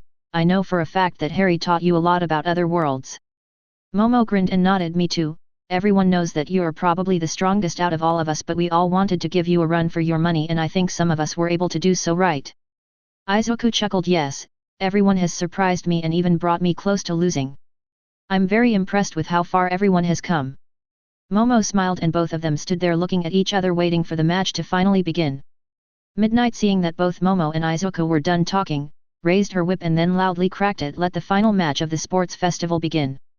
Izuku immediately activated One for All and engulfed his entire body with green lightning and energy. In an instant he shot forward, becoming a green blur. But Momo was ready and she waved her hand, throwing a few grenades into the air. The grenades exploded and unleashed a bright white light that blinded Izuku and everyone else. Izuku had to stop himself and covered his eyes from the bright light. Momo had her eyes covered with sunglasses, and while Izuku was distracted she began to create a set of mechanical armor all over her body. It wasn't full body armor, but it was quite impressive nonetheless. The armor itself was a simple chrome color and covered her vitals, plus a simple helmet covered most of her head but left her face open. Her joints were free so she could move with ease, but the impressive part was the booster boots and gauntlets that would let her move and maneuver around with ease.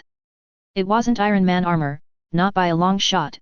Momo wasn't able to make an arc reactor with her quirk, so she lacked the means to fully create the armor. But she can create something close to it and equip it with all kinds of weapons, plus with Fuinjutsu she can also make it have all kinds of useful functions. It's a silver armor that is inspired by Tony Stark's Iron Man armor. Momo wasted no time and used the propulsion of her boots and gauntlets to rush forward toward Izuku. However, Izuku's quirk Danger Sense let him know that Momo was on the offensive. Having trained this quirk all the time with Harry-sensei had allowed Izuku to be able to let his body move out of the way on reflex alone upon using this quirk. So when he easily dodged a kick sent to his head with his eyes closed, Momo's eyes widened in shock, but Momo didn't stop there. she used her booster gauntlets to stop her momentum and launch herself back to Izuku in a matter of seconds. This time Momo attacked Izuku with a combo of fast punches. Izuku, however, weaved his body and head away from her strikes. Momo then decided to sweep Izuku's feet, but he just jumped over her leg and lashed out with a spinning kick. Momo raised her gauntlet and blocked Izuku's heavy kick, but to his surprise, Momo's gauntlet absorbed his kick and then sent the force back at him, sending him flying. He recovered in midair and landed on his feet, but he had to immediately dodge to the side to avoid getting shot by a pair of machine guns that sprouted from Momo's armored shoulder. Izuku looked like a lightning bolt moving around at high speed while avoiding Momo's attempts to shoot him down. Momo then raised her fist towards Izuku and fired 8 small missiles from her gauntlet. Izuku finally opened his eyes only to widen them in surprise when he saw 8 small missiles heading his way, but he easily dodged most of them. While dodging the last one, Izuku watched as Momo shot it with a handgun and made it explode right on his side. Izuku screamed in pain as he was engulfed by an explosion that sent him flying. He recovered quickly and landed on his feet, and he turned his gaze towards Momo, who was once again pointing her fists toward him. Izuku frowned and quickly flicked a finger towards her, which shot forward a blast of air and lighting, which made Momo stop firing her missiles in favor of using her booster gauntlet to shoot herself to the side and dodge Izuku's super flick. However, Izuku turned into lightning and reappeared right in front of Momo and sent a punch to her chin, hoping to knock her out, but Momo raised both arms up and blocked Izuku's punch with her booster gauntlets. Once again Izuku's punch was nullified and the force of his strike was sent back to him, but this time he was ready for it, and before he was sent flying he used Black Whip and wrapped Momo's leg with it and pulled her along with himself. Momo yelped in surprise as she was suddenly pulled off her feet. Izuku in midair began to spin and then violently whipped Momo towards the outside of the ring. Momo screamed as she was sent flying and spiraling through the air as Izuku suddenly stopped using Black Whip and let go of her. Izuku softly landed on the ground and watched as Momo stopped herself in midair with her booster boots and gauntlets and shot herself forward towards Izuku, while out of her back a bunch of high-powered lasers began to fire towards Izuku. Izuku's eyes widened and he scrambled to dodge the laser by dancing around the arena. One of the lasers got too close and cut off some of his hair, but Izuku didn't have time to even lament his impromptu haircut because he was suddenly tackled into the ground. Izuku grunted in pain and looked up to see Momo sitting on his chest with her fist raised up and ready to come down towards his face. Izuku had to raise his arms to protect his face from Momo's violent barrage of fists. Shit. Those gauntlets make her punches more painful, star. Momo was trying to knock Izuku out as fast as she could. Her armor is impressive and she was very well protected from almost anything while wearing it, but she had to constantly use her quirk to maintain its structure and keep the material she was using from deteriorating. This armor and its many weapons take a massive toll on her body and she can't keep going forever with it, which is why she was trying to punch Izuku's lights out go to sleep. Izuku growled and then released a burst of 50% of One for All, unleashing a shockwave of green bioelectricity and air pressure. The green lightning was absorbed by Momo's armor and the seals she had placed on it, but the air blast still sent her flying back. She straightened herself in midair only to be caught by Izuku's Black Whip, which wrapped around her neck and pulled her down towards the ground, where Izuku slammed her body face first into the ground. Momo grunted in pain from her impact against the ground. She then felt Izuku jump on her back and pull back Black Whip, which was still around her neck. Momo let out a choked grunt of pain as she felt Izuku pull back on his quirk to choke her out. Momo then grabbed hold of the Black Whip around her neck and tried to tear it apart with her booster gauntlets, but it was too strong, so instead, she opted to shoot her wrist missiles right on the floor in front of her. Both she and Izuku were engulfed by the explosions and sent flying back screaming in pain. Izuku still had Black Whip wrapped around Momo's neck, so she was pulled towards the direction he was sent flying.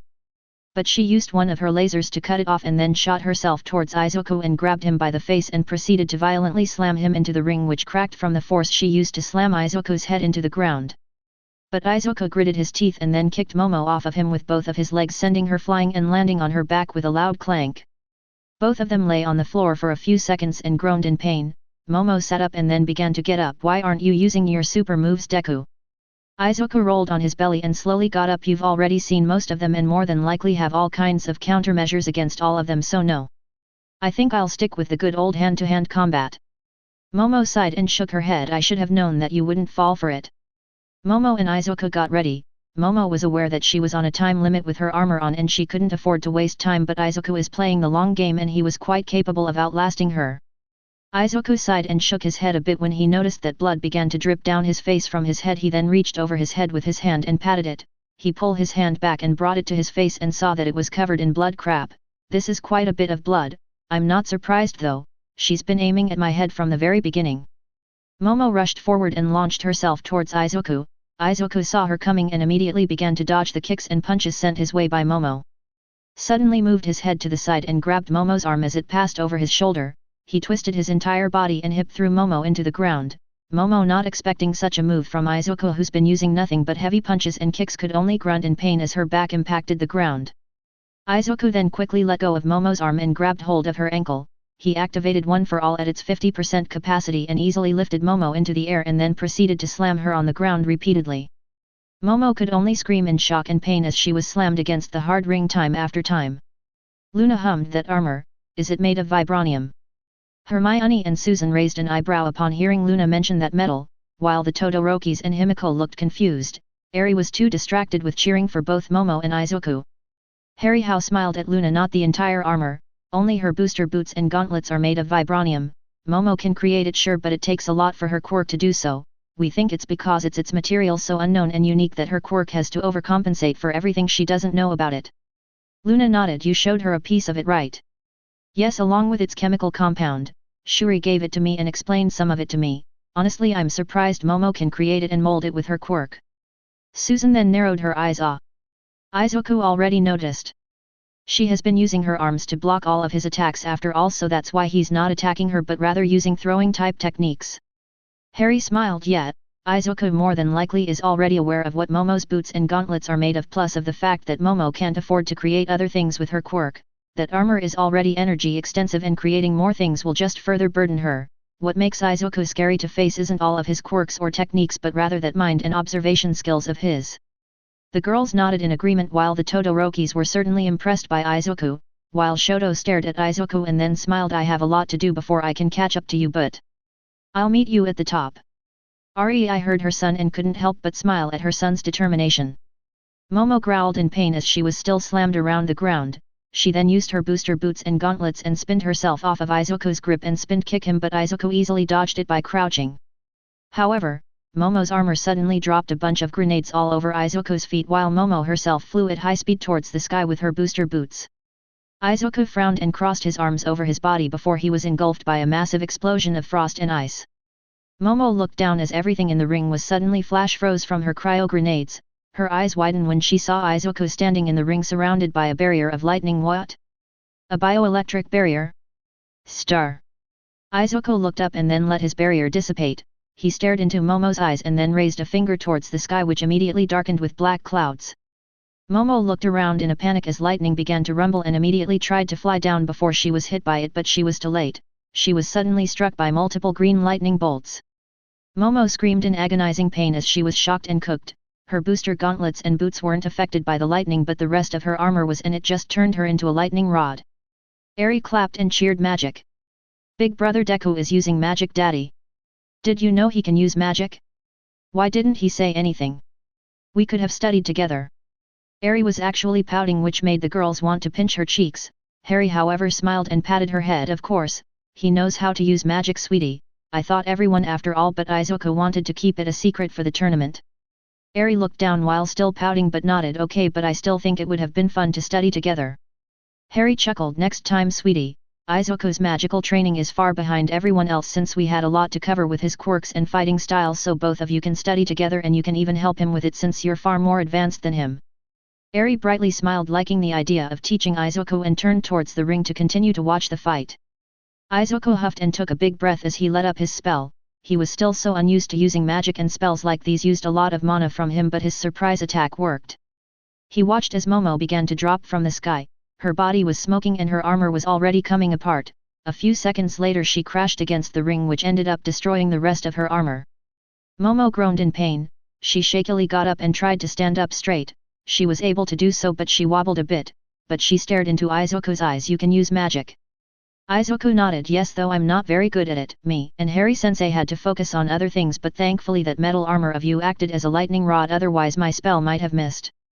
Momo sighed and then giggled. "Hey! My plan backfired, damn it. I thought I had you, but you got me good, Deku. It was a good fig." Momo didn't get to finish because she passed out right then and there, but Izuku caught her before she could fall on her face and held her in his arms. He looked down at her and grimaced at the nasty burns on her face and body. But he smiled at her. "It was a good fight, Momo. Harry appeared beside Izuku and quickly healed both of them. Good job in winning the tournament, Izuku. Izuku however sighed and sat on his butt while still holding Momo in his arms. I don't feel like a winner, Harry-sensei, everything hurts. And even your healing magic isn't making me feel better. Harry chuckled. It's been a long day, Izuku. Magic and gels can only do so much. Rest, you deserve it. Izuku nodded, and then Midnight cracked her whip. The winner of the sports festival is Izuku Midoriya, the green strategist. Congratulations! The public, who had been silent and on the edge of their seat, exploded in cheer and began to loudly chant Izuku's name at the top of their lungs. Izuku smiled, and despite being tired and sore he still waved at everyone. He had done it, he had won the sports festival, and he had shown the world that he was here. Harry smiled at his student and took Momo from his arms when he saw Pony and Okako come running out of the tunnels towards him and tackle him into the ground while congratulating him for winning. A few minutes after, the award ceremony was a mellow and somewhat boring affair. The only excitement during this part of the sport festival was the fact that All Might was the one handing out the medals to Izuku and the runner-ups. He first handed 2 third-place medals to both Tsuyu and Toru, who happily took them and smiled with pride as All Might congratulated them for their amazing performance. He then handed the second-place medal to Momo, who smiled at him and nodded when All Might complimented her for her extraordinary match against Izuku. And then he gave Izuku his first-place medal and congratulated him with a massive smile on his face. Izuku actually cried rivers of tears, which made his friends chuckle or giggle at him. This is how this year's spectacular sports festival came to its end.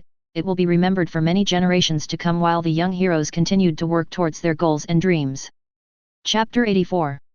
A few days passed by after the sports festival, and those days were sort of busy for Harry. First, Fuyamai, Natsuo, and Shoto moved into the Potter house, and he had to expand the house a bit plus added some extra rooms so they could be comfortable. Because Endeavor is rotting in jail facing quite a few years' sentence because of his crimes, Rei was easily able to file for divorce and change her last name back to Himura rather quickly. Of course, Nizu helped things along, but she was finally and completely free of her past, but more importantly from Endeavor as well. Fuyamai got a job working in UA as a general studies teacher thanks to Nizu. Natsuo continues to go to his college classes while Shoto began to train with Harry and his student in the mornings. Izuku and his friends accepted Shoto right away and treated him like a friend.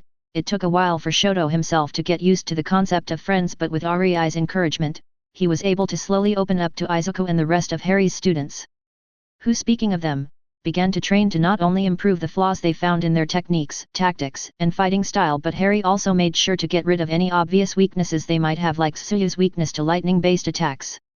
Harry and Rei continue to learn about magic from Hermione and are improving quite fast. Harry sometimes teaches them some cool or useful spells or magical techniques. Luna spoke with Harry about letting Nana have a second chance in life, and after thinking about it for a while, Harry decided to go ahead and do it. Though he did traumatize All Might a bit since he had him take him where Nana was buried, and right there and then, Harry dug up her body while All Might was having a panic attack as he watched Harry desecrate his teacher's grave. Harry then restored Nana's body to a perfect state and proceeded to violently shove her soul back into her body while he used his resurrection spell to bring her back to life. Poor Nana and All Might locked themselves in their rooms for a couple of days after Harry was done with them. Nizu cackled in amusement after he heard what had happened to them, but they did recover a day later or so and continued to be the same as always. It did take a while for Nana to get used to being alive again. Sometimes she would forget she wasn't a ghost anymore and crash against a wall when she would try to walk through it, which just amused Harry to no end. Hermione tracked down May Hatsum in the support department and began to check out her inventions. For the most part, May is a genius, but she's very accident-prone and had a habit of becoming too hyper-focused on her work, which was dangerous and the reason why her inventions malfunction a lot. She wasn't getting enough rest and food, which affected her performance, so Hermione did the best thing possible to solve this problem. She unleashed the motherly Susan on May. Susan, being the kind and headstrong woman she is, made sure that May was fed, well-rested, and clean, even if she had to be tough on the girl. Poor May had no defenses for Susan's wand magic at all. But May improved and became far more responsible with her inventions. Eventually, Harry and Hermione would teach her all kinds of things and give her materials to work with to see what she would come up with. Eventually, she became the personal hero supporter for Izuku and friends. Harry also healed Tensei Ida and restored his ability to walk. The Ida family was eternally grateful to him, especially Tina, who was then threatened by Harry. If I hear you went after this hero killer for revenge, I'll make sure you suffer an eternity of agonizing pain. Needless to say, that terrified Tina, who then vowed not to do anything like that repeatedly to Harry. He then told Tensei to not do any hero work until the hero killer is dealt with, otherwise, he might come after him and his sidekicks, so Tensei happily took a vacation. Then Izuku and his friends finally chose where they will be taking their internships and with who will they be working under for that time. Izuku accepted an invitation for an internship from none other than Rumi Usagiyama aka Mirko, who was very interested in Izuku's fighting style and the tenacity he showed in the sports festival. Shoto decided to intern with Mo Kajimi aka Brennan, who with Kido and Anima were taking care of Endeavor's hero agency. The ex-number 2 hero might have been a bastard, but his agency is one of the most specialized battle hero agencies in Musudafu, and thus one of the busiest. Its reputation might have taken a big hit, but they were still heroes and couldn't afford to be taken down. It has already changed its name to the Flaming Hero Agency. Toru went with Shinya Kamihara aka Edgeshot. His being a hero ninja was the perfect type of hero to work with for Toru, who was hoping to learn a lot from him. Tsuyu chose to go with Selkie, the sea rescue hero. Her hope was to improve her rescuing skills specifically for water environments, where she would not only be at her strongest but also be able to handle any situation because of her water manipulation. Okako and Mina decided to go with the battle hero Gunhead. Both of them were hoping to improve their hand-to-hand combat skills and perhaps pick up another fighting style to complement the one Harry taught them. Eijiro got interested in working with Tai's hero Toyomitsu aka Fat Gum. He didn't explain why, but he did say that it was a manly made decision and no one really wanted to ask him to elaborate. Momo, Ibara, and Kainoko were given an invitation by Ryoko Tatsuma aka Ryukyu, who was very impressed by their performance and wanted them to intern with her. The girls were excited to work under the number 9 hero. Now the kids were training with Harry while they wait for the day of their internships to arrive, and Harry started to take them into these instant dungeons so they can get even stronger and get some more battle experience. Rei and her children felt at ease now and began to spend more time together or with the whole family. Harry would always tell them stories of his world to them and they couldn't wait to meet everyone, especially Morgan and Hope, who Harry spoke very fondly of. Fuyumi and Eri were definitely excited about having a sister and lots of cousins to hang out with, while Shoto and Natsuo couldn't wait to meet the boys and see the mecha they were building. Himiko continued to train with everyone, but she also got very interested in cooking, which Susan and Rei were very happy to teach her about. Now she can be often found cooking in the kitchen with a pink apron that has the word stabbing on them. Izuku also took his girlfriends to meet with his mother, and boy was that a crazy event. The girls liked Inko quite a lot because of her kind and gentle nature, but the Midoriya matriarch was already demanding a lot of grandchildren from Izuku. The scary thing about it was that Okako and Pony looked like they were really considering it after Inko took them aside to have a woman-to-woman talk. It seems like Izuku will be sleeping with one eye open from now on, to protect his chastity from his girlfriends. Today, however, Harry and Luna will be having a meeting with All Might, Nana, and Nizu. There were a few things he wanted to get done while the kids did their internships, plus Luna has been able to find more information about Aoyama that she wanted to share with everyone. Harry stepped inside Nizu's office and smiled at everyone already inside waiting for him. Hello there, Nana, All Might, and Nizu. I didn't make you guys wait for too long, right? All three of them shook their head. Nizu then smiled. Not at all. I know you've been busy with kids since they seemed very excited about their internships. Harry sighed but smiled nonetheless. Yet all of them, including Shoto, want to be extra prepared for their internships. I'm not teaching them anything new, but I am helping them polish all of their techniques, skills, and super moves as much as possible. All Might grinned, proud of the kids' initiative, while Nana softly smiled. Nizu nodded, proud of the kids' work ethic. While we wait for Luna, why don't you tell us what you are planning to do? You did call on this meeting for that, right? Harry grinned in amusement. Nothing catches you off guard, huh, Nizu? Nizu just grinned back at Harry, who shook his and then began to explain. I want to talk about this League of Villains and the creature they brought with them. I didn't have time then because of the kids and my lessons, but now that they're going to be busy with their internships, I can actually do something about it. Nizu nodded. We still don't know much about the organization. All Might did help put in perspective the kind of person the so-called leader of the organization is. So far we have only been able to find his name, Tomura Shigaraki. Harry hummed. You mean the guy with the hands on his face? Nizu nodded and then turned his head towards All Might as he began to explain. I have been reviewing the footage we could recover from the security cameras around the USJ. The villains themselves aren't very smart, or rather the whole plan to attack the USJ seems infantile at most. Everything seemed very rushed and centered around the bioweapon known as Nomu. Harry nodded. I see. I wasn't there when the villains arrived, but I did ask Izuku and the kids about it. Izuku told me that the villains did not seem to be very well prepared and that it showed when they separated everyone. Nizu raised an eyebrow, intrigued. How so? The villains were pretty clever to separate the kids, no? Unless, I see. Harry smiled at Nizu in confirmation of his deduction. It seems to you realized it. The fact that they chose to teleport Tsuyu in the water rescue simulation when her quirk clearly gives her an advantage in water environments shows one of the following: 1. we're dealing with a bunch of idiots and I doubt that's it given that no idiot could have created a bioweapon like the Nomu. 2. They're too arrogant and didn't bother to actually plan the whole thing and just jumped the gun. This one seems more likely with the way Tomura talked during the whole thing. And finally, 3. All of this was a test run from someone else. Someone behind the scenes was testing the water and perhaps the Nomu's performance against All Might. Nizu, Nana, and All Might frowned. To them all these points made sense to them. Nizu sighed. We just don't have any more information at the moment. The most disturbing thing about all of this is that Shigaraki was able to recruit an alarming number of villains to his cause. The fact these individuals were actually motivated to attack USJ let alone risk facing All Might speaks volumes of Shigaraki's charisma. Harry shook his head. No, that's not it. Another reason I think someone else is behind all of this is that Shigaraki is just a child in the body of an adult. He kept talking like everything around him was a video game. To me that tells me that at best Shigaraki is too childish to be the true leader. Any adult wouldn't want to work with a person like that, so someone else did the recruitment. The trio of pro-heroes looked down. All if this just keeps getting more complicated as time goes on. Nana then spoke up also. That Nomu thing you fought, what exactly did you do to it? I heard that you turned it back into a human, but how? How did you even know it was a human being to begin with? Harry sadly sighed. Well, you guys know that I have a special ocular ability, right? All Might, Nizu, and Nana nodded. All three of them were aware that Harry's ocular abilities were something amazing. Harry went on. Well, with my Rinnegan I could see what they had done to that person. All I did is take the quirks away and reverse the time on the body to before it was experimented on. Though the soul had long moved on, that thing was technically an undead creature at that point. Nizu frowned. It was dead? But then how could keep functioning? Is that how they're able to control them? Harry nodded. It was dead and had no soul, but they somehow were able to keep it alive. But at that point, it's just an empty shell. My guess is that they programmed it. Whoever did this must be a pure genius. A bastard for sure, but a genius nonetheless. Nizu hummed. So not just anyone could pull this off.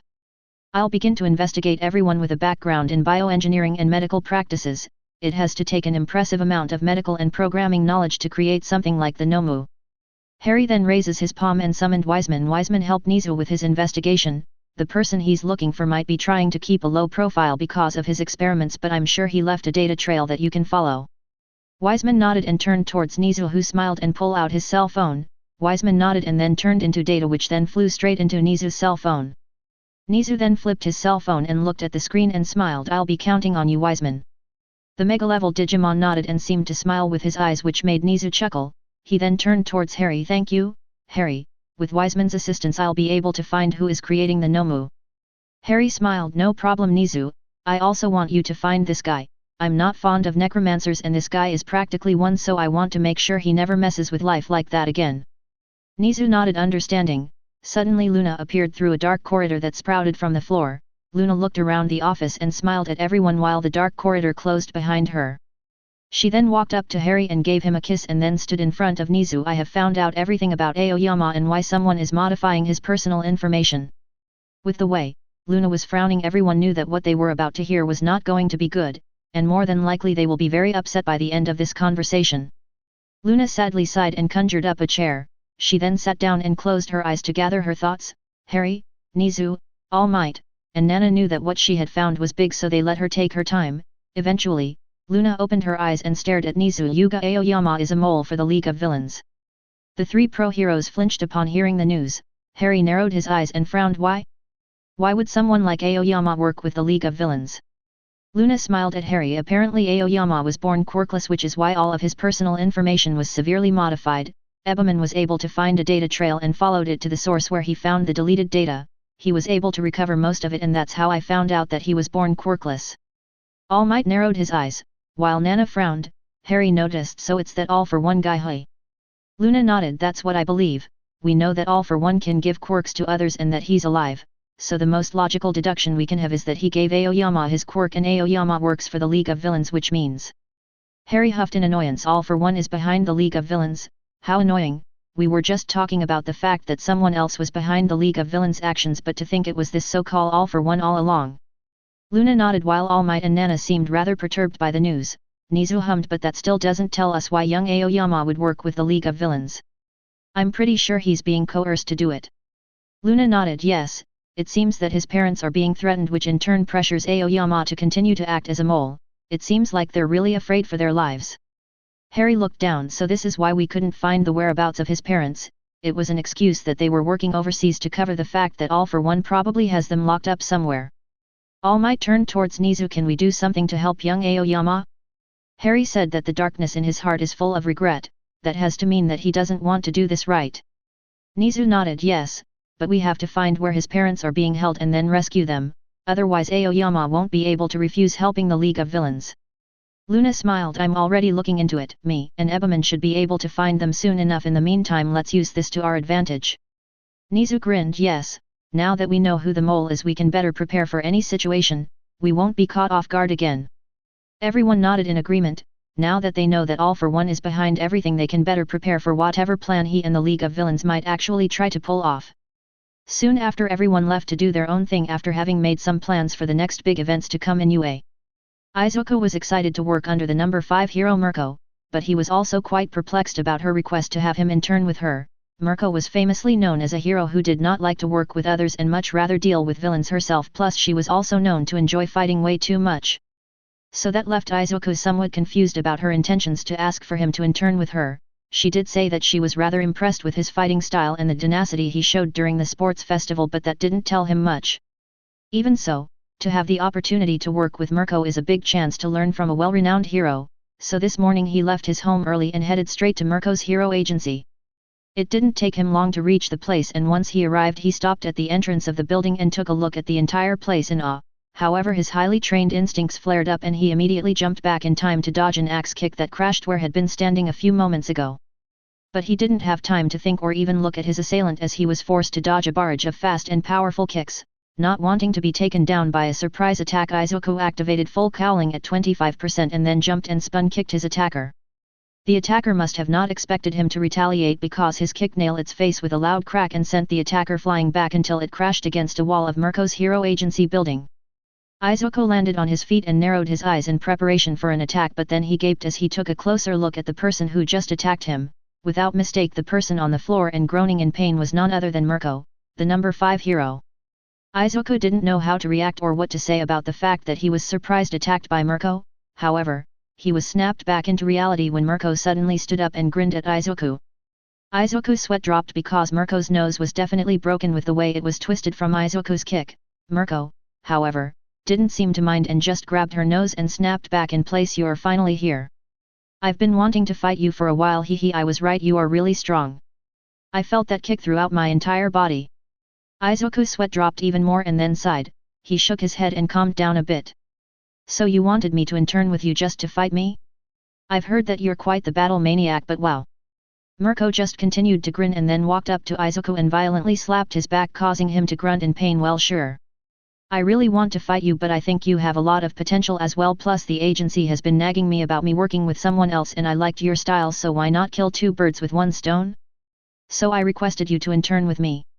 Izuku nodded. But why the surprise attack? That kick could have killed someone you know. Mirko brightly smiled. I needed to test you. I wanted to make sure you're the real deal, plus I knew you could handle it. And you did, you even broke my nose. Ouch, by the way. Izuku just chuckled and nodded. He then put his hand into the pouch he has on his hip and began to look for something. Mirko just watched him do so curiously. After a few seconds, Izuku found what he was looking for and took it out. He smiled as he saw the red apple gel in his hand. He then handed it to Mirko, who grabbed it and stared at it in confusion. What is it? Candy. Izuku laughed a little. In a way it is, but it's a special type of medicine. Try it out. Not only does it taste good, but it will heal you.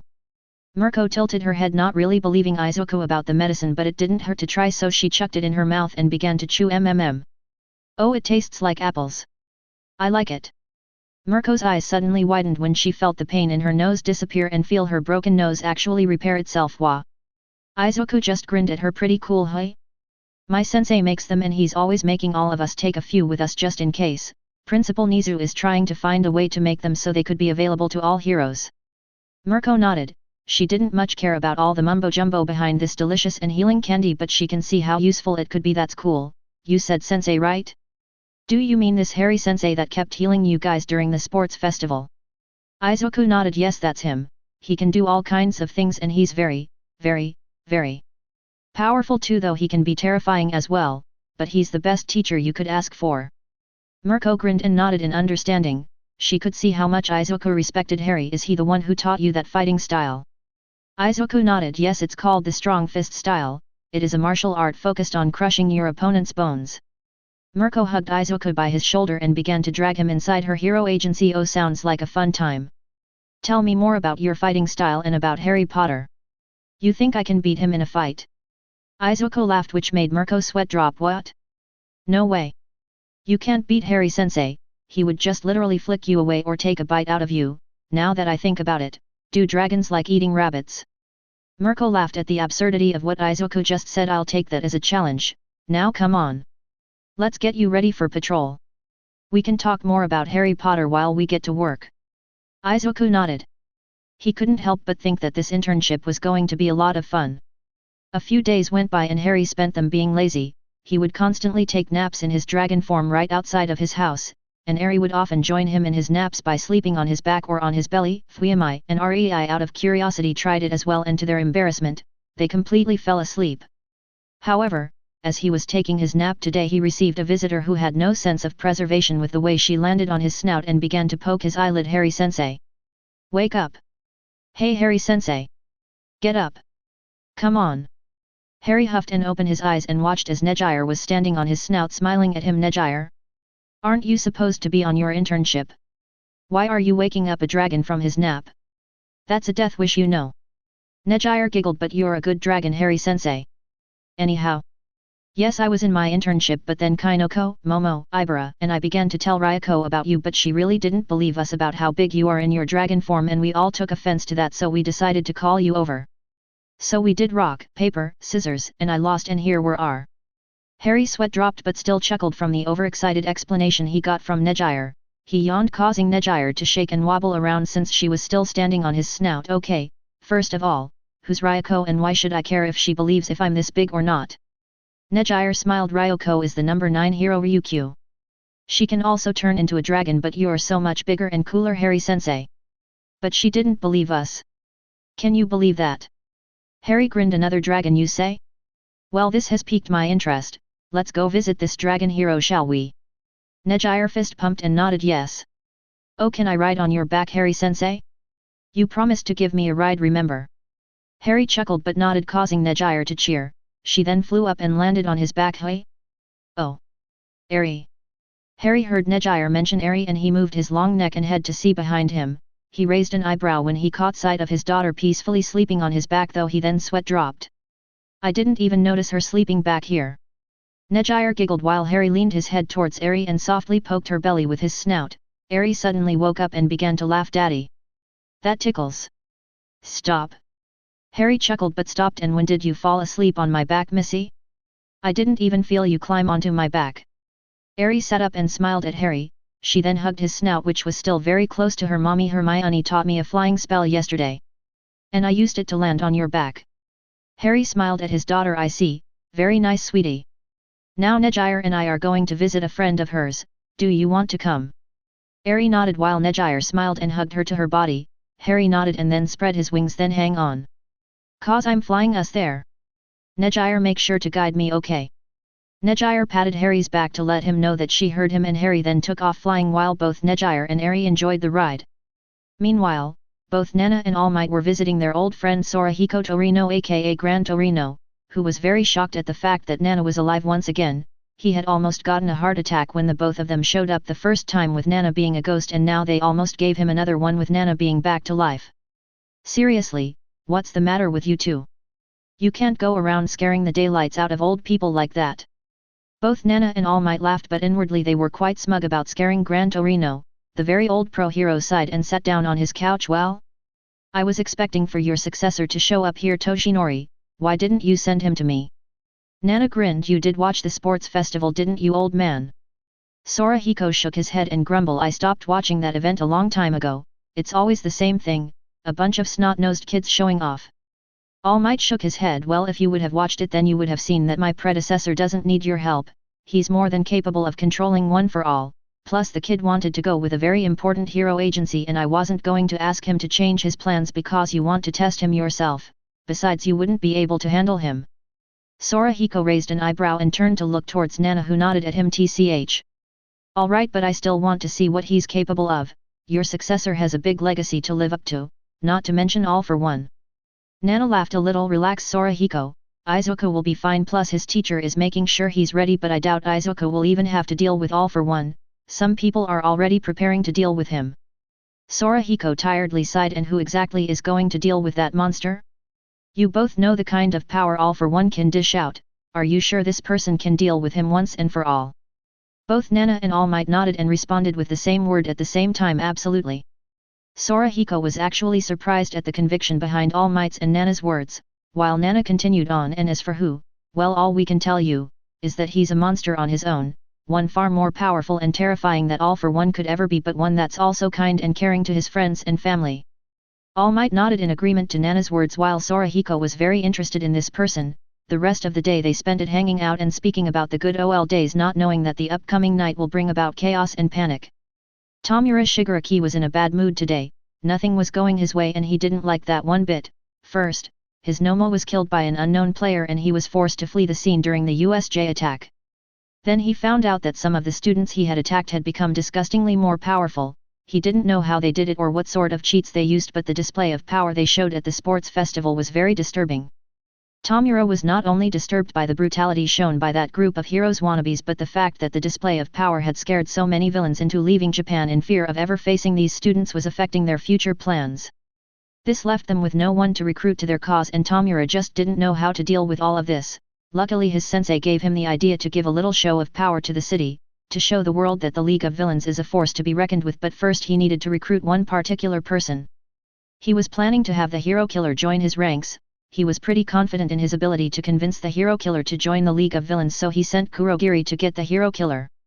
Kurogiri hasn't found him yet, but once he does he'll have to convince him to join the League of Villains. After that he could use his fame to draw in more villains to the group, but things were still difficult and he hated that fact.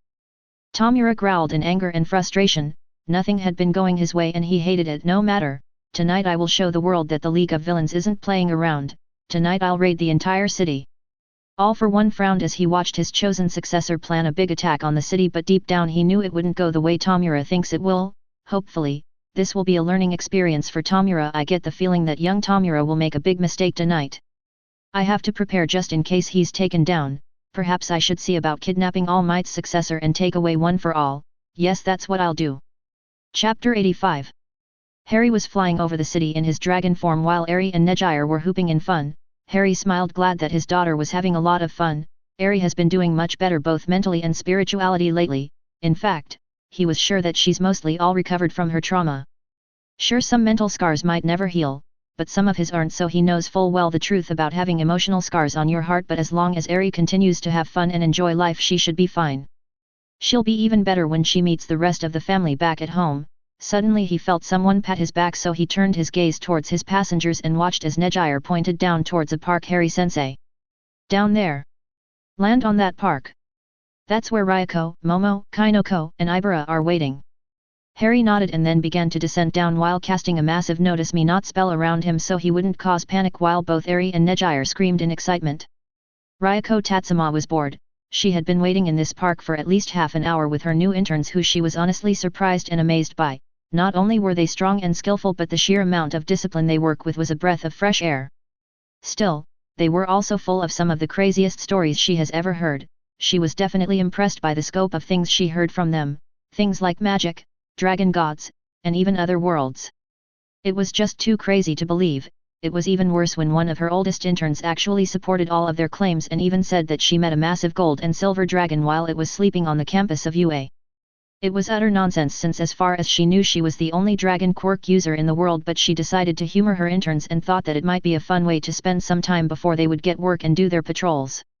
Still, Nejire, who went to go get this so-called dragon god, had been gone for more than 30 minutes and she was already bored of waiting.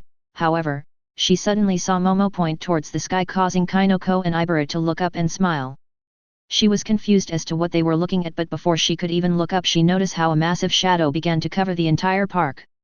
Her eyes widened in shock and she shakily looked up towards the sky, only to gape at the massive gold and silver dragon coming down towards them. She gaped as she stared at the dragon, and it was at this moment that realization hit her. Her interns were telling the truth. Ryoko's own instincts flared up and she felt that she had to bow. No, she needed to bow to this being. Her instincts demanded her to bow and show respect. This was something she had never experienced before and she was completely taken by surprise. She watched as this massive dragon stopped a few feet away from the ground and softly landed on the ground carefully not to destroy anything around it. The dragon even lay down and smiled at Momo, Kainoko, and Ibara, who ran up to it and happily hugged his snout. Ryoko watched on with a face full of apprehension and shock as the girls patted and caressed the dragon as if it was just a common animal. Didn't they know they were in the presence of a king? No, a god? Even though these thoughts ran through Ryoko's mind, her body refused to even move an inch from her spot. She couldn't even open her mouth to speak. Things got even weirder for her when a small and cute white-haired little girl popped out from the dragon's head and waved at the girls, who waved back at her with cheerful smiles. Nejire popped out as well and waved at the girls too, and then both she and the little girls flew down from the dragon's head. Suddenly the dragon moved its gaze towards her and Ryoko took a step back as she saw the dragon grin at her while Nejire waved at her, but again she couldn't move. It was like the dragon was holding her down with its sight alone. Nejire frowned and tilted her head in confusion as she watched Ryoko just stand there like a frozen statue as she stared at Harry. She knew Harry in his dragon form is impressive and super cool, but Ryoko was being rude now. However, she was taken out of her thoughts when she heard Harry chuckle in amusement. She, along with everyone else, turned towards Harry and stared at him in confusion. Harry chuckled a bit longer and then sat up on his hunches and spoke, "You may move now, young dragon." Ryoko flinched and slumped until she fell down on her butt. The girls panicked a bit and went to help her up while Harry looked confused. What happened to that lady, daddy? Harry moved his massive dragon head and then rubbed his snout on Aries' face, which made her giggle. Nejire couldn't help but compare the scene to a mama cat taking care of her little kitten. Harry then answered Aries' question. Any kind of normal or low-tier dragon can't help but freeze in the presence of a dragon god. The lady there had her instincts going all over the place and she couldn't move until I gave her my permission to do so. Harry nodded and then hummed, "Would I be able to do the same with other dragons to daddy?" Harry smiled. "Not until you're way older and reach the rank of dragon god, sweetie. Right now you're on a dragon king's level. Your cousin Morgan is a heavenly dragon, a rank above yours.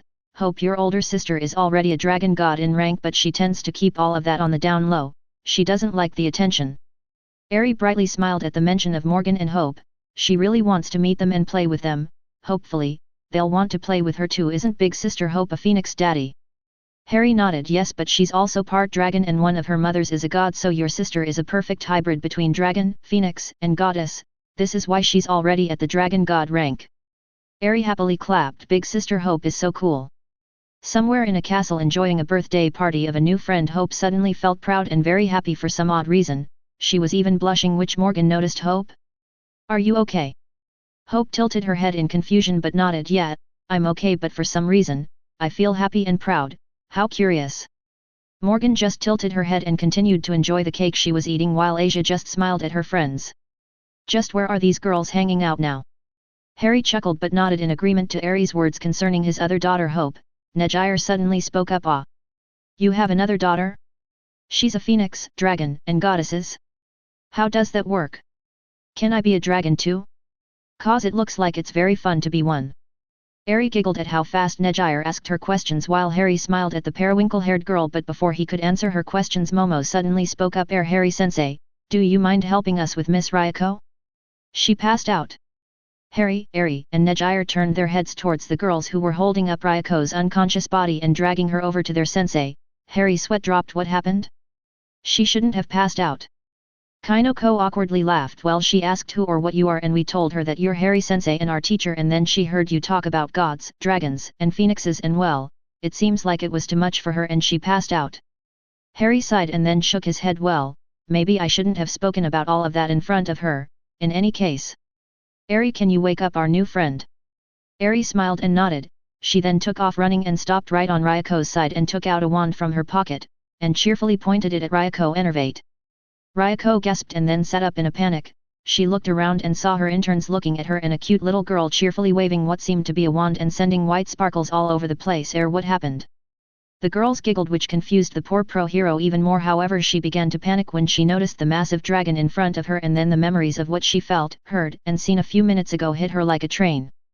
Harry, however, leaned his massive head towards Ryoko, who gulped. "Ah, please do eat me, Your Majesty. I'm a good dragon, I swear." Harry's sweat dropped. "I'm not going to eat you. Relax, Miss Ryoko. My students wanted me to meet you and I've known of you for a while. I'm aware that you're a good hero, so you don't have to worry about that, okay?" Ryoko seemed to relax but still seemed a bit disturbed. Sorry about that, my instincts are all going crazy." Harry nodded and then turned back into his human form and smiled at everyone. Is this better, Miss Ryoko? Ryoko sighed and then nodded. Why yes, much better. Wow, that was intense. I've never felt something like that before. Harry smiled and turned to watch over Eri, who was happily changing Nejire hair color with her wand while Nejire clapped excitedly at the small show of magic. Harry then turned towards Ryoko. Dragonic instincts can easily overwhelm you, and it's hard to keep control of them. Even I get overwhelmed to do dragon-like things at times. Momo raised an eyebrow. Dragon-like things? Like what, Harry-sensei?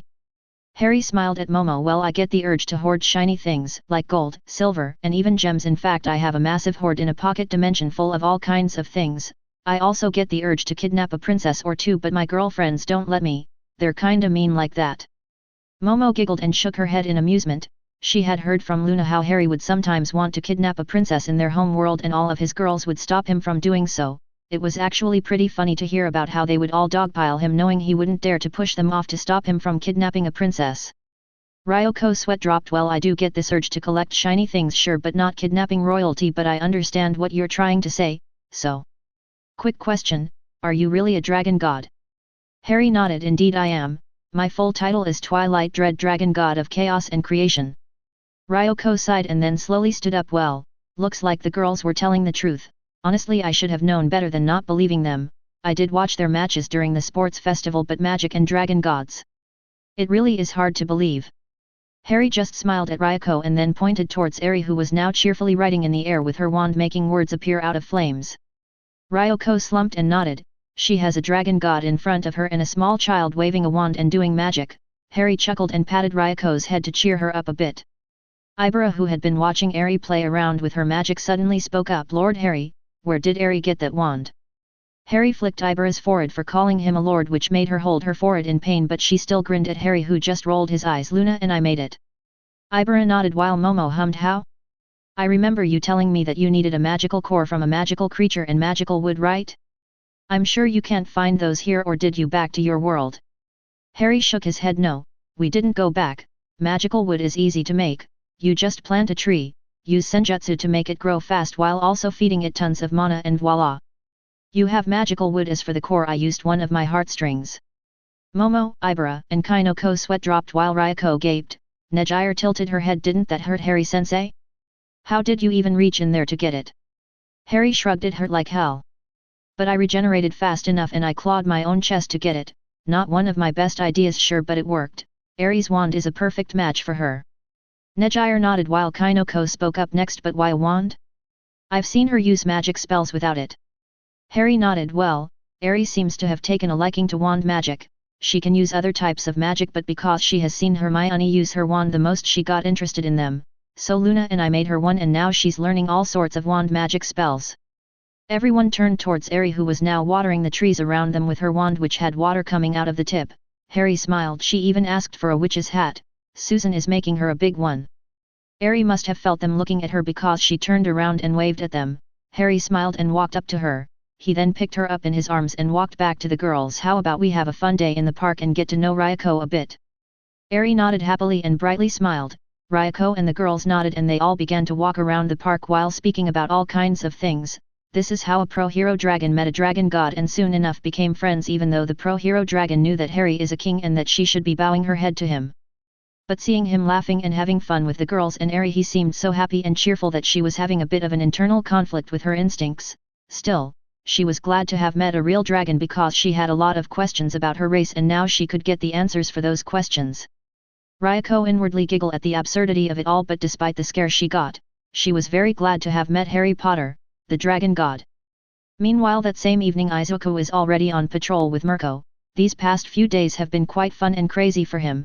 Mirko is a very battle-oriented person and doesn't like to overthink much. She rather let her fist do the talking. So it took Izuku a while to get used to the way she did things, which is usually punching someone unconscious. Still, it was fun to do patrols with her, especially when they would use their quirks to jump all over the place and traverse the city. He learned quite a lot of parkour from Mirko and how to better use jumps and all-around movement when moving around at high speeds. Sure, Harry already showed him how to do it, but having a different perspective and learning a different way to do things was always a good thing. He could do without the sneak attacks though. Mirko had been trying to beat him whenever they had free time, which always led to big fights somewhere in the city. It seems Mirko really wanted to beat him in a fight, but more often than not Izuku would act on reflex and beat the carrots out of her, not that Mirko minded, in fact she would even get more motivated to fight him. Though she also taught him some of her own fighting style which actually meshes great with his strong fist style. Right now it was already getting dark and they were heading back to Mirko's hero agency to eat something before going out again for a nightly patrol. Mirko was once again asking another set of questions about Harry and Izuku was more than happy to answer her questions. Mirko was grinning. So let me get this straight, this Harry sensei of yours can punch a planet out of existence? Izuku nodded and then grinned. Yeah, just don't challenge him for it. Momo didn't believe it at first and then Harry sensei took us to Mars and had us watch as he literally punched the planet out of existence and then turned back time so the planet would be restored. Izuku's sweat dropped remembering that day. It was back when they were barely beginning to get to know Harry, so everything he claimed he could do was very hard to believe at first, but they quickly learned not to question anything Harry said lest he shows you that he can do it. Mirko laughed and then grinned. Damn. That's so badass. Oh. You don't believe me? Here, let me show you, and then bam. He punches Mars out of existence just to prove he can. Hahaha, that's awesome. Izuku chuckled and shook his head. With the way Mirko seemed to like hearing about what Harry can do, he was beginning to think that Harry has a fan out of her. Suddenly he got a text message and so he took out his cell phone and read it. Mirko noticed and stopped. Oh, is it one of your girlfriends? But Mirko noticed the serious look that had appeared on Izuku's face. What's wrong, Deku? Izuku put his cell phone away and turned to look at Mirko. My friend Todoroki just texted me that the hero killer has been spotted in his area.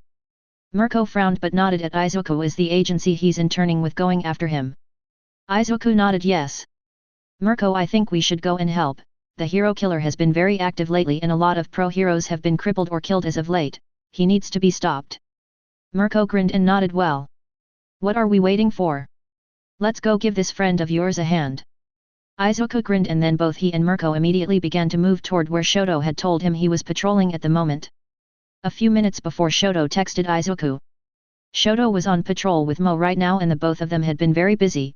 Not only is their area a hot crime zone, but because Kamiji had been seen around Endeavor a lot, she was getting some very bad attitudes from civilians. Shoto noticed how she just took all the insults in a stride and just continued to do her work as a pro hero. Shoto was very curious as to why it wasn't bothering her, so he asked her about it. What Mo had told him surprised him quite a lot. Why doesn't it bother me what the civilians are saying about me and the agency? Well, it doesn't really matter that they hate us because of your dad.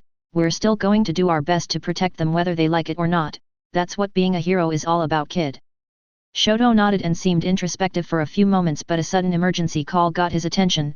Mo immediately answered that call and Shoto could see that whatever it was about, it was enough to make Mo very nervous. After a while, Mo sighed and then turned her head towards Shoto. It seems like the hero killer has been spotted around here. They already found several injured pro heroes and they're calling in all available heroes in the area to help catch him. Let's go, kid. It seems like we're having a busy night. Shoto nodded, but before he left with Mo he quickly sent a text message to Izuku, who he was sure is interning somewhere close by. Having a bit of backup is always a good idea. A few hours before Shoto and Mo got the emergency call. Chizo Makaguro aka Stain had been stalking another false hero for a few days and today is the day he finally brings justice to this faker. However, his train of thought was interrupted when he was suddenly engulfed with some sort of black smoke. But Stain stayed calm and allowed whatever was supposed to happen next happen. He was really surprised to find himself teleport to some sort of bar, but he was still very cautious. He carefully looked around to look for exit points and how many people were in the room. He frowned when he could only see 2 people inside the bar. He couldn't sense anyone else, so he turned towards the young man with a hand on his face in front of him and stared at him silently. Tomura sighed and then began to speak. Welcome, hero killer. I've been wanting to speak with you for a while now.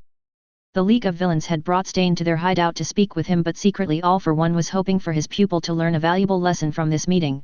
However, as he was busy at the moment making plans to capture the current wielder of One for All, he left everything to Kurogiri, who will be making sure everything goes smoothly. Stain frowned. Something about this young man is very disturbing, so he narrowed his eyes. What for? Tomura grinned. Ah, you see, I'm running an organization, the League of Villains, and I'm hoping you would join us. Tomura continued to grin at Stain, but inwardly he really didn't want to waste his time with him, but the fact that many villains were leaving Japan and no one wanted to join the League of Villains forced him to have to talk to the hero killer and try to convince him to join the group. Stain stared at Tomura. Oh? So you're the ones who attacked the U.S.J. And you want to add me to your numbers? Sound interesting. Tomura nodded. Well, yeah, you have much more experience being a villain. Stain didn't seem to react in any way to Tomura's words, but he suddenly spoke a question. What are you after? Tomura frowned, not expecting that sort of response from the hero killer. For now, I just want to kill All Might. I want to break anything I don't like. Damn kids like the ones in the sports festival too, everything. Stain narrowed his eyes. And I see. I was wrong to be interested, you're the type of person I hate the most.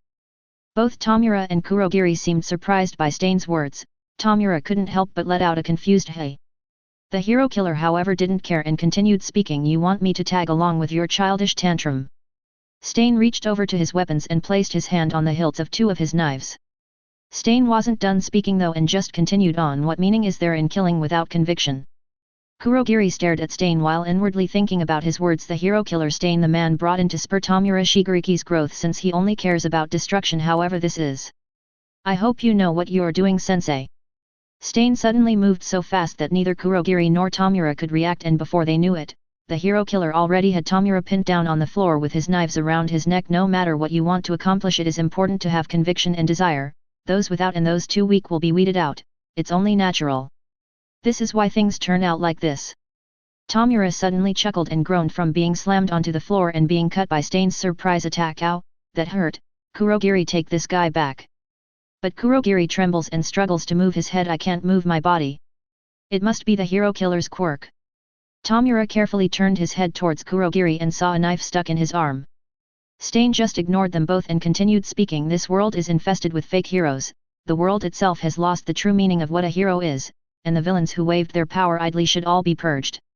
Stain, intent on cutting into Tomura's neck with his knife, began to move to do so, but Tomura suddenly reached over and grabbed hold of the knife, stopping it from moving.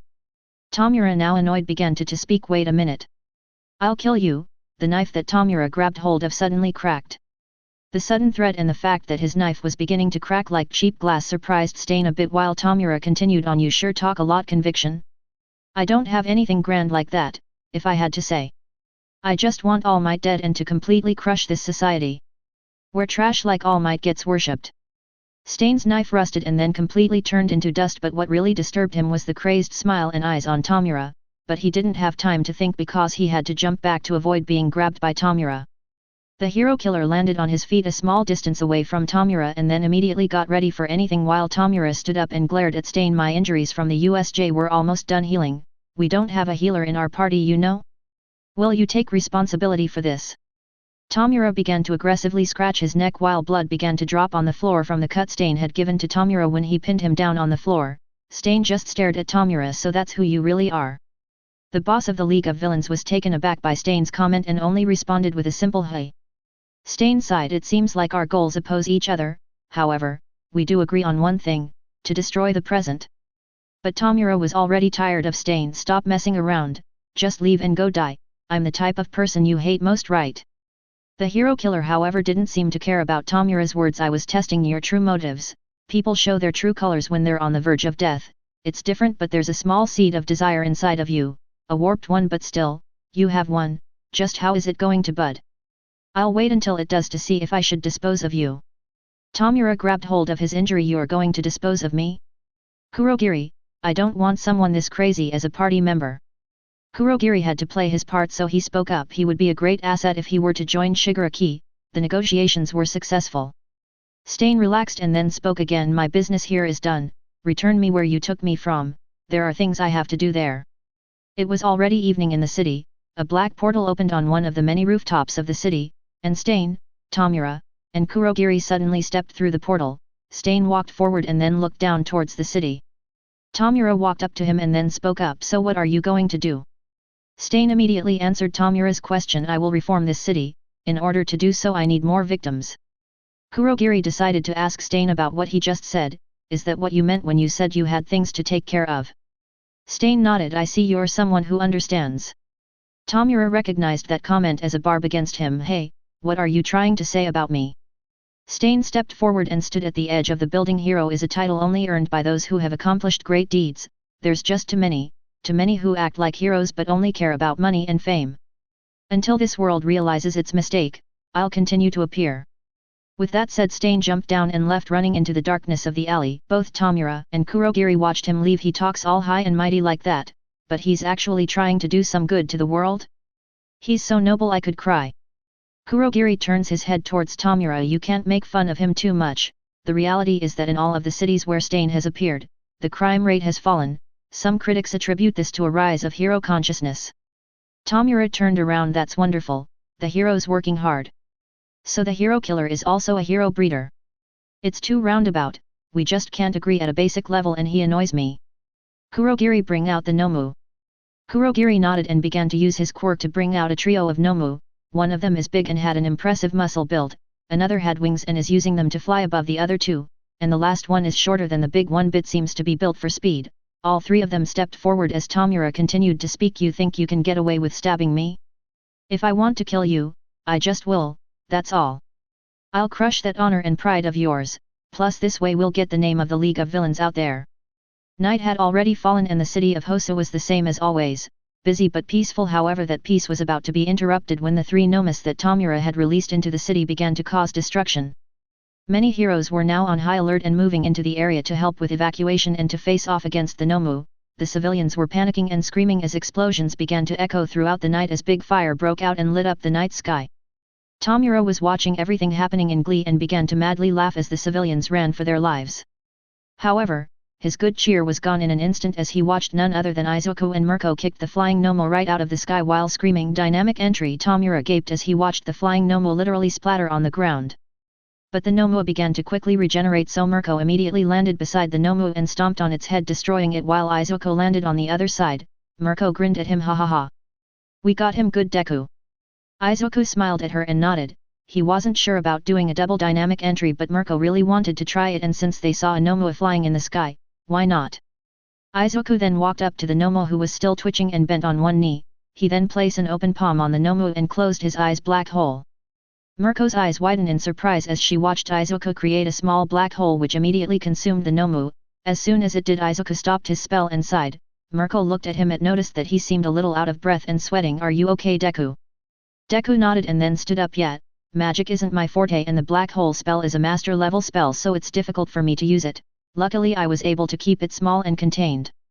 Eri-chan would laugh at me if she saw me. Mirko grinned, but then a giggle caught their attention, causing both Izuku and Mirko to turn around only to see both Harry and Eri standing there. Izuku couldn't help but to sweat dropped when he saw Eri giggling at him. You saw everything, didn't you, Eri-chan? Eri smiled and nodded at Izuku, who groaned and slumped while Harry chuckled at him. Looks like Izuku needs more magic training, right, Eri? Eri cheerfully nodded and took out her wand and began to wave it around, changing the color of Izuku's green hero suit to red and then blue. She kept changing the color while Izuku just smiles at her and patted her head. Eri then spoke up. Big brother Deku. Don't worry, I'll teach you once Mom Hermione finishes teaching me. Izuku softly smiled at Eri and nodded. He then turned towards Harry. Hey. What are you doing here, Harry-sensei?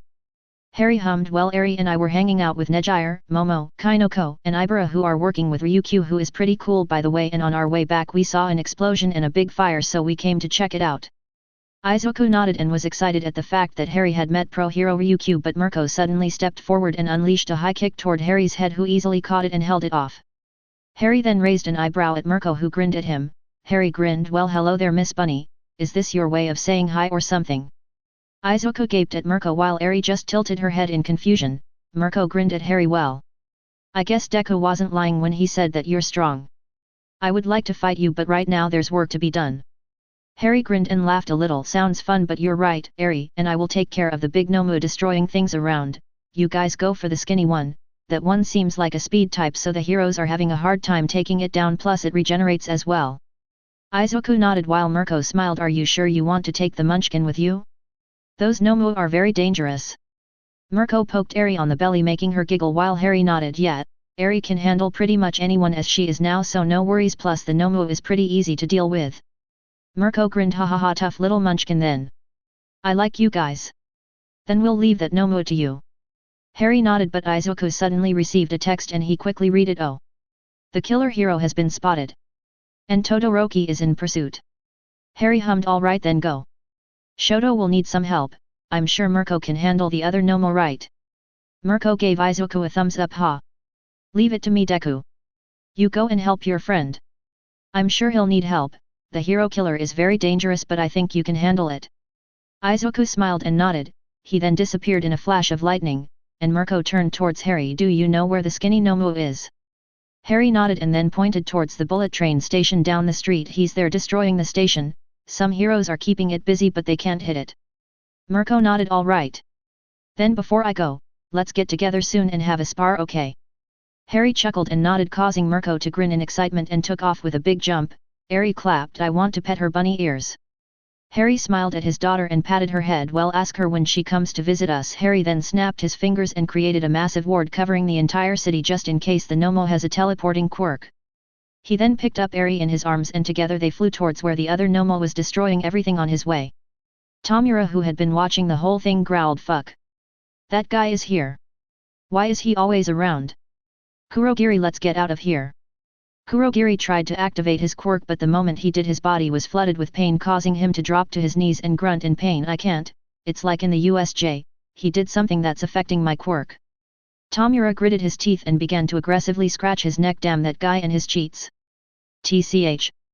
Come on Kurogiri, let's try getting out of the area. With that said, both Tomura and Kurogiri began to leave the building where they were watching everything in hopes of being able to leave. Too bad that the whole city was now covered in wards that prevented teleporting in or out of the city. These two villains were in for a surprising night and they didn't even know it. Chapter 86. Mirko had already arrived where the speed-type Nomo was wreaking havoc and watched as many pro-heroes were trying to hit it or slow it down enough to bring it down. By now this part of the city had already been evacuated, so the heroes were able to focus on the speedy Nomu. The monster was not only fast but also had a healing factor as well. Mirko frowned as she watched the Nomo regenerate after having been finally hit. I see, so that's why Izuku used that magic. You can't take them down unless you completely destroy the body. The one we took down kept moving even after I stomped on its head. Mirko continued to frown. These creatures are way too dangerous to be left alone, so she'll have to be extremely brutal when dealing with it, perhaps even take it towards where Harry is. She was sure he had some way to destroy the monster for good. Not willing to wait any longer, Mirko launched herself at the speedy Nomu and caught it mid-movement. She struck it with a powerful kick that let out a massive crack from the bones of the Nomu and then sent it flying. As the Nomu crashed against a window and flew into the inside a building, Mirko turned her gaze towards the other pro-heroes who were gaping at her sudden appearance. I'll keep it occupied, you guys keep taking pot shots at it from afar, and don't get in my way. I need space to move around. With that said, Mirko jumped into the window the Nomu smashed into and followed it inside while the other heroes shook their heads to snap out of it and took off running after Mirko and the Nomu. Eri was skipping her way onto the sidewalk of the street as Harry was easily manhandling the muscular Nomu a fair distance away from her. The little bundle of cuteness was helping civilians with a bright smile on her face which helped them relax and stay calm as Eri put out fires with her wand. She was using the freezing charm her mommy Luna taught her. Many civilians gaped at the fact that a small little girl was waving a little wand and making the fire around them disappear before their very eyes. Eri tilted her head when she saw a car upside down with people trapped inside. The people inside were screaming at her to get away from the car because it began to smell like gasoline, but Eri just smiled and waved her wand, causing the car to vanish completely and leaving the people trapped inside to drop on the floor. Eri then nodded to herself and skipped her way towards the now groaning people on the ground and cheerfully asked, "Hello? Is anyone hurt?" The civilians gaped at her, but Eri was carefully inspecting them. Even though she was smiling, she knew that this was a very serious situation, but she was doing her best to make sure the civilians felt safe. Her mommy Luna and her mom Hermione had taught her to be calm in any kind of situation while also looking and paying attention to everything around her. That's how she noticed the adult man in the group of people she just rescued from the car to be seriously injured. She watched as he was bleeding a lot from his forehead, so she hummed. She then surprised everyone when she suddenly yelled, "Daddy! What should I use to heal head injuries?" Everyone then turned towards Harry, who used his dark keyblade Oblivion to slap the muscular Nomu away and then shot him with an ice spell that trapped it in ice. He then turned toward Eri. "Use a continuous healing spell, sweetie. Head injuries are delicate, so you need to somehow slowly heal the wound. Is the injured person bleeding a lot?" Eri nodded and then yelled, "Yes. He looks like Big Brother Izuku after he sparred against you the first time." Harry hissed.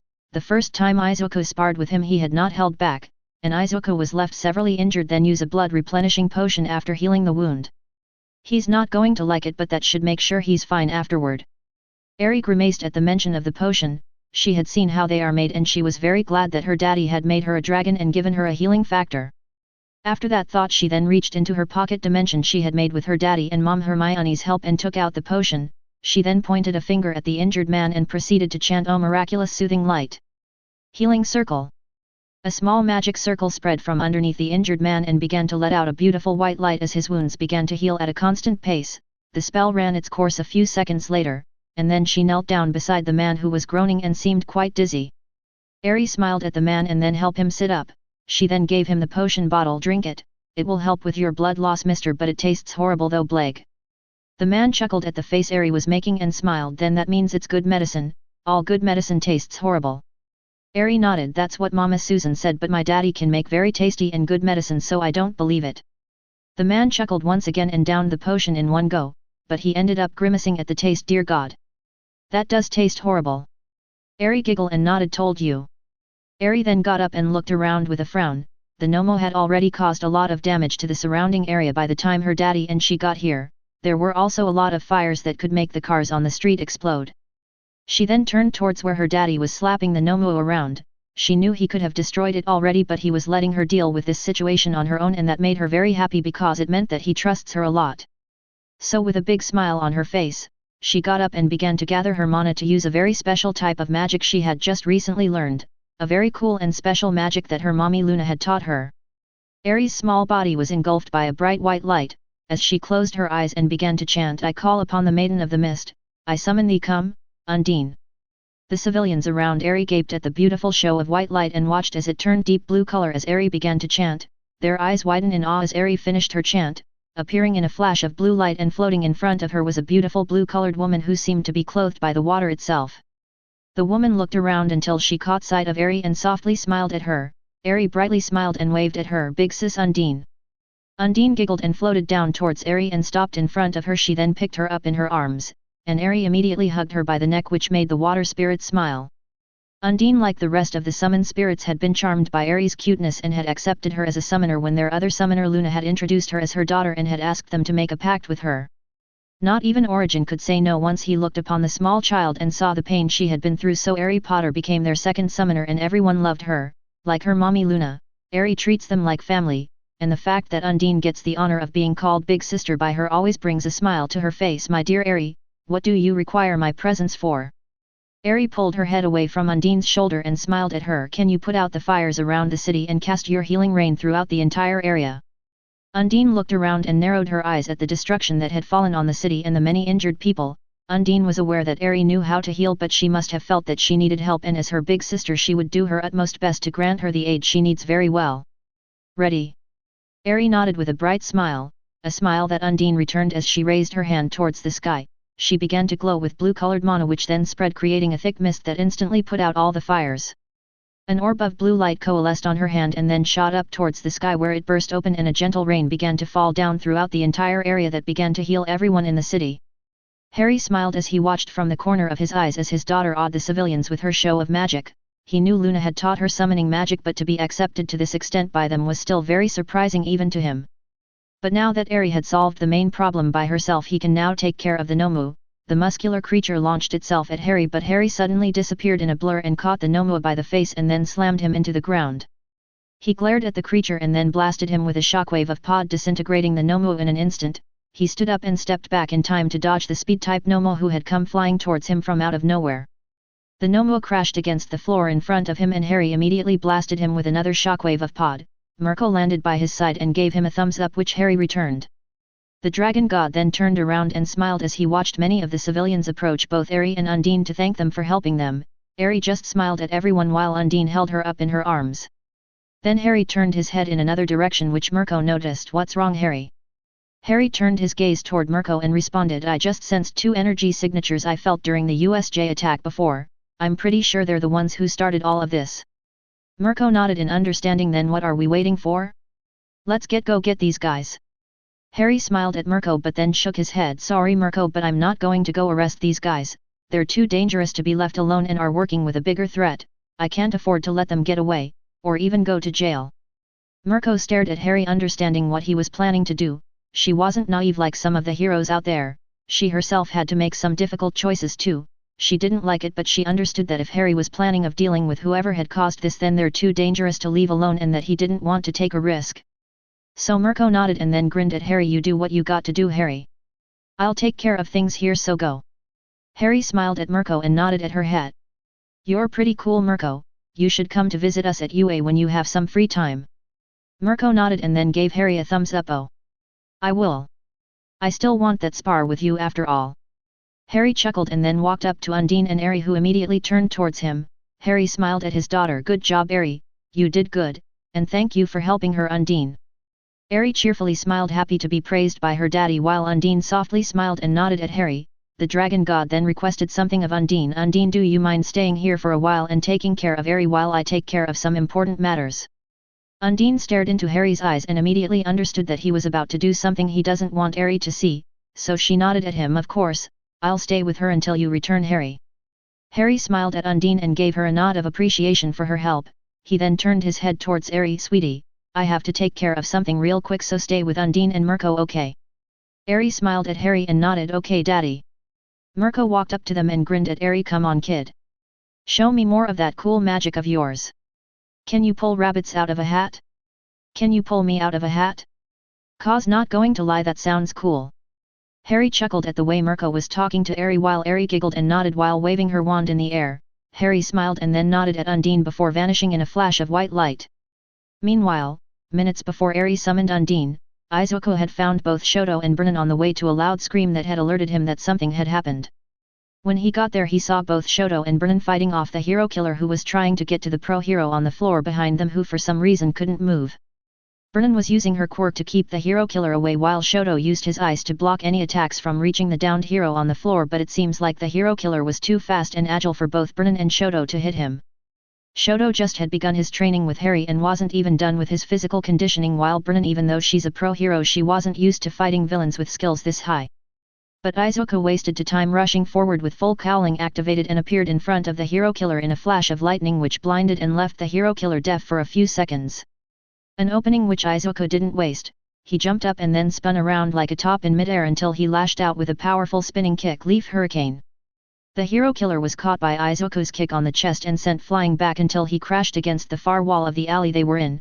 The hero killer grunted in pain as soon as he collided against the floor and then fell face first onto the ground.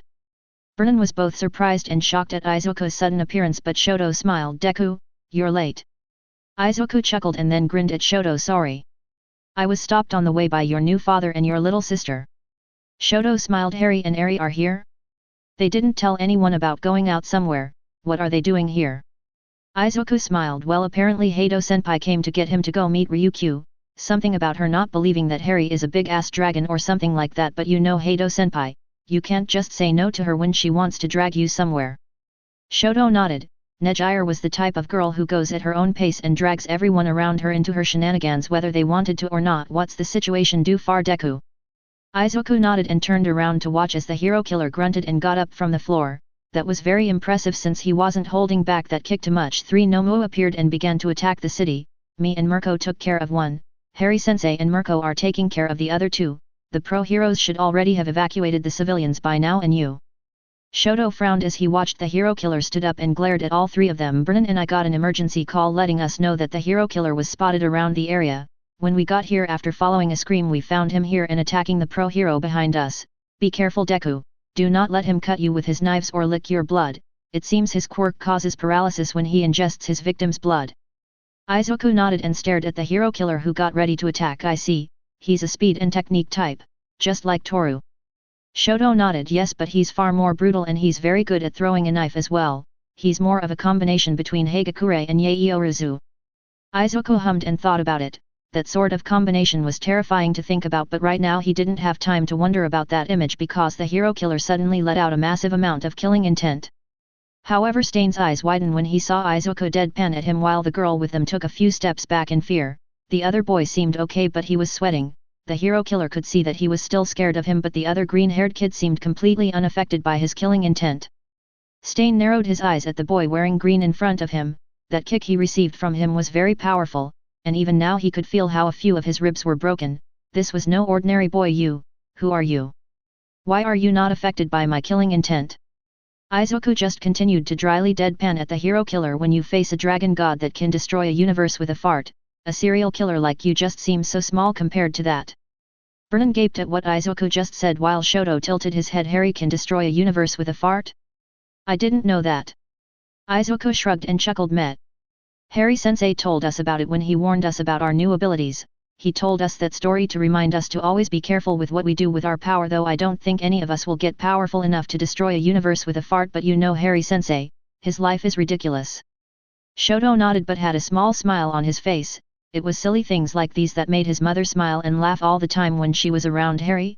Honestly, he doesn't mind how crazy his life has gotten as long as his mother continues to smile and be happy. Vernon tried, she really did, but with the way Izuku had delivered that comment and the way Shoto just accepted it, she couldn't help but suddenly laugh very loudly. Everyone turned their heads towards her and stared while Vernon was trying to stop herself from laughing. Izuku grinned.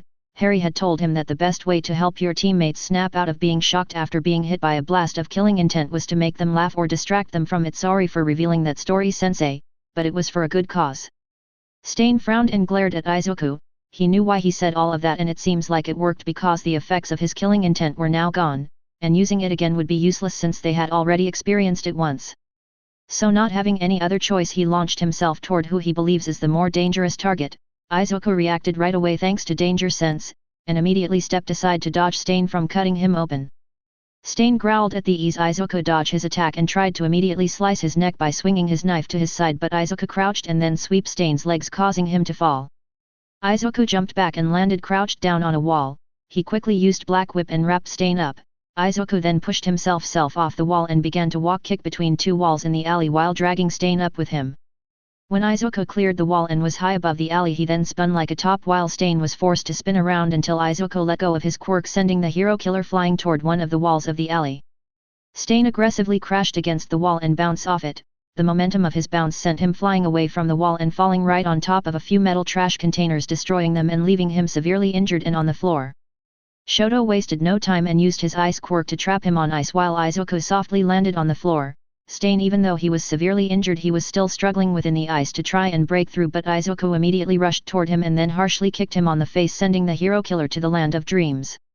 Now with the hero killer trapped and unconscious, everyone could relax.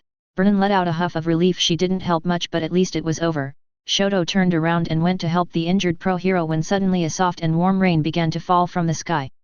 Everyone looked up, and while both Izuku and Shoto smiled knowing who was the one doing this, they watched as the injured pro hero's wounds began to heal rapidly.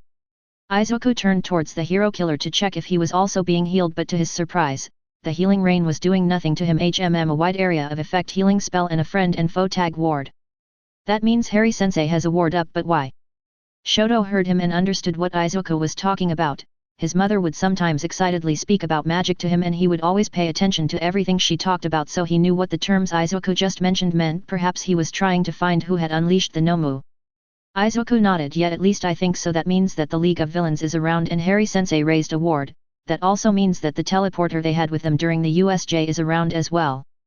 Shoto helped the pro hero stand up. Should we go look for them as well? Izuku shook his head. No. Harry-sensei is already aware and more than likely on his way to deal with them. Let's not get on his way. Shoto nodded while Vernon frowned. Just who is this Harry you guys keep talking about? Both Izuku and Shoto turned to look at each other and grinned. Boy, did they have a long story to tell Vernon, one that would leave the poor girl very perplexed. Meanwhile, both Tomura and Kurogiri were moving around the city and trying to use Kurogiri's quirk to escape, but they haven't been able to, and every time Kurogiri even tried to use his quirk, his body was flooded with so much pain that he was left breathless. Tomura was already getting anxious and angry. What gives? Last time we were trapped, all we had to do was get a bit away from the area and you were able to use your quirk again. Kurogiri shook his head. I do not know, even then I'm still unsure as to how Potter was able to block my quirk. Tomura growled, but a voice coming from behind alerted them. Oh? That's easy enough. Tell me, Shigaraki, you like video games, right? Well, do you know what warding is? Harry stepped up from behind them, causing both Kurogiri and Shigaraki to jump back to get some space, but Harry didn't follow. Instead, he just stood there and stared at both villains. Tomura growled, but then Harry's words suddenly clicked in his mind. Wait, did you just say warding? Shit. Harry nodded and grinned. Last time you were able to escape because I had only raised a ward around the small area of our battle. I didn't expect to get into a fight as soon as I arrived, nor was I expecting for All Might to suddenly attack me. In hindsight, I should have been more cautious, but at the time I didn't have enough information to decide to do anything. This time, however, I covered the entire city. No one can get in or out unless I want them to. Tomura glared at Harry while Kurogiri flinched at the fact that they were trapped like rats. Tomura began to aggressively scratch his neck. Fucking cheat. Why are you working with the heroes? I know you trained that bunch of brats, why? Why? Would you help those wannabes? Are you trying to be a hero? Harry tilted his head and then began to chuckle until he began to loudly laugh, which began to scare the villains quite a bit. Ha ha ha. Hero? You think I want to become a hero? What a foolish and naive way of thinking. All Might was right about you. You're nothing but a child in a man's body. To you it's either black or white, and everything else you just want to destroy. Harry shook his head and then sighed while Tomura growled and gritted his teeth. Harry just continued on. I'm afraid you're mistaken. I'm not a hero and I certainly don't consider myself one. No, I'm a monster, a demon lord, a being that would just as easily destroy an entire world on a whim. The only reason that I don't is that I believe in having bonds. It's those bonds that prevent me from truly just not caring anymore. Harry then began to walk up towards Tomura while his emerald green eyes began to glow. I help those kids because if there's one thing I hate with a passion the most is watching children suffer, so I prepare them to take on the world if they so wish. Be thankful they're good kids, otherwise this world wouldn't be the same anymore. Both Tomura and Kurogiri began to step back while Harry continued to walk up and speak to them. Besides, I'll eventually leave this world and I want them to be able to be safe. For that, I have to deal with you and your so-called leader all for one. Harry grinned as he watched both Tomura and Kurogiri panic upon hearing him mention All for One. So it's true, All for One is the one in charge of the League of Villains. Tomura scratched his neck more and more until he exploded and with a roar launched himself towards Harry, who stopped walking and let him get close. Tomura grinned and grabbed hold of Harry's neck. Just fucking die already. But Harry just sighed and shook his head. Tomura's eyes widened in shock while Harry just stared at him. Did you forget? Your quirk doesn't work on me. With that said, Harry grabbed hold of Tomura's wrist and pried his hand off his neck. That quirk of yours is too dangerous, so I'll be taking it from you. Harry then plunged his hand into Tomura's chest, and while Tomura screamed in pain, Harry grabbed hold of his quirk and ripped it out of Tomura's soul. Tomura slumped in Harry's hand, and as Harry let go of his neck he dropped to his knees right in front of Harry. Kurogiri, having watched all of this happen, immediately rushed to help Tomura, but Harry summoned Oathkeeper and the Keyblade appeared beside Harry floating. In an instant Oathkeeper launched itself at Kurogiri and struck him on his neck hard enough to shatter the metal brace around it and send him flying back. With that out of the way, Harry put away the orb containing Tomura's quirk away and then grabbed onto the villain's neck. He then lifted him off the ground again as the hand on Tomura's face fell off. Harry stared at Tomura's eyes, which were now wide in shock and fear, but Harry ignored that and then with a single twitch of his hand he snapped Tomura's neck with a loud crack. The last thing Tomura saw was the glowing green eyes of a dragon god before he knew no more.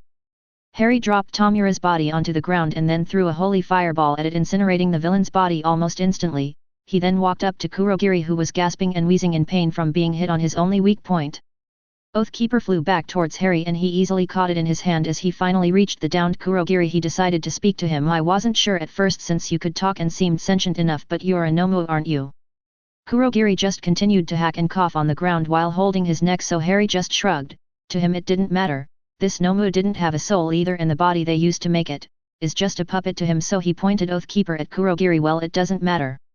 I'll make sure to make All for One and whoever made you pay for what they did to you.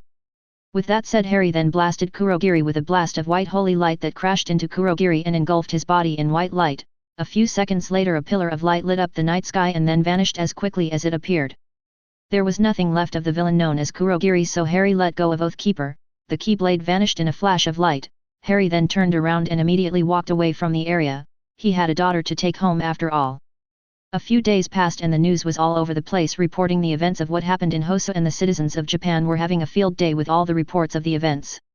First, there was footage of a small and cute child happily skipping and waving what seemed to be a wand. The citizens were both in awe and surprised as they watched the small child help everyone around her with a big smile on her. But what really impressed them the most was the fact that the child suddenly summoned what could only be described as a goddess that not only put out the fires but also healed everyone injured. Just who was this adorable and powerful little girl? No one knew, but that little girl already had a huge fan base on social media, which amused Harry to no end, while Harry herself was completely oblivious to the fact that she was probably far more popular than All Might now. A fact that Nana never let the number one hero forget, much to his chagrin.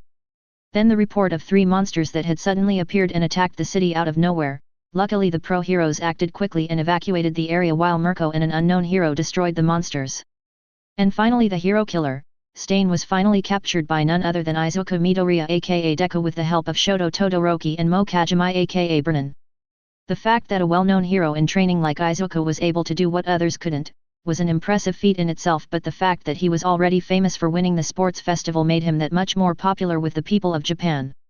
Of course, Izuku was completely embarrassed about all the attention he was receiving, but he took it in stride and just continued with his internship with Mirko, who was becoming a good friend to everyone in the Potter home after she had started to visit often. She would often challenge Harry to a fight and get her ass handed to her, but she would always have a big and wide smile on her face. She also has quite a mischievous streak since she and Harry decided to prank poor Ryukyu. She drenched herself in ketchup and then jumped inside Harry's jaw, and both of them flew towards where Harry could sense Ryukyu and then landed in front of her. He then proceeded to open his jaws wide, showing a bloodied and apparently dead Mirko to her. Ryukyu flinched, screamed, and then passed out with foam coming out of her mouth. The shock of watching her friend like that was too much for her. Mirko stood up and laughed as she watched poor Ryukyu on the floor while Harry chuckled. As soon as Ryukyu woke up, she chased Mirko around the city in her dragon form while screaming at her and promising to use her like a piece of gum. She never did catch Mirko, and Harry called her a midget dragon from the sheer difference in size, which made Ryukyu slump and rant about the unfairness of it all.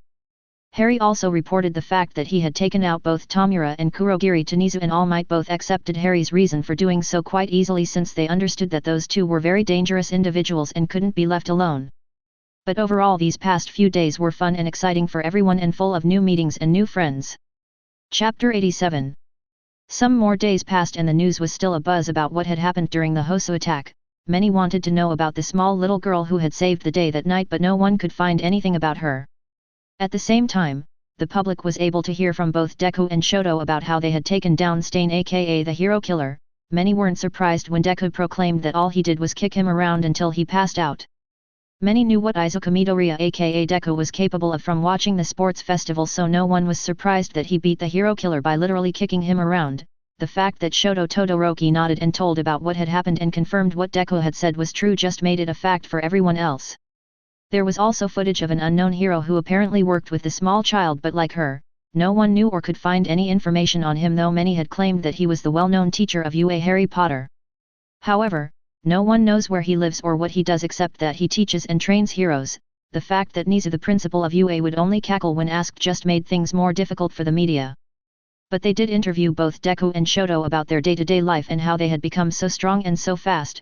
Of course, Deku would just smile and say that fighting for your life every day is a great motivator to get strong. Shoto had sweat dropped at that comment because he had seen Harry spar with all of his students and he knew well enough how horrible it was to fight him in any shape or form. But both of them did answer most of the media's questions about their life. This is how Toya Todoroki aka Dabi came to learn that his mother and his siblings are living on the campus of UA. Toya's life these past couple of days had been filled with a lot of internal turmoil. In all honesty, he had no idea what to do with his life anymore since Endeavor was now in jail and apparently quirkless. At first he was surprised that it had happened, then he was happy that Endeavor was finally paying for all the shit he put him through, but then came the anger, and boy was he angry. He was angry that someone had taken away his chance at getting back at Endeavor after everything he had done. He was angry that he didn't get to make Endeavor suffer, and he was angry at what had happened to him, his mother, and Shoto. And with that came the sadness, the suffocating and all-consuming sadness of what his mother had gone through and the fact that Shoto had gone through worse than he did. After all, what had happened to him was the result of his own obsession with his father's dream. He tried to find out where his mother was hiding since he wanted to see her and perhaps find an answer to his idle living now that his goals had been fulfilled. But he couldn't find anything about his mother, not one single goddamn clue as to what had happened to her or where she was, other than the fact that she somehow was able to escape the psychiatric ward where she was locked up and no one knew how. Though thanks to the media interviewing his little brother he now knew where to find her and talk to her, the problem was how to get inside UA. Especially since the campus had been on high alert since the USJ attack. So Toya had been keeping an eye on the gate leading to the prestigious hero school, but so far he hasn't been able to see a way to get in, so he chose to sit on the sidewalk to rest. Toya looked up at the sky with a sad look in his eyes and sighed. He suddenly felt someone small sit beside him, so he turned his head and was suddenly taken aback by the bright and curious red eyes staring back at him. Eri had seen him walking around the gate of UA and she was always curious about him. He seemed so angry and sad all the time, plus his body was filled with scars which made her little heart lurch in sadness. "Are you okay, mister?" Toya stared at the little girl and recognized her right away as the child that he had seen coming and going into UA, but she was always with someone, so he looked around to see if there was someone else around. "What are you doing out here alone, kid?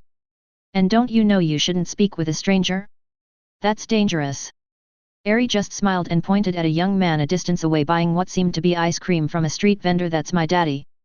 And he would blast you away before you could even reach me. Toya raised an eyebrow but didn't argue. Eri then nodded to herself, and I'm pretty strong too. Plus you don't seem like a bad guy. I've seen real mean and evil guys before. Toya looked into Eri's eyes and noticed the pain reflected in them. I see, she's suffered as well. Toya looked up and sighed. You don't know that, kid, I've done a lot of horrible things, you know. Eri looked up as well and nodded. Well, if you had a reason for doing those bad things, I don't think it's that bad. My daddy once told me that monsters become just that, monsters for a reason, and oftentimes it's something out of their control. Toya nodded. That sounds like a very smart man. Your father sounds very wise, and I guess I was just angry? Angry at everything and everyone. Toya looked down and raised a palm towards his face and used his quirk to engulf his hand with blue fire. Eri stared at the blue flames and smiled. Oh, what a pretty flame. Toya dryly chuckles. I think you're the first person to ever call my flames pretty. These flames have killed many people in my path to seek revenge on my father. I didn't care that these same flames are slowly killing me. All I cared about is making my father suffer, to make him feel the pain that I went through and take everything away from him. Eri just sat and listened to the young man talk, but she could see every present anger in him raise up in his eyes along with the overwhelming sadness ever present in him. On Toya's side, he didn't know why he was telling all of this to this little girl. Perhaps the fact that she called his flames pretty made him too happy, or perhaps he just wanted someone to listen to his grievances. He didn't know, but he continued to speak anyways. But, well, my father is in jail now, and as far as I know, his reputation is destroyed and he will spend so many years in jail that he will never see the light of day again. He's even powerless now. Eri nodded and then wrapped her arms around her knees. I at first didn't understand what revenge or even anger was. All I felt was guilty, as I thought that everything bad that happened to me was because I deserve it. I would always pray for the pain to stop, to go away, for someone to save me, but nothing ever happened. Toya frowned and felt bad for the little girl. He knew what it felt to want someone to save you only for no one to show up to do so. Meanwhile, Eri continued to speak. I used to think that I was a bad girl and that's why no one ever rescued me. Kai certainly made it seem like that was why, but then Daddy showed up. He came when the bad guys were hurting me and he killed them all. And then he healed me too afterward. He destroyed the place where I had gone through so much pain and took me flying. He later adopted me and now I have a very big family. Life has gotten so much fun now. Toya grinned at the mention that her daddy had killed all the bastards that had hurt this little girl, because even he was already making plans to go burn them alive. Eri then noticed how Toya's flames were beginning to burn his hand and he gasped, your hand. Toya raised his eyebrow and looked at his hand. Oh, I forgot about it. Toya immediately turned off his quirk and stared at his now burnt hand while Eri looked on worried. I can't feel pain anymore. I wonder if all I can feel is anger and sadness? What would my mother say if she saw me now? Eri saw how Toya slumped and looked down, but suddenly a voice caught their attention. I think she would first hug you so hard that your bones might pop, and then perhaps she would scold you for making her think you were dead, but after that, she would give you a smile and probably cry a lot too. Both Eri and Toya turned around only to catch sight of a grinning Harry who was holding 3 popsicles in his hand and staring at them. Eri smiled and immediately stood up. Daddy. Eri ran up and instantly hugged his leg, causing Harry to chuckle. He then poked Eri on her cheek with a popsicle, causing her to giggle. Here sweetie, this one is for you. Eri grabbed the popsicle with a smile on her face and then sat beside Toya again. The blue flame user grinned at Eri as she excitedly opened her popsicle to start eating it. Harry sat on Toya's other side and handed him the other popsicle while he himself opened the last one for him to eat. Toya stared at the popsicle for a few seconds but then shrugged and opened it too. So you know who I am, hey? Toya began to eat the popsicle and smiled at the taste. How long has it been since I ate something like this? Harry nodded as he ate his popsicle. I was the one who sent NG Todoroki to jail and took his quirk away. I'm fully aware of what he did to you, Rei and Shoto. Toya looked down and he ate the popsicle. I see. I guess I should thank you for that. I was very angry, you know? Angry that the chance to make him suffer was taken away from me, but now I just feel empty. Harry hummed and nodded. If it makes you feel better, I beat the living shit out of him and burned him alive. He'll carry those burn scars for the rest of his life. Toya grinned upon hearing that Endeavor was hurt and marked for the rest of his life. I see. That does make me feel better, but why? Why go after him? Why help? Harry looked up at the sky. I hate people who make children suffer. After finding out what he did to you and your mental state, the fact that you seemingly died because of his obsession, the fact that he made Rei suffer to the point of a mental breakdown, and the fact he made Shoto suffer for many years, take your pick of any of those reasons really. Toya frowned at the mention of his mother having had a mental breakdown and his little brother having gone through the same thing as him. My mother. How is she? Harry turns his gaze towards Toya. She is doing fine. After I took her away from where Endeavor was keeping her locked away, I began to help her mentally and spirituality heal with the help of one of my girlfriends. Right now she's at home cooking a meal for all her children. Do you want to go? Toya frowned. I don't know. Would she even want to see me now? Just look at me, I look like a monster and I've done a lot of bad stuff. How can I face my mother? Harry chuckled. I wouldn't worry much about your looks. I can heal those scars and even make it so your quirk doesn't hurt you anymore, and I'm pretty sure I'm a bigger monster than you, kid. You have no idea the number of people I've killed, the places I destroyed and the things I've done, but your mother doesn't seem to mind, so I think she wouldn't even care about what you've done. She will be rather happy to have you back instead. Toya didn't say anything right away and only continued to eat his popsicle until he felt someone put a hand on his arm. He turned around to see Eri looking up at him and giving him a small smile and a nod. Toya sighed and then finished off his popsicle. All right. I think I owe my mother at least this much after making her suffer my death and for not being there when she needed me the most, plus I no longer have anything to look forward to in my life. Harry grinned and nodded while Eri brightly smiled. The trio then got up and together they headed towards the Potter home. Toya couldn't help but feel nervous about meeting with his mother, but the grin on his face also showed his excitement as well. Before even meeting with Rei, Harry healed Toya's body and even modified his quirk, and added a few things to make sure he wouldn't get hurt by his blue flame anymore. Toya was really surprised at the ease he had seen Harry fix every wrong with him and smile at the fact that he can use his quirk now without burning himself.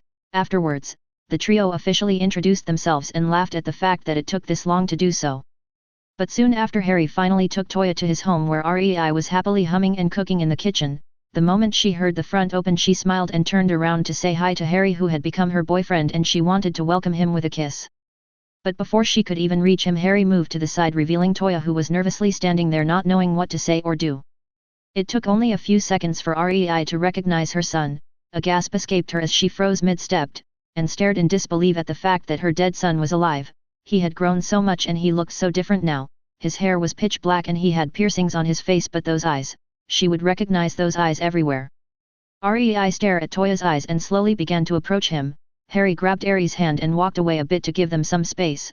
Toya stared at his mother as she began to shake as she walked up to him until she reached him and grabbed hold of his face. Toya sighed and sadly smiled at his mother but nodded to her, confirming who he is. It was here that Rei finally broke down and began to cry while apologizing to him for not protecting or helping him when he needed it the most. As Rei cried, Toya sadly shook his head. Oh mom, it wasn't your fault.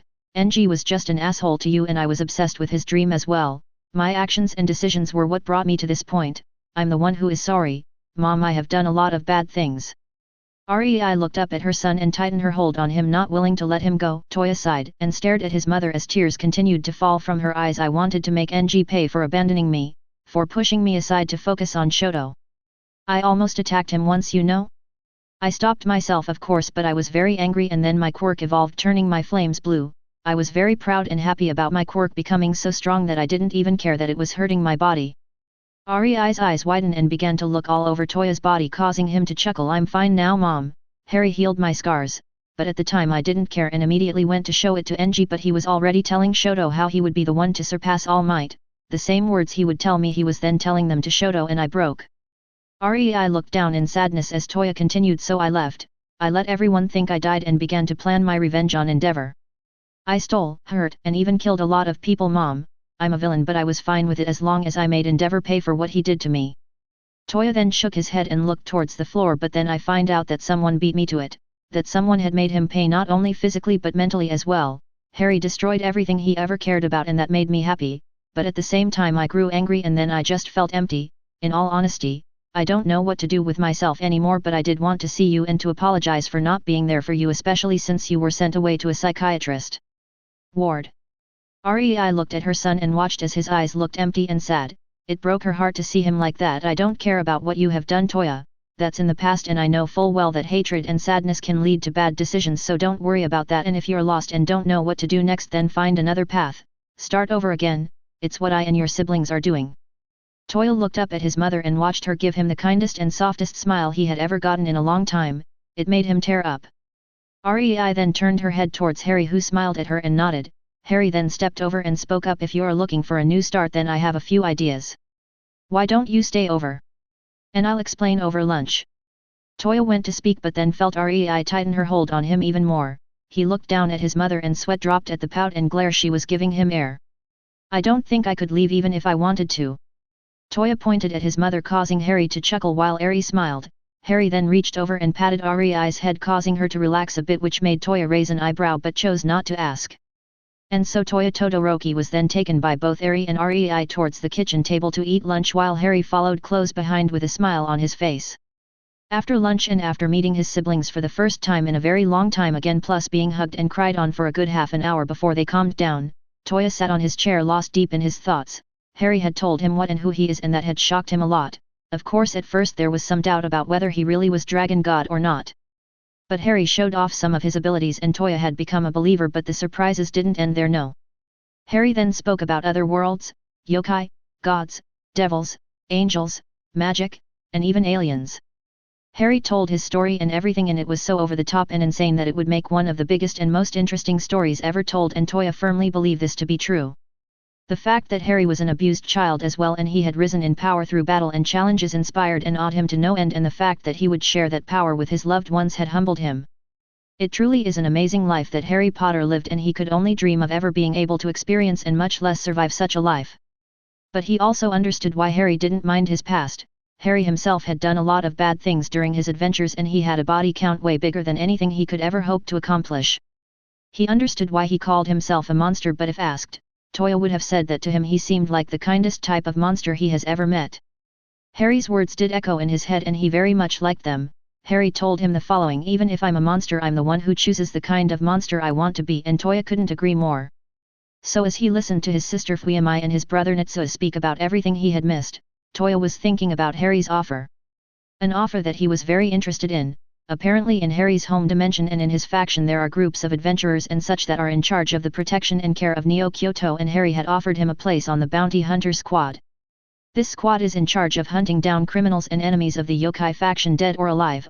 Apparently his uncle a guy named Remus Lupin leads this squad and they're always looking for more powerful fighters to recruit. The problem?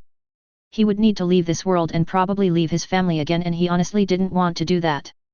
Fuyamai must have noticed his inner turmoil since she poked him in the ribs like she used to do when they were kids causing him to chuckle. He was quite ticklish and now that Harry had healed all of the damage on his body he could be tickled again and that amused him to no end. Fuyamai giggled and then grinned at her brother. What's wrong Toya? Toya sighed. Well, I'm very interested in Harry's offer to join the Bounty Hunter Squad. Working with a werewolf and a bunch of kami sounds fun too. Both Fuyamai and Natsuo nodded. Natsuo then hummed, that's good no? I think you should accept since you seem very excited about it. Toya nodded. Well yes, but if I accept then I'll have to leave this world to go to Harry's and I kinda don't want to leave you guys again. But Fuyamai and Natsuo smiled at Toya but then Fuyamai began to giggle which made Toya raise an eyebrow. Ah. So no one has told you yet. You see, Harry and Mom are going out, and well. Harry is technically our new dad so with the exception of Shoto who wants to stay here and work as a hero for a few years, we're all going to move to Harry's dimension and join his family. Toya tilted his head and then slowly began to gape as the realization hit him. What? Both Fuyamai and Natsuo laughed at their brother's reaction while Eri who was waving her wand and making sparks behind them giggled and ran up to Toya and hugged him. You're my big brother now. Toya looked like he was struck with an arrow as Eri's cuteness hit him hard. Both Fuyamai and Natsuo nodded in sympathy knowing how powerful Eri's cuteness is while Toya sighed and then set Eri on his lap. Once there Eri began to change the color of his hair with her wand which amused the three older Todoroki siblings. Rei then walked back to the table with a cake and a big smile on her face. Oh. Where's Harry? Fuyamai grinned. Nizu called him and the teachers for a meeting so he left but he did ask to tell you to save him a slice. Rei smiled and nodded while Toya stared at his mother and noticed she was very happy and smiling. Mom, is Harry my new dad? Rei flinched and then began to fidget while blushing deep red. Toya's sweat dropped because that reaction told him all he need to know about this while his mother began to unconsciously make a small snowstorm to hit the table air. Well I mean I done okay. Yes. He's my boyfriend. There I said it. Fuyamai, Natsuo, and Toya sweat dropped. Fuyamai then turned her gaze towards her brothers and the two of them nodded at each other. Toya wasn't even questioning her too hard. Meanwhile, Eri giggled and fist pumped. Rei is my mom now. I have a lot now and it's awesome. The Todoroki siblings and Rei smiled at Eri and nodded. It seems like Toya didn't need to worry about having to leave his family and he couldn't have been any happier about it. Meanwhile, in Nizu's office, Harry was staring with a sweat drop on his cheek as the teachers of UA were all screaming and cursing at Nizu. The reason for this outburst? It was time for the final exams and Nizu wanted the kids to be tested by the teachers instead of the usual exam of having them face robots. However, the teachers did not want to fight Harry's students, which led to all the teachers yelling and cursing at Nizu, who just grinned and took it in stride. Harry, however, could understand why they didn't want to test his students. Izuku and his friends were by now far more powerful than pretty much anything in this world. Harry had made them into the first supernatural entities of this world, and that made them far stronger than any human can become, regardless of whatever quirk they might possess. Shoto was glaring at Nizu. Are you crazy, you rat? My quirk wouldn't even work on them. All of them have magic and abilities that aren't quirks. Nemuri sighed and shook her head. I'm sure Harry made his students are immune to quirks like mine. Everyone turned towards Harry, who nodded at them to confirm that he did indeed make sure his student were immune to gases and such, which made the teacher deadpan at him. Hisashi sighed and turned towards Nizu. I rather not get shot, electrocuted, drowned, crushed, exploded, stabbed, cut, or downright crippled. Thank you very much. The teachers all nodded in agreement while Nizu continued to grin. All Might then spoke up. Yet I myself really don't want to fight them, especially young Yaoyorozu, she's scary. Once again everyone except Harry nodded while Nizu finally cackled. So you guys are just going to let some young kids intimidate you? Your heroes know. The teachers of UA deadpanned at Nizu. Shota sighed and then stared at Nizu. Eureka can make moons, Nizu, goddamn moons. Yaoyorozu can create any sort of weapon with her quirk and then shoot us until we're Swiss cheese. Ashui can create a whole ass lake. Do I have to keep going? Everyone turned towards Shota with wide eyes full of surprise. They had never seen him speak or act like that before. Harry awkwardly chuckled. He really doesn't want to fight them. Nizu grinned at Shota and seemed to be having fun listening to his rant, but in the end, he nodded. Fine, but I'm very disappointed in all of you. Task, tisk, tisk. All the teachers said the same thing and at the same time we don't care. Which made Nizu chuckle in amusement for a few seconds before speaking again. All right, but then what are we going to do for the final exams? Robots aren't really good to test most of the students. Harry, has any more students gone to you for training? Not really, many have come for advice and training methods, but most aren't interested or they're too ashamed to ask for help when they didn't take me seriously at first. I think they expected me to tell them to go to hell or something like that. A rather silly way of thinking, of course, but I'm not going to force anyone to train. Everyone nodded since Harry had always been open to helping any students, but most are too prideful or too foolish to take advantage of such an opportunity even after he had shown the results and how effective his training is. Harry continued speaking. Only Shoto and Nejire had begun to train with the others, but they aren't at the same level as the others. As a matter of fact, they're still in the middle of their physical conditioning. The teachers of UA looked intrigued. Hazushi then decided to speak. Todoroki and Miss Hato? How did that happen? Harry shrugged. Well, Shoto's mom asked me to train him and I agreed. As for Nejire, well, she said that it looked like fun and wanted to join in. Everyone sighed and facepalmed. They all knew that Nejire would do something like that. Nizu smiled and shook his head in amusement. Have you given them any new abilities yet? Everyone flinched and nervously turned around to stare at Harry, who shook his head, causing everyone to sigh in relief. Harry, however, spoke up. I just started to train them in hand-to-hand combat while they do the physical conditioning. As soon as they finish with that, I'll think of something to give them. Everyone gulped while Nizu nodded and began to speak with everyone still. How are we going to test them? No one wants to fight them and Harry fights them too often enough already for training. Everyone began to think about the situation and try to come up with a solution. Harry just stared at them, curious as to what they would come up with, but a few minutes later it became obvious that they didn't know what to do. Nana, who had come to the meeting out of curiosity, shrugged and then spoke. Do we really need to test them? All of Harry's students did exceptionally well in their internships and all of the heroes who worked under them spoke nothing but high praises of them. Why not just give them the academic test and excused them from the practical exam? It's not like you guys need proof of how much they have improved. It's obvious that they're way stronger than anyone here, right? The teachers nodded and all of them began to think about everything Nana pointed out. Nizu hummed since Nana's words had merit. Well, I wouldn't mind that, but that only works for Harry's students. What about the others? Harry then spoke up. Well, it shouldn't be a problem for all of you to test them now that my kids are taken out of the equation, unless all of you don't think you can handle it. Everyone glared at Harry, who looked mighty smug right now. Suddenly Nizu appeared from Harry's back and sat on his shoulder, causing everyone to widen their eyes in surprise and turned around towards his desk only to see that he had somehow moved from his desk towards Harry's shoulder. Nizu grinned and then clapped. Okay. Then Harry's students will be only taking the academic test and will be excused from the practical exam. The rest will take both and you as teachers will personally test them. Everyone nodded, far happier with this way of doing things. Hisashi grinned and then decided to speak up. And where are your kids, Harry? Harry tilted his head and hummed while he was thinking about what Toru had told him about where they would be hanging out. Oh, I believe they went to Momo's mansion to study for their tests. With the meeting now technically over, most of the teachers were beginning to leave except a few. Shota raised an eyebrow. Wasn't Yaoru's mother still mad at her? I'm surprised she would let the kids gather at their home. All Might and Nana's sweat dropped at the mention of Momo's mother. The Yaoru matriarch had stomped her way into UA looking for Harry to give him a piece of her mind about turning her daughter into a delinquent and a thug, only to come face to face with Harry, who was in his dragon form sleeping in his backyard.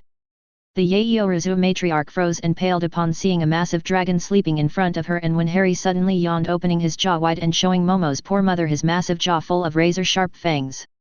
The Yaoru matriarch passed out from fright, and no one knew about it until Harry woke up and found her limp and unconscious body on the floor in front of him. Knowing that she couldn't do anything to the dragon, Momo's mother opted instead to punish her daughter by taking away all her sugary snacks, much to Momo's dismay. Harry shrugged and shook his head. I don't know, I've seen Momo eat candy and stuff, so I'm not sure she's even following her punishment, and I haven't spoken to her mom either. In fact, I sort of feel like she's avoiding me.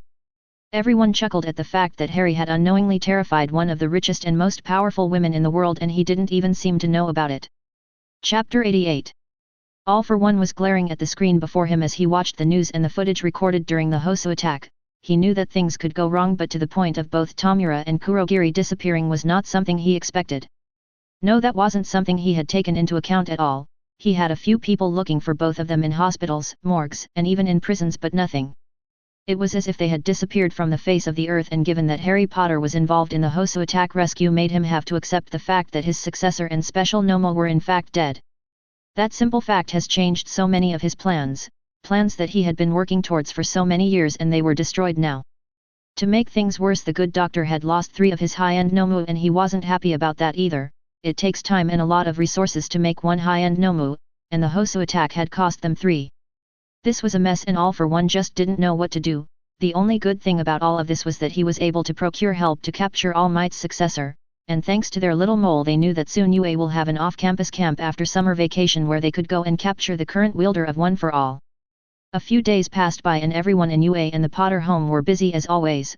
Toya, Fuyamai, Natsuo, and Rei were getting everything ready for their move to Harry's world, and all of them were very excited about it.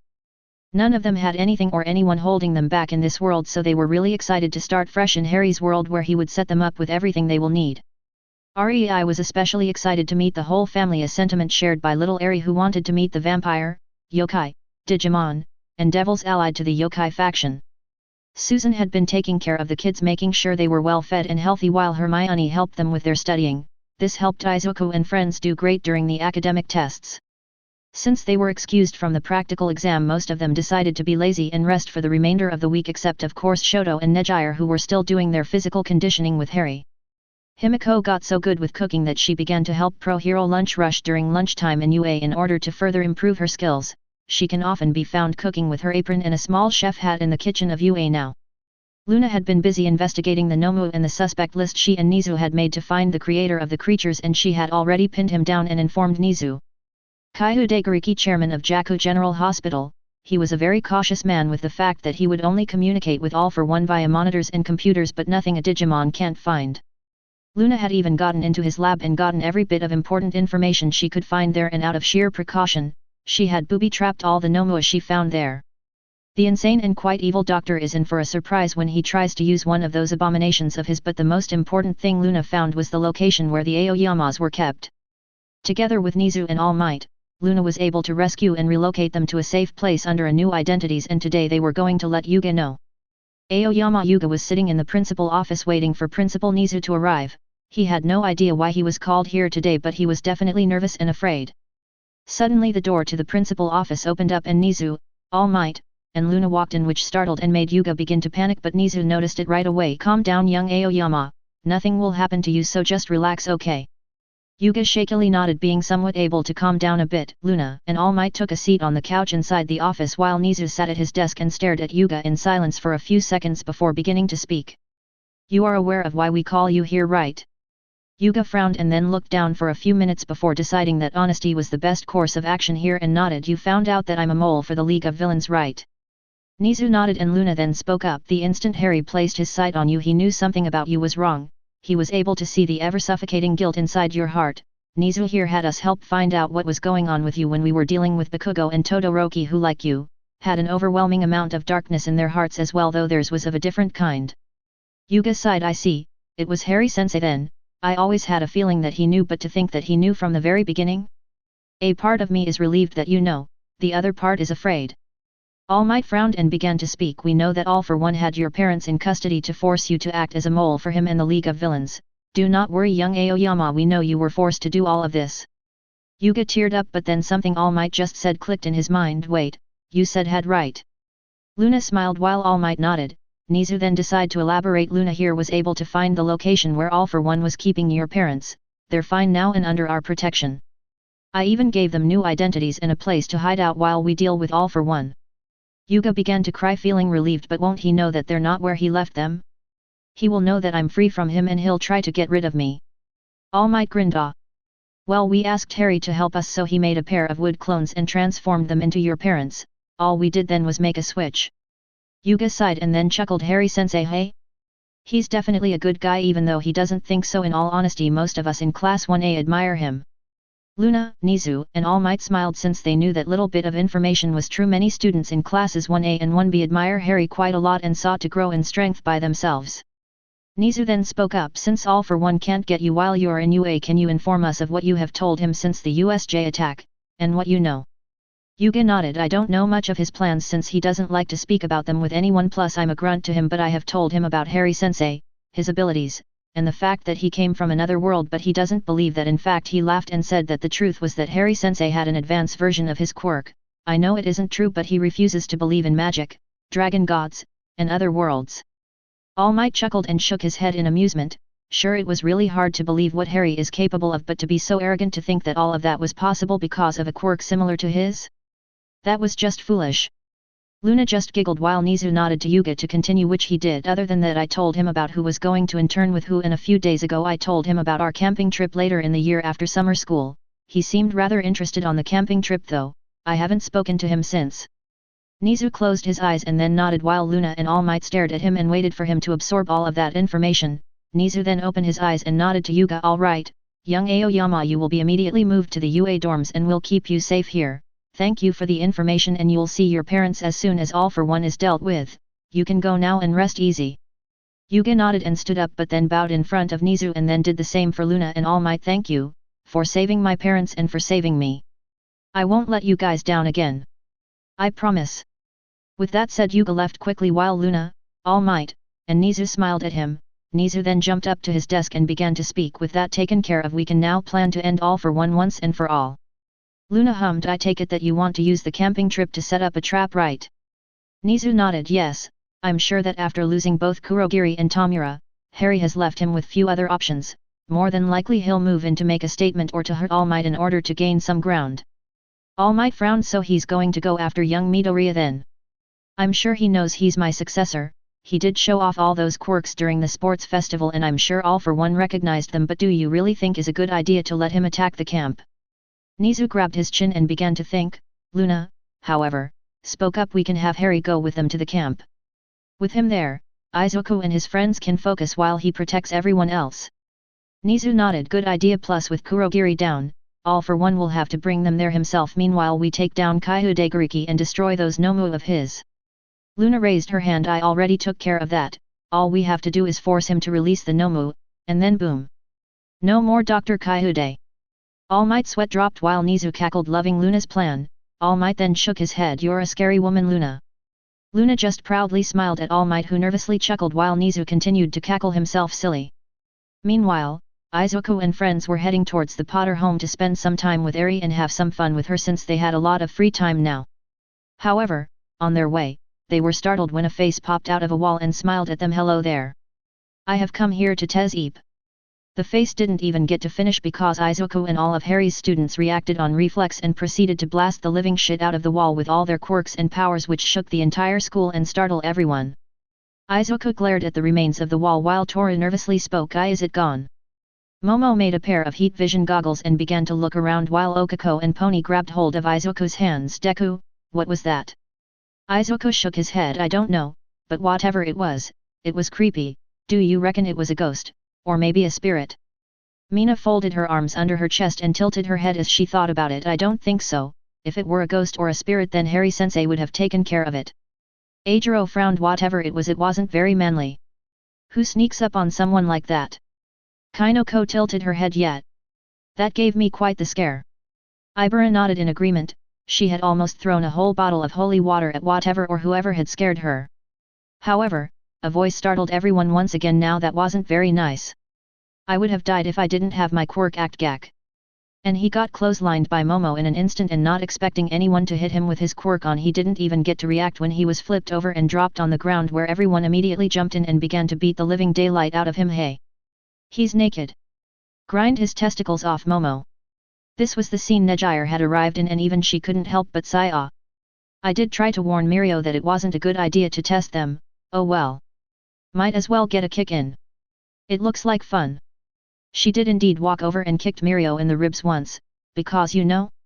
It looked like everyone was having fun. A few moments later, Harry was sitting on his couch watching TV when the front door of his home slammed open and a naked young man was thrown in and then landed on the floor with his butt sticking out and pointing towards the ceiling. Harry raised an eyebrow and sweat dropped. Is this some kind of new harassment? Or did I do something to piss you guys off? 'Cause let me tell you, this isn't the first time someone threw a naked person at me. Izuku and his friends decided to ignore the fact that Harry had just stated that someone had thrown a naked person at him and decided to explain, or rather Momo explained.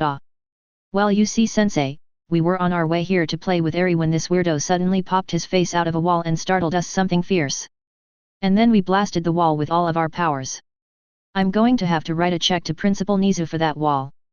Harry nodded. Understandable, and don't worry about Nizu, I'll pay for the wall. But then what happened? And why is this guy buck-ass naked? Mina scratched her head. Well, we thought we had dealt with him, I mean who could survive a blast from all of us, but then he pops out from behind us and begins to rant while being naked. So Momo here gave him a good old clothesline and flipped his naked butt head over heels. Toru then spoke up, and then we jumped him and beat the hell out of the perv. Harry nodded and grinned at his students. Good job and all that, but who the hell is he? And again, why is he naked? Everyone deadpanned at Harry. Admittedly, he did raise some very good questions, but they just didn't know. Suddenly Nejire giggled and everyone turned to look at her. The periwinkle-haired girl then began to speak. He's Mirio Togata and he's a third-year student here. And he's naked because his quirk permeation makes his clothes fall off his body. Everyone gaped at Nejire while Harry raised an eyebrow. Tsuyu then put her pointer finger on her lips and began to talk. Kuro, you knew who it was and you didn't say anything. Ibara frowned. This is a senpai? But, you even gave him a kick too, why? Nejire smiled and then shrugged. Well, it looked like fun. Plus I did warn him not to surprise you guys, but he didn't listen to me.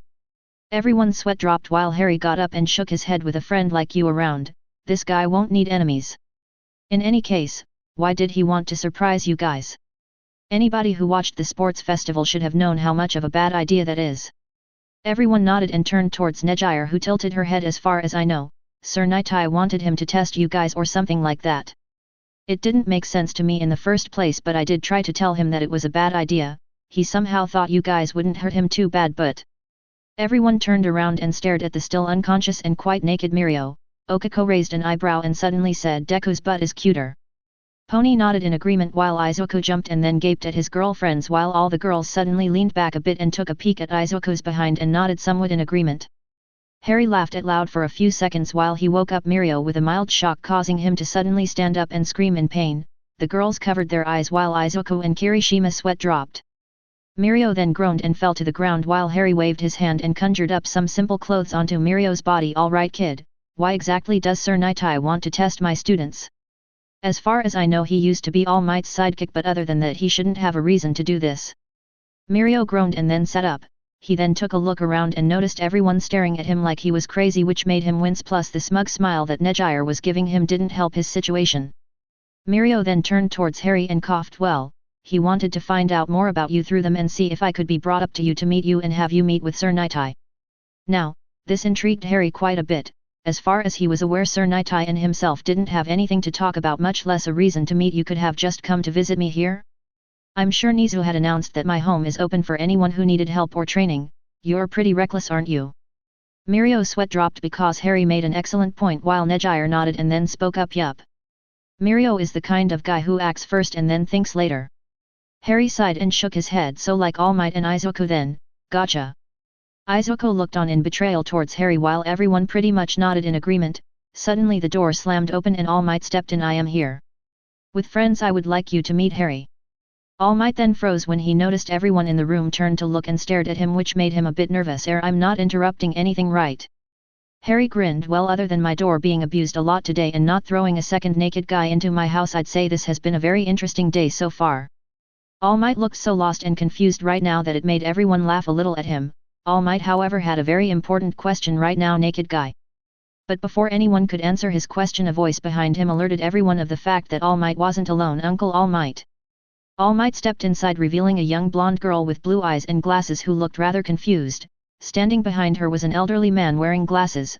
On his face he has a small and fond smile as he waved at everyone. Izuku gasped. You're David Shield.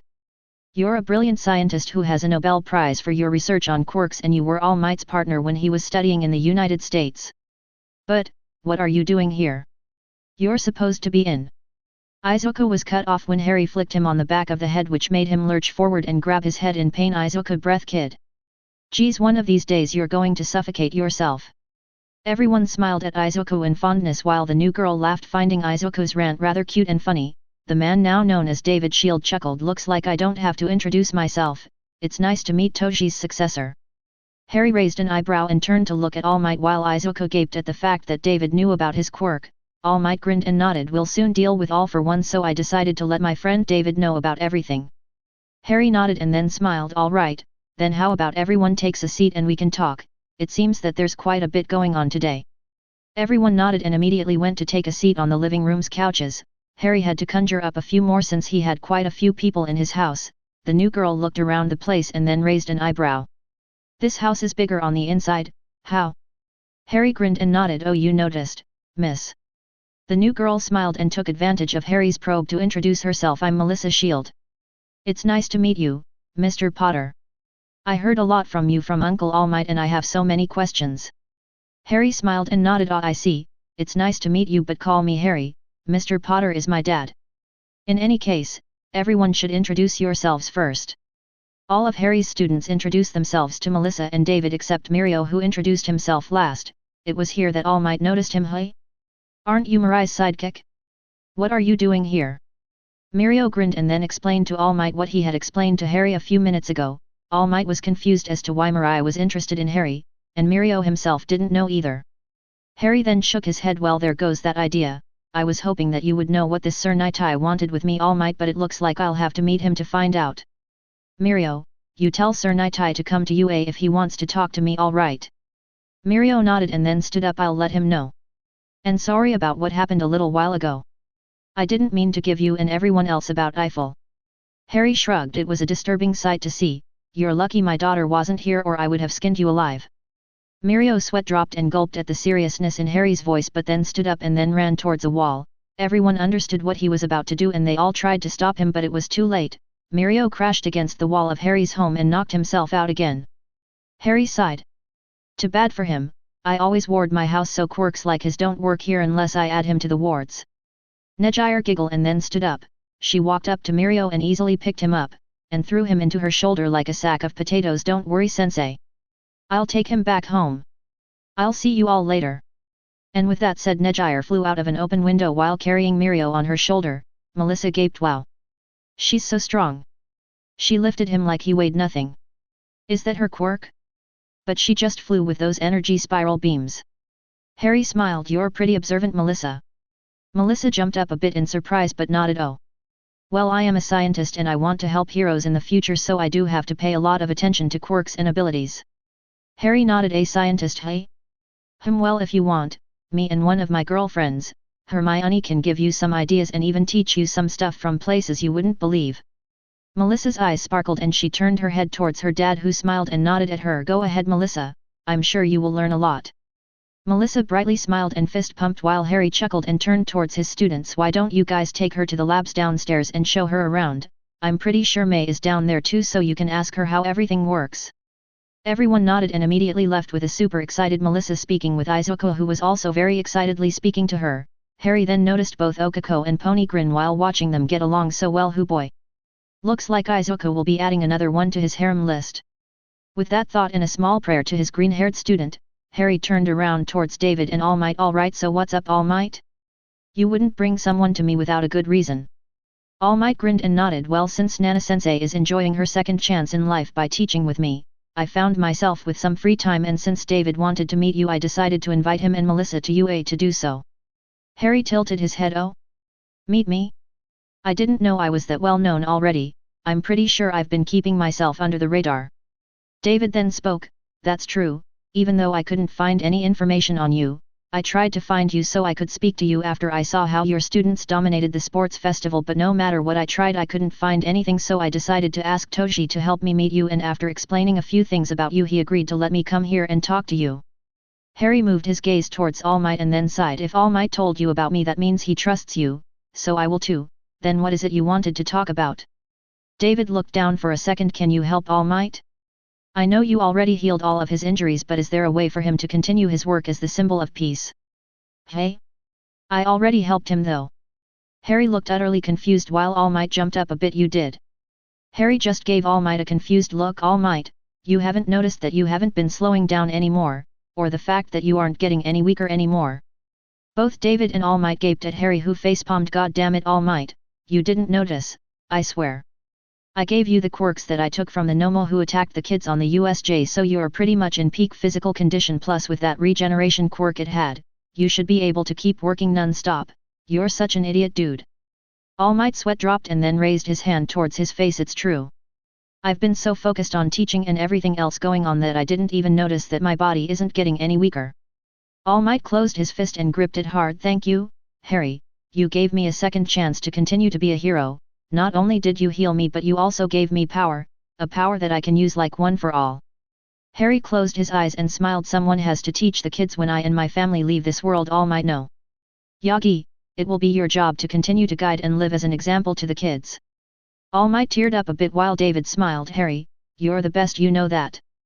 Harry chuckled and shook his head. I'm a dragon and dragons tend to do whatever we want, I just tend to end up helping others when I do whatever I want. Harry shrugged and smiled at both All Might and David. After that the trio spent a few hours speaking about other worlds and the types of technology Harry had seen in those other worlds. Something that had David very excited about.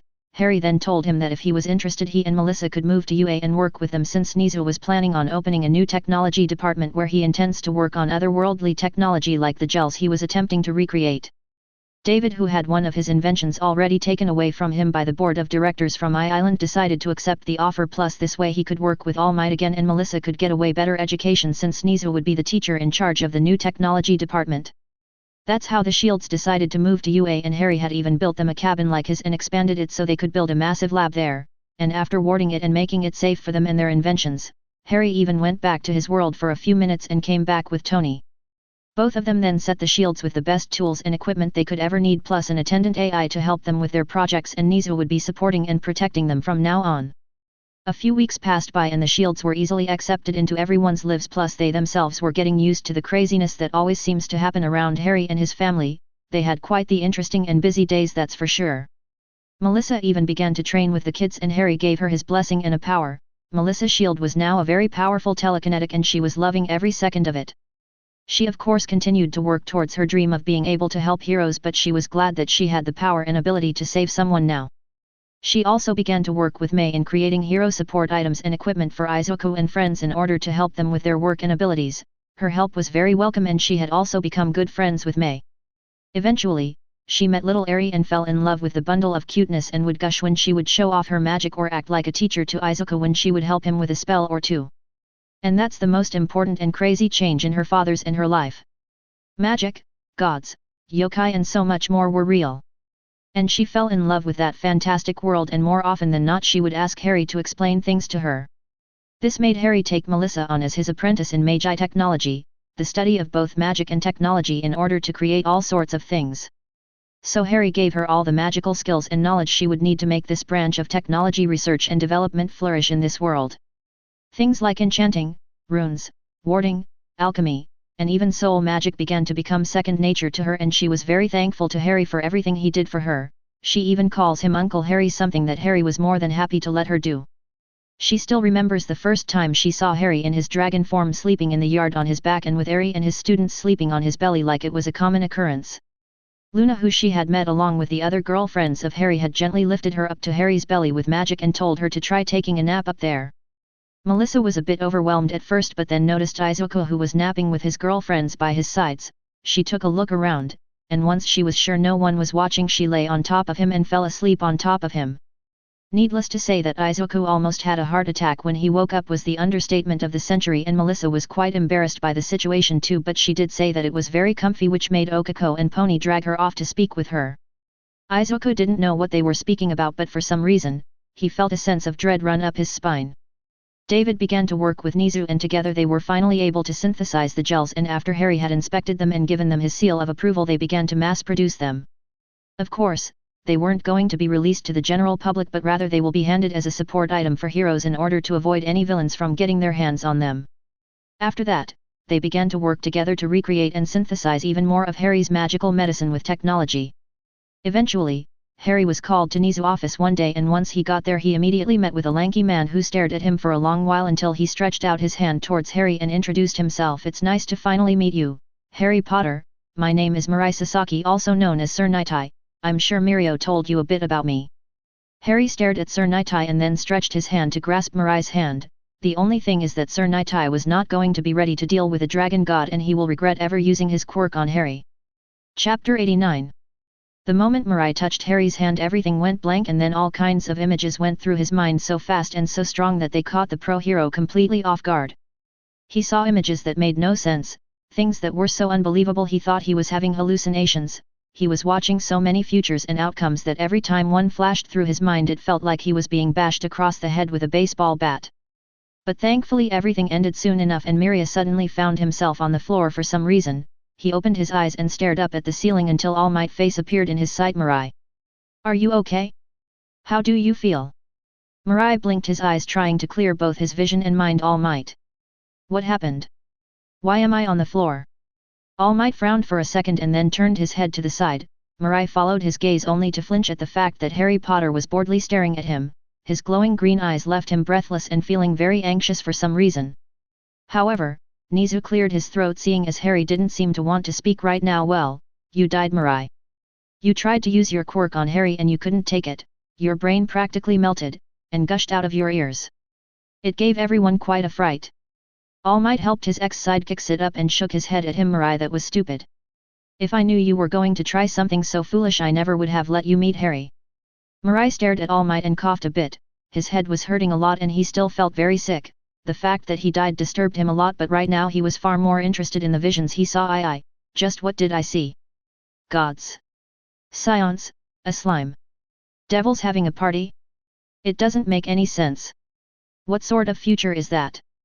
Both All Might and Nizu frowned, not sure how to respond since it wasn't their tale to tell, but Harry saved them from making any excuse. "You're lucky All Might and Nizu convinced me to bring you back to life. Most of the time I don't bother to help those who make foolish mistakes, specifically when they're messing with things far beyond their understanding." Nizu and All Might flinched. Even though he was calmly speaking, it was clear that Harry was not amused with what Mirai just tried to do. They knew that the only reason Harry brought Mirai back to life was that they had asked him to, otherwise Mirai would have stayed dead. In fact, Harry was actually about to incinerate Mirai's body with holy fire, but All Might was able to stop him, and both he and Nizu were then able to convince him to give his old sidekick a second chance. Mirai flinched and stared at Harry in silence as he watched the young man's features slowly change into something more dragonic in nature. "That's not something a hero should say, Harry Potter." All Might didn't even get the chance to do anything but inwardly cursed out at the sheer audacity of Mirai as Harry raised an eyebrow and frowned at All Might's sidekick. "I'm not a hero. I don't know why you would think so, but even if I was, you wouldn't have the right to question or judge me, and besides, what gives you the right to look into my future? That's not hero behavior, Mr. Pro-Hero." Mirai sighed and then frowned. Harry does raise some very good points, and Mirai can even see that what he did was not a very good idea, to begin with, but he wanted to make sure that Harry wasn't a danger, especially with how much influence he has with the students of UA. Nizu frowned and shook his head. "Harry, let him explain himself first. I want to know why someone like Mirai would go through this length to meet with you just to see a glimpse of your future." Harry huffed and then crossed his arms while staring at Mirai, causing him to nervously sweat. He then walked over to the couch in Nizu's office and took a seat while All Might helped Mirai up from the floor. It took a while for the pro-hero to recover from his death and resurrection, but when he did, he began to explain why he tried to look into Harry's future. I had these suspicions that Harry Potter was the one involved in the destruction of the Shihasekai Yakuza organization when one of his students used a technique similar to what was seen over the prefecture where the Shi headquarters was located. I knew he had something to do with what had happened there, I just didn't know the why. Nizu and All Might nodded, while Harry just closed his eyes. Nizu then spoke, knowing what Mirai was referring to. I believe you are referring to the technique used by Okako Uraraka, correct? The one that was able to create a small moon. Mirai nodded yes. Witnesses around the area where the Shihasekai used to operate had seen a small moon-like object being created right on top of the Shi headquarters. There was even footage of the event showing how the very earth was torn apart and made into that moon only to suddenly disappear a few moments later. All Might turned his gaze towards Harry, who opened his eyes and stared back at him but didn't say anything, while Mirai continued. To be honest, there was only one person who could have done something of that scale, and that alarmed me. Imagine my surprise when in the sports festival I see a bunch of students so powerful and with multiple quirks destroy the competition. I honestly thought that All for One had infiltrated UA and was manipulating the children, but I've seen how much Potter cares for his students, so that told me that he couldn't possibly be All for One, and that just left me with a lot more questions and worries, but I still had to know if he's a danger. I have to find out if he will cause more destruction. All Might and Nizu frowned. It did sort of make sense to jump to conclusions like those, but it was still quite reckless of Mirai to just do something like that without telling anyone. Harry glared at Mirai. You don't have to know anything. I don't know you, and I certainly don't care enough about you to answer your questions, but I will tell you this for your peace of mind. I am dangerous. That's a fact that someone like you can't even begin to comprehend, and even if you were to find anything about me, you wouldn't be able to stop me. All Might nodded. He's right, Mirai. You can't just do something like this just because. It's too reckless, and you really should have known better. Plus you should have trusted in me to know about Harry enough to trust him, and if that isn't enough for you, then the fact that Nizu trusts Harry enough to let him work with the students should have told you enough about Harry to know that he's a good guy. Mirai frowned. He killed everyone in the Shihasekai in seconds. All Might. He killed over 100 people in a massive show of power, and you expect me to just trust someone with that much power? And the fact that my agency had been investigating that Yakuza organization for a while and all that work went to waste is enough to have Harry Potter arrested. All Might narrowed his eyes while Nizu shook his head in frustration. Harry, however, scoffed HOH. Arrest me, huh? Then come on and arrest me if you can, you lanky nerd-looking wanker. Nizu chuckled at the fact that Harry was angry enough that his British dialect came out, while All Might's sweat dropped and sighed. Mirai just frowned. Why did you kill the Shihasekai? What is it that you want to accomplish here? Harry stood up and glared at Mirai. Sawed off. I don't have to answer to your nonsense. Harry then walked to the door and opened it, but stopped before stepping out. If I see you ever again, you will regret it. Next time All Might won't be there to save you. Mirai Sasaki. With that said, Harry then left, leaving a worried All Might and a frowning Mirai. He's a danger to everything around him. The things I saw him capable of doing are just insane. Nizu shook his head. Listen, Mirai, I'll say this only once: stay away from Harry Potter and forget what you found out about him. If that man comes after you, there's no one in the world that will be able to protect you. Not even All Might and the Shihasekai deserved what they got. In all honesty, they're lucky to have died quickly. I would have made them suffer. Mirai frowned while All Might sadly shook his head. Mirai, just what has gotten into you? Mirai sighed and looked down. Perhaps I came on too strong, but I'm just worried. All Might. All for One is still out there. The future I saw where you die at his hands still haunts me, and I just couldn't handle another threat. All Might smiled and patted Mirai's back a bit. Listen, let me tell you a bit about what Harry has been doing here and what he's done not only for me but for so many others. Then you will understand that the future you saw doesn't mean anything anymore. And All Might explained what Harry has accomplished, not only in terms of how he trains his students but the fact that he's been helping people non-stop since he arrived. It both shocked and impressed Mirai quite a bit and made him realize that he let his fears and anxiousness jump the gun. The fact that Nizu confirmed everything All Might had told him made him understand why Harry was so upset with him. Looks like I messed up. Nizu nodded. Indeed, but Harry is not the type of person that wouldn't listen or understand if things are explained to him, so I'll talk to him and see if he can forgive you. Perhaps I should recruit young Ari to help me in this mission. I'm sure Harry won't be able to say no to her. All Might chuckled and shook his head in amusement. Honestly, I think both you and Harry would get along very well, Mirai. He likes jokes and pranks and he's always willing to give someone a good laugh. It's a shame you used your quirk and pry into his future. He's not a big fan of people interacting with things dealing with time, and your quirk certainly lets you abuse that since it allows you to see the future. Mirai nodded and then looked out of the window with a sad smile. Hopefully he will be able to let me at least apologize. I understand now that he's not a hero and that he did what he thought was necessary. Perhaps we need to follow in his example more often, to go and help no matter the situation and save people's lives and spirits." All Might nodded. Harry might have a very harsh and brutal way of doing things, but he knew full well that all of that came from good intentions. Mirai then frowned. "Wait a minute. I died? Fuck." Both All Might and Nizu's sweat dropped and shook their head. They couldn't help but think the same thing at the same time. He just realized that detail now. Time passed by fast around everyone, and in a blink of an eye summer vacation had passed by. During the summer Harry spent a lot of time traveling the world with his family to check everything this world had to offer. Rei and Eri, who had never had the chance to enjoy a vacation before, much less go out and have fun, so they found out that they loved to travel around the world with Harry, the girls, and the Todorokis.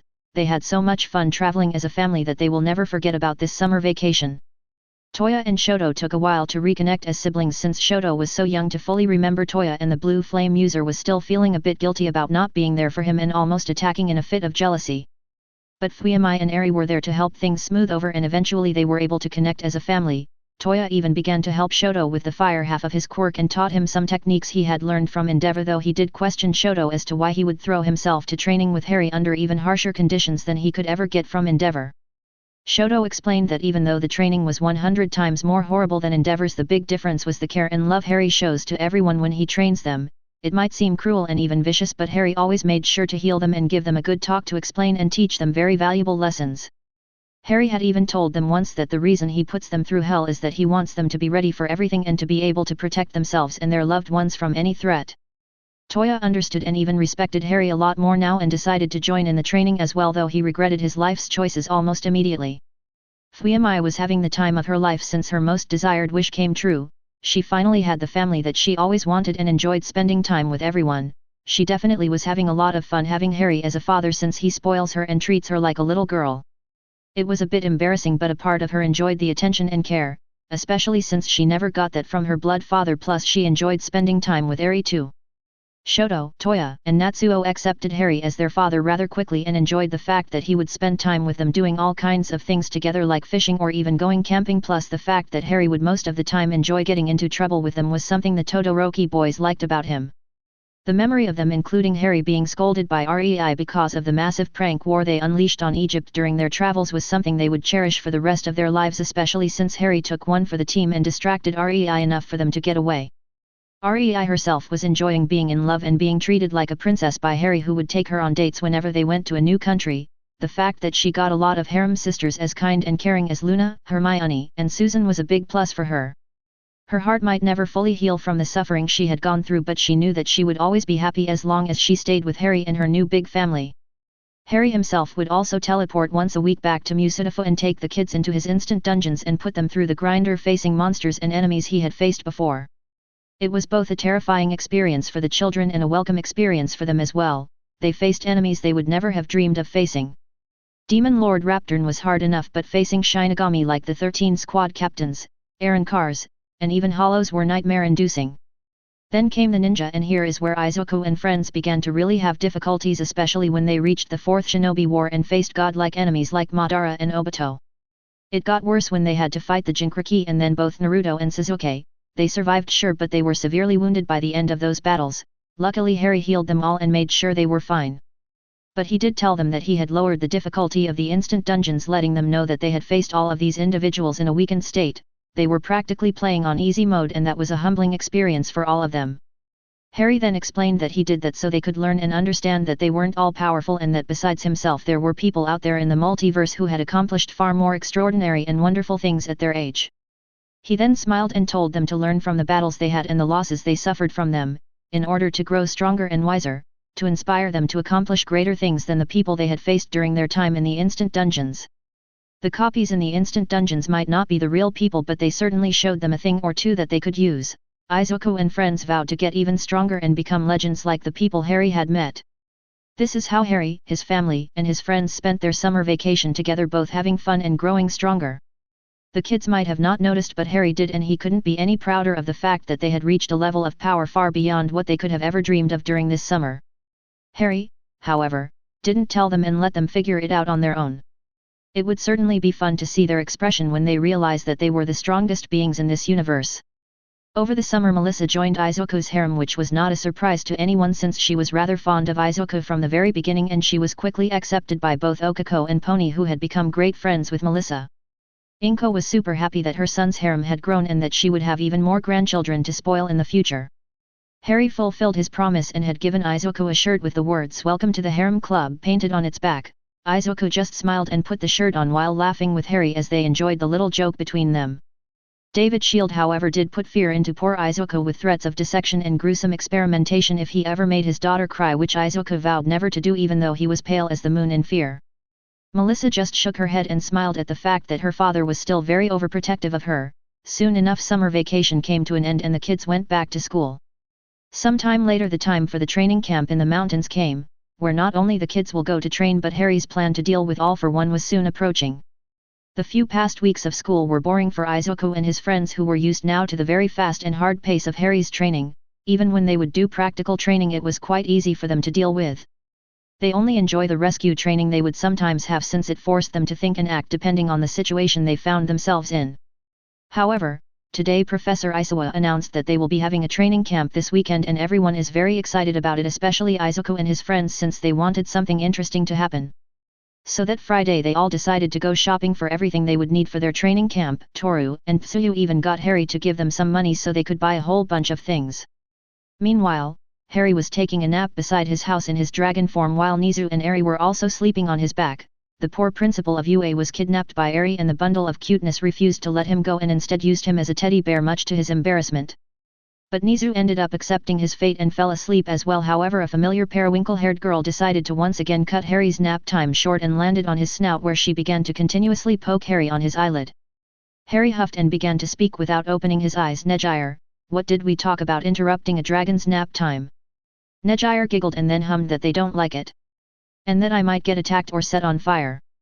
"But you're a good dragon, Harry, you wouldn't do that to me." Harry huffed and then opened one eye to stare at Nejire. "So what is it that you need that you deemed it necessary to awake a dragon god from his slumber?"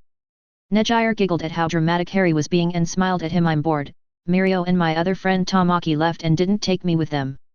"How mean of them, right?" Harry deadpanned at Nejire. "I don't know, Nejire, I kinda want to leave and not take you with me."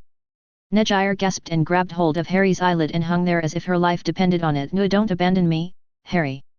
Harry winced because having someone pull on your eyelid isn't comfortable at all, but he just let Nejire have her fun for a little bit. "Fine, I won't leave you, but can you let go of my eyelid?" Nejire immediately stopped the crocodile tears and instantly let go of Harry's eyelid, while Harry just shook his head in amusement and used telekinesis to gently lift both Nizu and Eri off his back. He then sat up on his hunches while being careful not to send Nejire flying with his movements. "All right, what do you want to do since you're so bored?" Nejire crossed her arms and hummed, and she began to think while Harry opened a portal into Eri's room and then floated both Nizu and Eri into the bed. Nejire then looked into Harry's eye. "Where are Izuku and the rest of the guys?" "Oh? They went shopping for camp supplies. They have that training camping trip tomorrow and they wanted to get some things for that." Nejire nodded. "Ah. The training camping trip. I remember that from my first year, it was fun."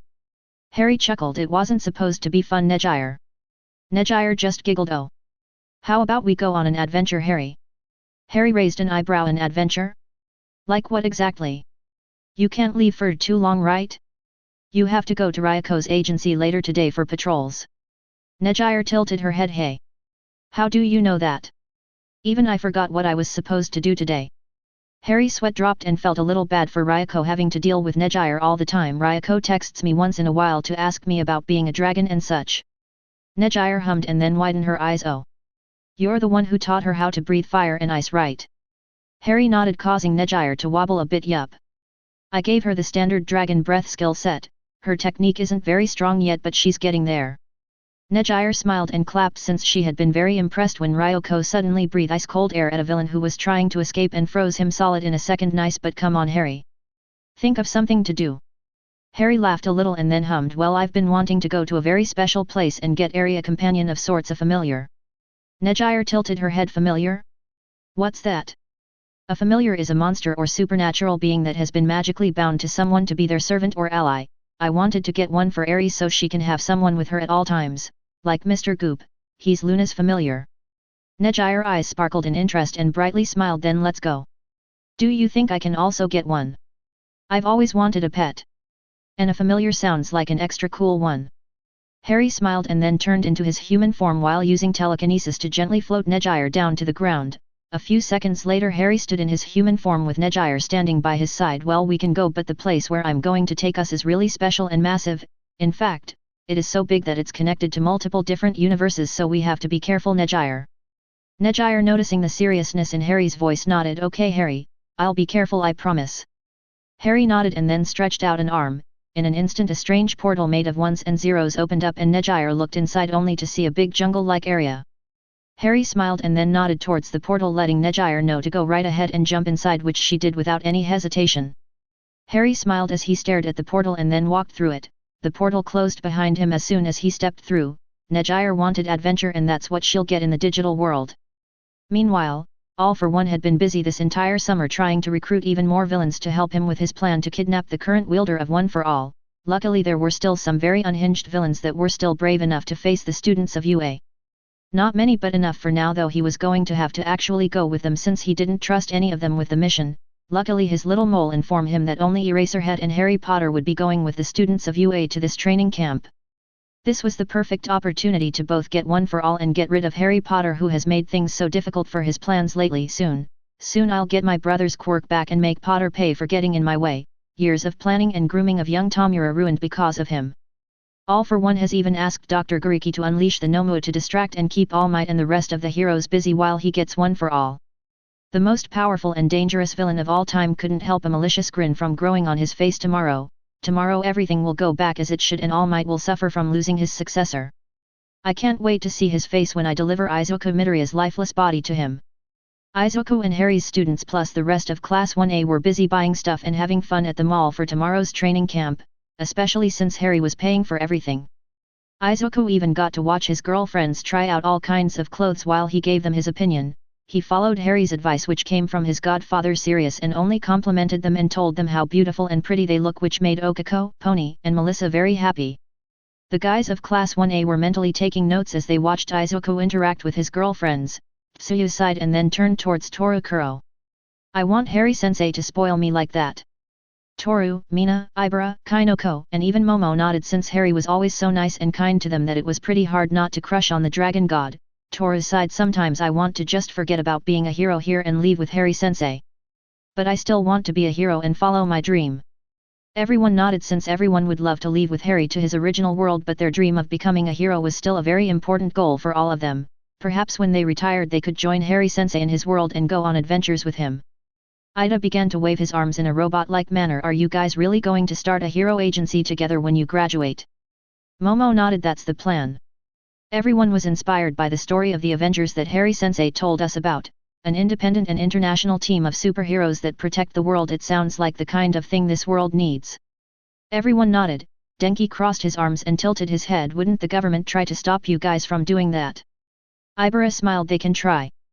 But both Principal Nizu, All Might, David Shield, and the Yaio Rizua family will be supporting us, plus Harry-sensei has given a very sizable amount of money so we could be completely independent.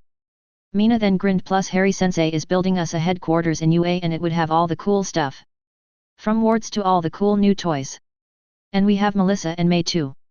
Everyone turned towards May, who was looking around an electronic store and buying things left and right. Both May and Melissa were becoming the most talented inventors of the world thanks to Harry's training and Hermione's teaching, and they didn't doubt that they will be building some very impressive stuff in the future to help them with their goals.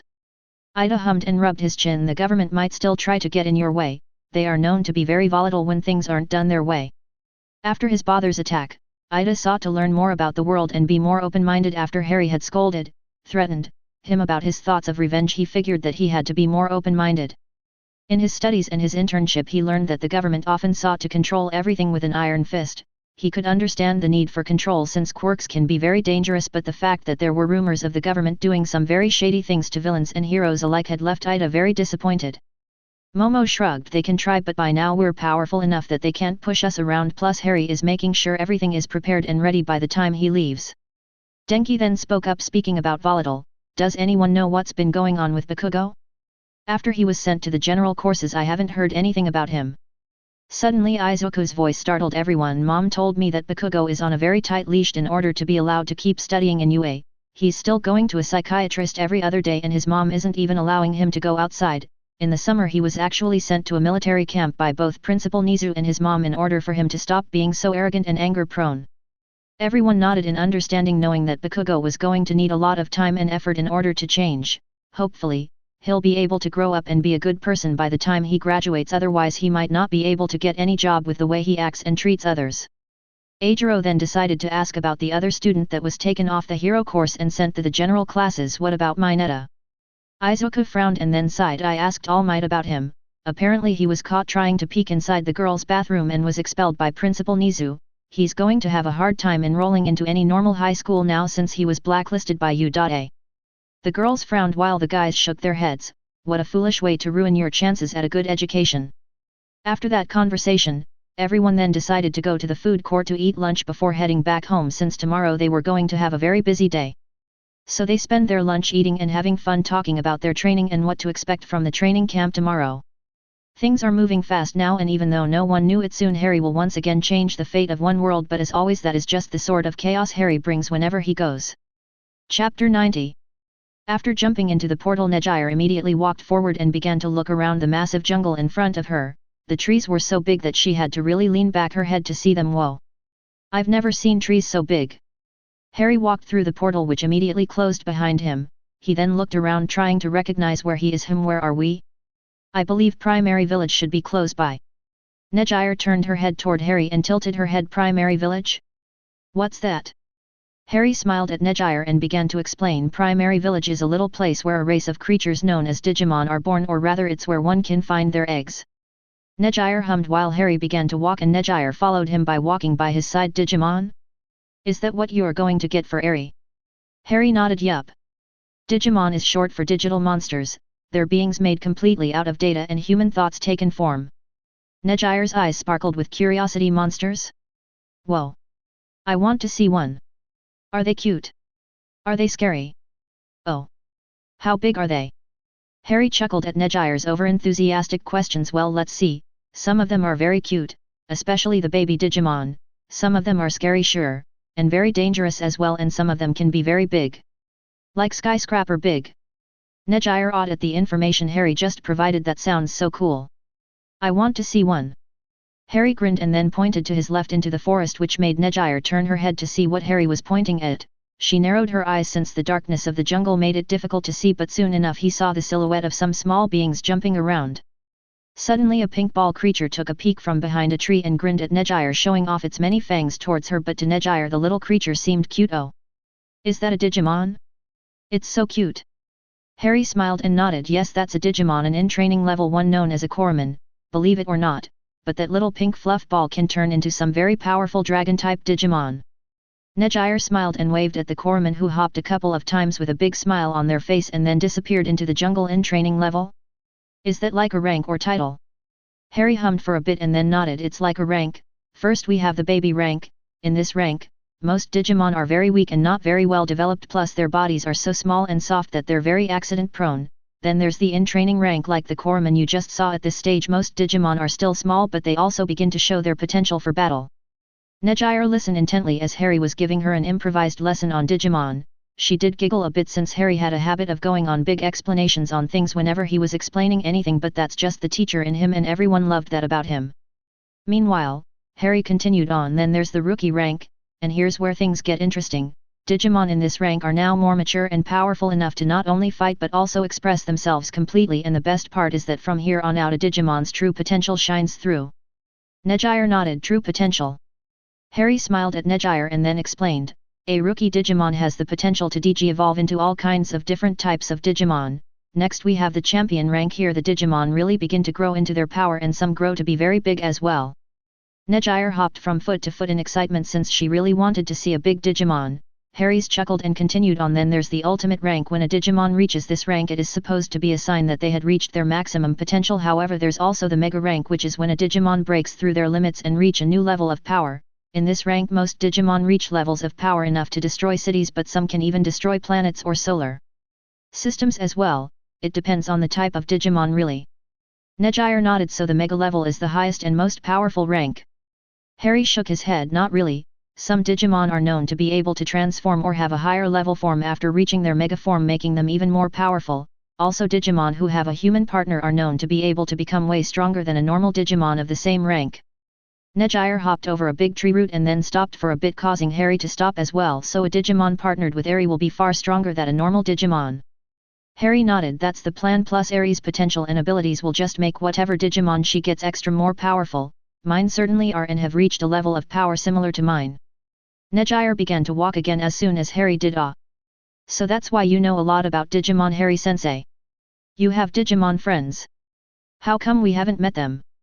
Harry chuckled. Well, I try to not over-rely on them, and some are living in Neo Kyoto right now taking care of it while I'm not there, but to me, the Digimon aren't just partners, they're my family. Harry looked up towards the sky as he remembered how his first Digig hatched and he met his very first friend. Many years ago, a small and young Harry Potter can be seen walking through a road heading towards a town famous for a family of magic and sword users. He heard a lot about the Alberts and he wanted to meet them, perhaps even learn from them. In his arms is a pretty big egg which would shake once in a while, which is why he had been carrying it, not wanting to miss its hatching. When Harry arrived into this world couple of years ago, he was a bit lost and confused, but he soon found himself exploring the roads and easily living in the wilds. He was already used to surviving with the minimum of everything, so this wasn't anything new to him. Soon young Harry arrived at a small clearing with a small pond and a few trees around, which made him smile. He then looked up and noticed that it was already pretty late in the night, so he decided to start getting some food for dinner and prepare this spot for camping. First, he took out 3 small bottles of holy water he bought when he passed by a town on the way to the Alberts village and began to sprinkle it around the pond to keep any monsters away from this spot. Sure, only slimes and drakis appear around here, but you never know what type of monsters one can find in the night, plus he didn't want to wake up to another slime licking his face. That was disgusting. After that, Harry unpacked a sleeping bag and some food. He then started a fire and began to eat while the sun began to set and soon night arrived. Harry just sat there watching the campfire sway around because of the wind while eating when he suddenly heard a crack. Harry turned his head towards the noise and noticed his Digig begin to crack, which made him panic a bit, but then he calmed himself down and grabbed hold of the egg. Soon enough the Digig finally burst open, revealing a small furry purple creature who looked around until he caught sight of Harry and widely smiled. Harry, I finally got to meet you. Harry smiled at the small creature, and even though he was surprised it can talk, he was far more interested in getting to know his new friends. Hello, it seems you already know my name, but who are you? The small creature jumped down to the ground and excitedly hopped around. I'm Dodaman. Harry chuckled at the little creature's enthusiasm and nodded. It's nice to meet you, Dodaman. Looks like we'll be traveling and going on adventures together from now on. Dodaman nodded. Yup. And I can't wait. MGRRR, I'm ready to take on anyone. Let me at them. The little Dodaman hopped around fighting imaginary opponents until his stomach growled, causing the little Digimon to slump. Maybe we should eat first though. My belly hurts cause is so empty. Harry fondly smiled and then reached into his pack and took out bread and pieces of dried meat and made Dodaman some sandwiches. It's not much, but it's all I have, for now. We'll reach the town I want to visit soon so we can get more food there, but for now eat this. Dodaman really didn't care and just wanted to eat and eat. He did. Nom. Yummy. I like meat. Where are we going, Harry? Harry smiled at his new Digimon partner. We're going to Alexandria. I heard there's a family of mages and swordsmen there and I want to see if they'll be willing to train me. Harry lifted both hands and summoned both of his Keyblades, the Kingdom Key, and Kingdom Key D, and showed them to Dodaman. I've had these for a couple of years now and I can fight well enough with them, but it's not enough and I want to learn magic from this world as well. I'm already learning the spells granted to me by the Keyblades, but I've seen some mages in this world use some very useful and amazing spells and I want to learn them too. Dodaman listened intently as she chewed her food and then swallowed, which looked funny to Harry since she was just a small ball of purple fuzz that didn't even have a neck to swallow with. Dodaman then nodded. Sounds like fun. I'll train with you too. That way we'll both get stronger together and protect each other. Harry smiled and nodded at Dodaman. Train together, grow together, and protect each other. I like that. It sounds like something a family would do for each other. That night both Harry and Dodaman slept together under the stars. Tomorrow they will continue to travel and Harry couldn't help but feel like his days full of loneliness were finally over. Both Harry and Nejire stepped out of the jungle and an excited gasp took out Harry from his reminiscing. Harry smiled as he watched Nejire run forward and awe at Primary Village. Nejire was definitely amazed. Look, Harry. There are toys and buildings made out of baby blocks. Everything is so bouncy. Nejire giggled and she began to bounce around the ground and have fun while Harry smiled as he watched over her. It's to make sure the baby Digimon don't hurt themselves. Nejire stopped bouncing and looked around until she noticed a bunch of colorful eggs laying on the ground, which made her smile and begin to walk towards the egg, but her instincts suddenly screamed at her to dodge, and she did by jumping and rolling to the side, causing a big electric attack to fly by her and crashed against a block building. Harry raised an eyebrow as he watched Nejire dodge an electrical attack. He then pointed a hand toward where the attack came from and a shocked gag echoed throughout the village. Harry then pulled with telekinesis the attacker and grinned when he saw who it was. Electman, that wasn't very nice, you know? You could have hurt my student like that. Electman, who was upside down, growled and began to shake to try to free himself from whatever had caught him. Grr, let me go. It's my job to protect this village and the babies. I won't let anyone just stroll around here. Electman then looked up and immediately froze as he saw Harry. It's been a while and Harry looked older, but he would recognize those green eyes everywhere. Harry smiled and put Electman down. He then got on one knee and petted Electman. It's me, old friend. It's been a long time, hasn't it? Electman teared up and then launched himself towards Harry, who hugged him. Where did you go, you jerk? After the DG Destined defeated a Pokemon, you just disappeared. Everyone looked everywhere for you, but we couldn't find you anywhere. Harry sadly smiled as he hugged his friend. I had to go. It was time for me to continue my journey and I didn't have time to say goodbye. Nejire walked over and frowned, not liking watching the poor fluffy Digimon cry, so she got on one knee and patted his head. Don't cry, Mr. Electman. Harry is back and that's what matters, right? Electman nodded and then blew his nose on Harry's hoodie, which made his eyebrow twitch and sweat drop. Electman then turned his head towards Nejire and smiled. You're right, miss. And I'm sorry for attacking you, it's my job to protect the village and the DG eggs. Nejire smiled and shook her head. It's okay. You were just doing your job, so don't worry. Oh. My name is Nejire Hado, by the way. It's nice to meet you. Electman nodded and smiled. I'm Electman, it's nice to meet you too, Nejire. And what's this about you being Harry's student? Nejire smiled and turned towards Harry, who waved a hand and magically cleaned his hoodie from Electman's snot. He's training me to be a hero. And teaching me all kinds of things. Electman smiled, liking how cheerful Nejire is, and nodded. A hero, hey? That sounds interesting. How about we have some tea and you guys can tell me all about it? Both Harry and Nejire nodded and smiled, so Electman took them to his little blockhouse, which Harry expanded a bit on the inside so they could fit, and then began to tell Electman everything he had gone through during his adventures and what he's been doing lately. It certainly amazed and surprised Electman with everything Harry went through and what he can do now, especially the fact that Harry was now a dragon god and far more powerful than any Digimon can hope to get. Amazing. You certainly grown a lot, Harry, but you haven't changed at all. I still remember how you protected and helped the DG Destined. You took care of them while they traveled all over the digital world like a big brother, and even taught them all kind of things to help them survive. Harry smiled and shook his head. I couldn't just stand there and watch as those kids were given the weight of protecting two worlds, though I did fail a couple of times. Electman nodded. Harry at the time had taken a sort of a big bother role towards the DG Destined, but when Angeman sacrificed himself to defeat Deviman, it hit him hard and he blamed himself for not helping more. He had the power and skills to easily defeat Deviman, but he had decided to let the DG Destined do it. It was their job after all and they needed to learn, but he regretted not doing more when Angeman died. Luckily he just reverted back to a Digig. But after that Harry began to teach and train the Digimon more seriously, not wanting for them to ever suffer like that, and he helped throughout all their adventures until one day he just disappeared. Everyone knew about his origin and that he had to someday leave, but everyone refused to believe that he did for a long while until they were forced to accept the fact that he was gone. Watching Harry now, he can tell why he left like that. He wouldn't have been able to leave if he had said his goodbyes to his friends who had become so close to him that they practically became family. So Electman smiled and nodded. You've always been like that, but you do have a nasty habit of taking all the responsibility. I hope you've learned not to do that. You're an old man now, so I expect you to be smarter. Nejire giggled and Harry raised his hands in surrender. Hey, I wasn't that bad. The deadpan on Electman's face made Harry slump in defeat. All right. You have a point, but I'm doing things differently. This time I help everyone get stronger so they can both protect themselves and everything they love, plus I can do a lot more things than I could back then. Electman huffed and then nodded. Okay, I'll trust you that you're telling the truth. So, what brings you here today, Harry? I'm guessing you didn't come here just to visit an old friend, right?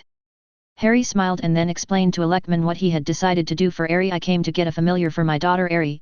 She has had a bad life and I'm trying to help her and give her a happy life, but I'm usually very busy, so in order for her not to feel lonely ever again, I decided to get her a Digimon partner.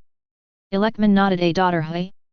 You've certainly grown and changed a lot, Harry. I'm glad you have the big family you've always wanted. Alright, I'll let you take a Digig so your daughter can get herself a partner. Nejire then brightly smiled. Oh. Can I get one too? I've always wanted a pet and a Digimon sound and look so cool. Electman chuckled a bit but nodded nonetheless. Sure, why not? If you're a friend of Harry, then I know you're a good person, plus Digimon are meant to have a partner. That's how they gain their true potential. Nejire cheered and fist pumped in victory while Harry just grinned at her.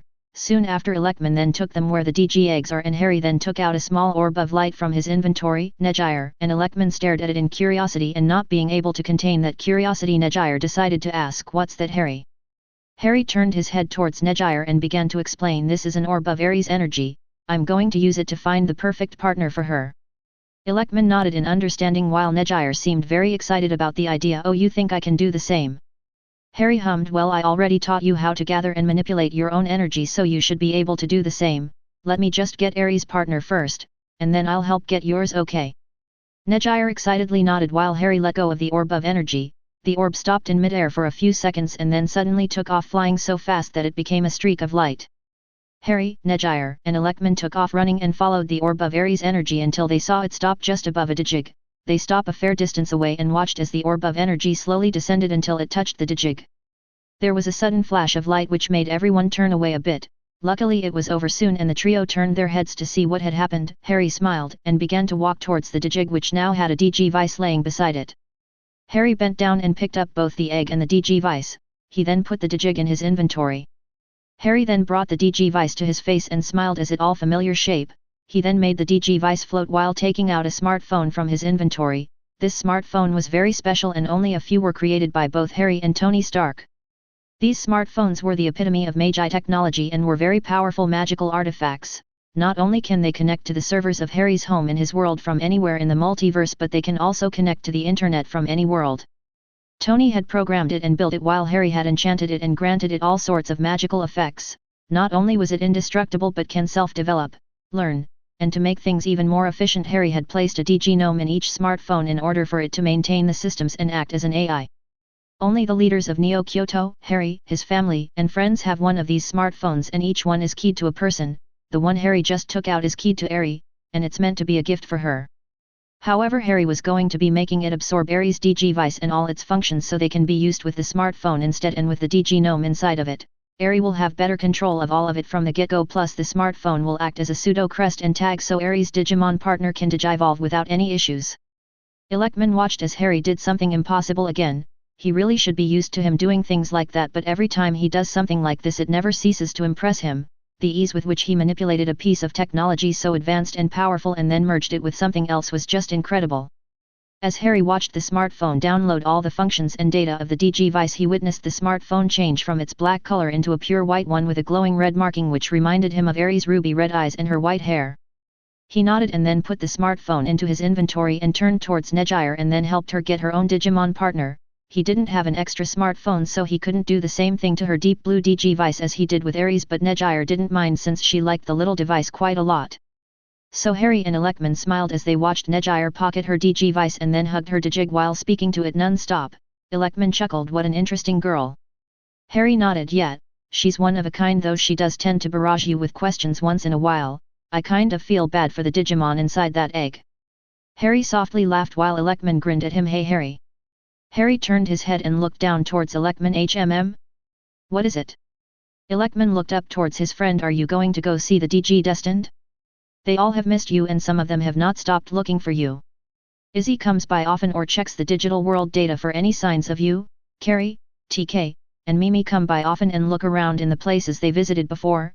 Tai, Sora, and Matt do so too as well. I've even seen Joe visit and ask if anyone has seen you, but since most of them are in high school now they don't have as much free time as before." Harry looked up and stared into the sky of the digital world.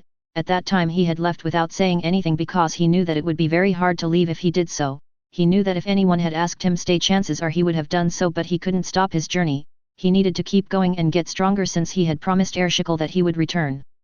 So he left quietly and without saying goodbye. Does he regret it? Of course, he does, but at the time it was the only solution. "I will, but not right now. I have a few more things to do in Nejire's world and then I'll be returning to mine soon. I'll visit then." Electman smiled and then chuckled. "Sora, Mimi, and Carrie are going to let you have it, you know? And don't get me started on Yuli. The guys might understand and even agree with your decision, but the girls won't. To all of those kids you are a kind and caring older brother and they love you for it. your family to them, so expect a scolding as you have never had before. Harry sighed but softly smiled at Electman. I rather not think about it. Mimi and Carrie are scary when they're angry, and Yuli I might try to beat me up, you know what? I kinda don't want to visit them now. Electman laughed, and after a bit of pouting Harry began to laugh as well. After that both Nedjire and Harry went back to UA while waving goodbye to Electman, who smiled and waved at them as well. Electman sighed as he watched both Harry and Nedjire step inside a portal created by Harry and disappeared inside. The portal closed soon after they stepped through. I'll have to let the kids know about Harry, I'm sure that they'll be excited to know that he's back. With that said, Electman went back to his job of protecting and taking care of the DG eggs while memories of the past began to play in his mind. Memories of a young green-eyed boy who could fight on even par with even mega-level Digimon. A boy who could turn into a dragon and lay waste to his enemies. A boy who was also very kind and caring to those he took under his wings. A boy named Harry Potter. That same day after dinner, Harry handed Eri her Digig and smartphone. While explaining what they are, Eri immediately fell in love with the Digig and hugged it to her body all night. She even fell asleep while hugging the Digig. The girls were happy and a bit surprised about Harry getting her a Digimon. To him Digimon were very special and he cares about the whole race a lot. He just loves Digimon. Even the dark-natured ones were accepted and cared for by Harry, and this, in turn, made him well liked and loved by the digital beings.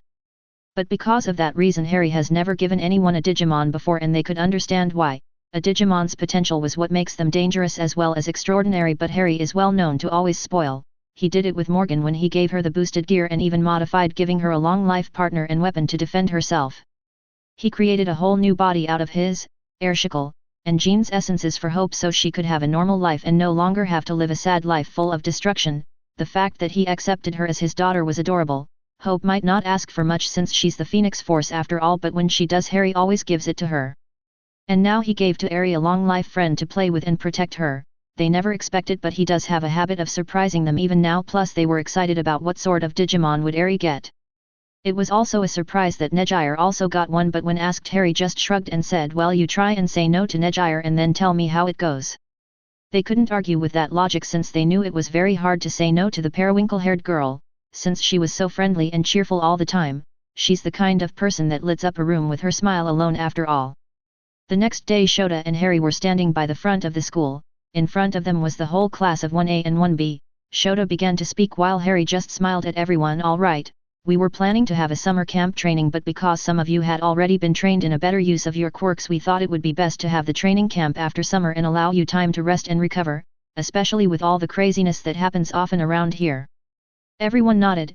Harry, however, knew that the real reason they didn't have the training camp in summer was that Nizu, All Might, and Luna were busy with finding Yuga's parents, Dr. Gariki, and planning for All for One. But now that all of that is over and they have planned to finally get rid of All for One during this trip, they decided to move after the second semester started.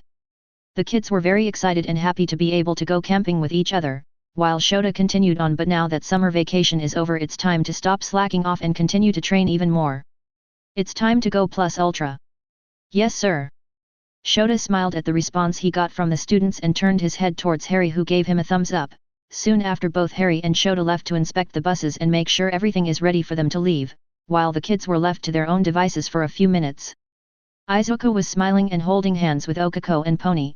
Melissa couldn't come to the training camp, but she was going to be busy with Nizu and her dad, so she didn't mind, though she did not let Izuku go without a goodbye kiss, which prompted Okako and Pony to ask for one as well. Izuku tried to ask Harry to help him, but when he turned towards him he sweat dropped at the fact that he was in the same situation as him, as Susan, Hermione, Rei, and Luna were demanding kisses from him. It was still a fun morning and everyone was excited about the camping trip. However, Nyato Nanama decided to be annoying. However, Izuku noticed that this time none of his classmates followed his lead, which made him happy. Nyato was ignored by everyone since they didn't much care about what he had to say, and when Itsuka was about to shut him up, Harry appeared out of nowhere and walloped Nyato on the back of his head so hard that everyone heard his neck snap. Oh! Oops! I hit him too hard, give me a second. To the shock and fright of everyone present, Harry grabbed Nyato's head and then snapped his neck back into place and healed it. He then brought him back to life and threw him into the bus there. Now everyone into the buses. We have a lot road to cover. Everyone was gaping and sweat dropping except Izuku and friends, of course, at the fact that Harry had just so nonchalantly murdered Nyato and then revived him like it was nothing. Itsuka awkwardly chuckled, wow. Harry-sensei is scary.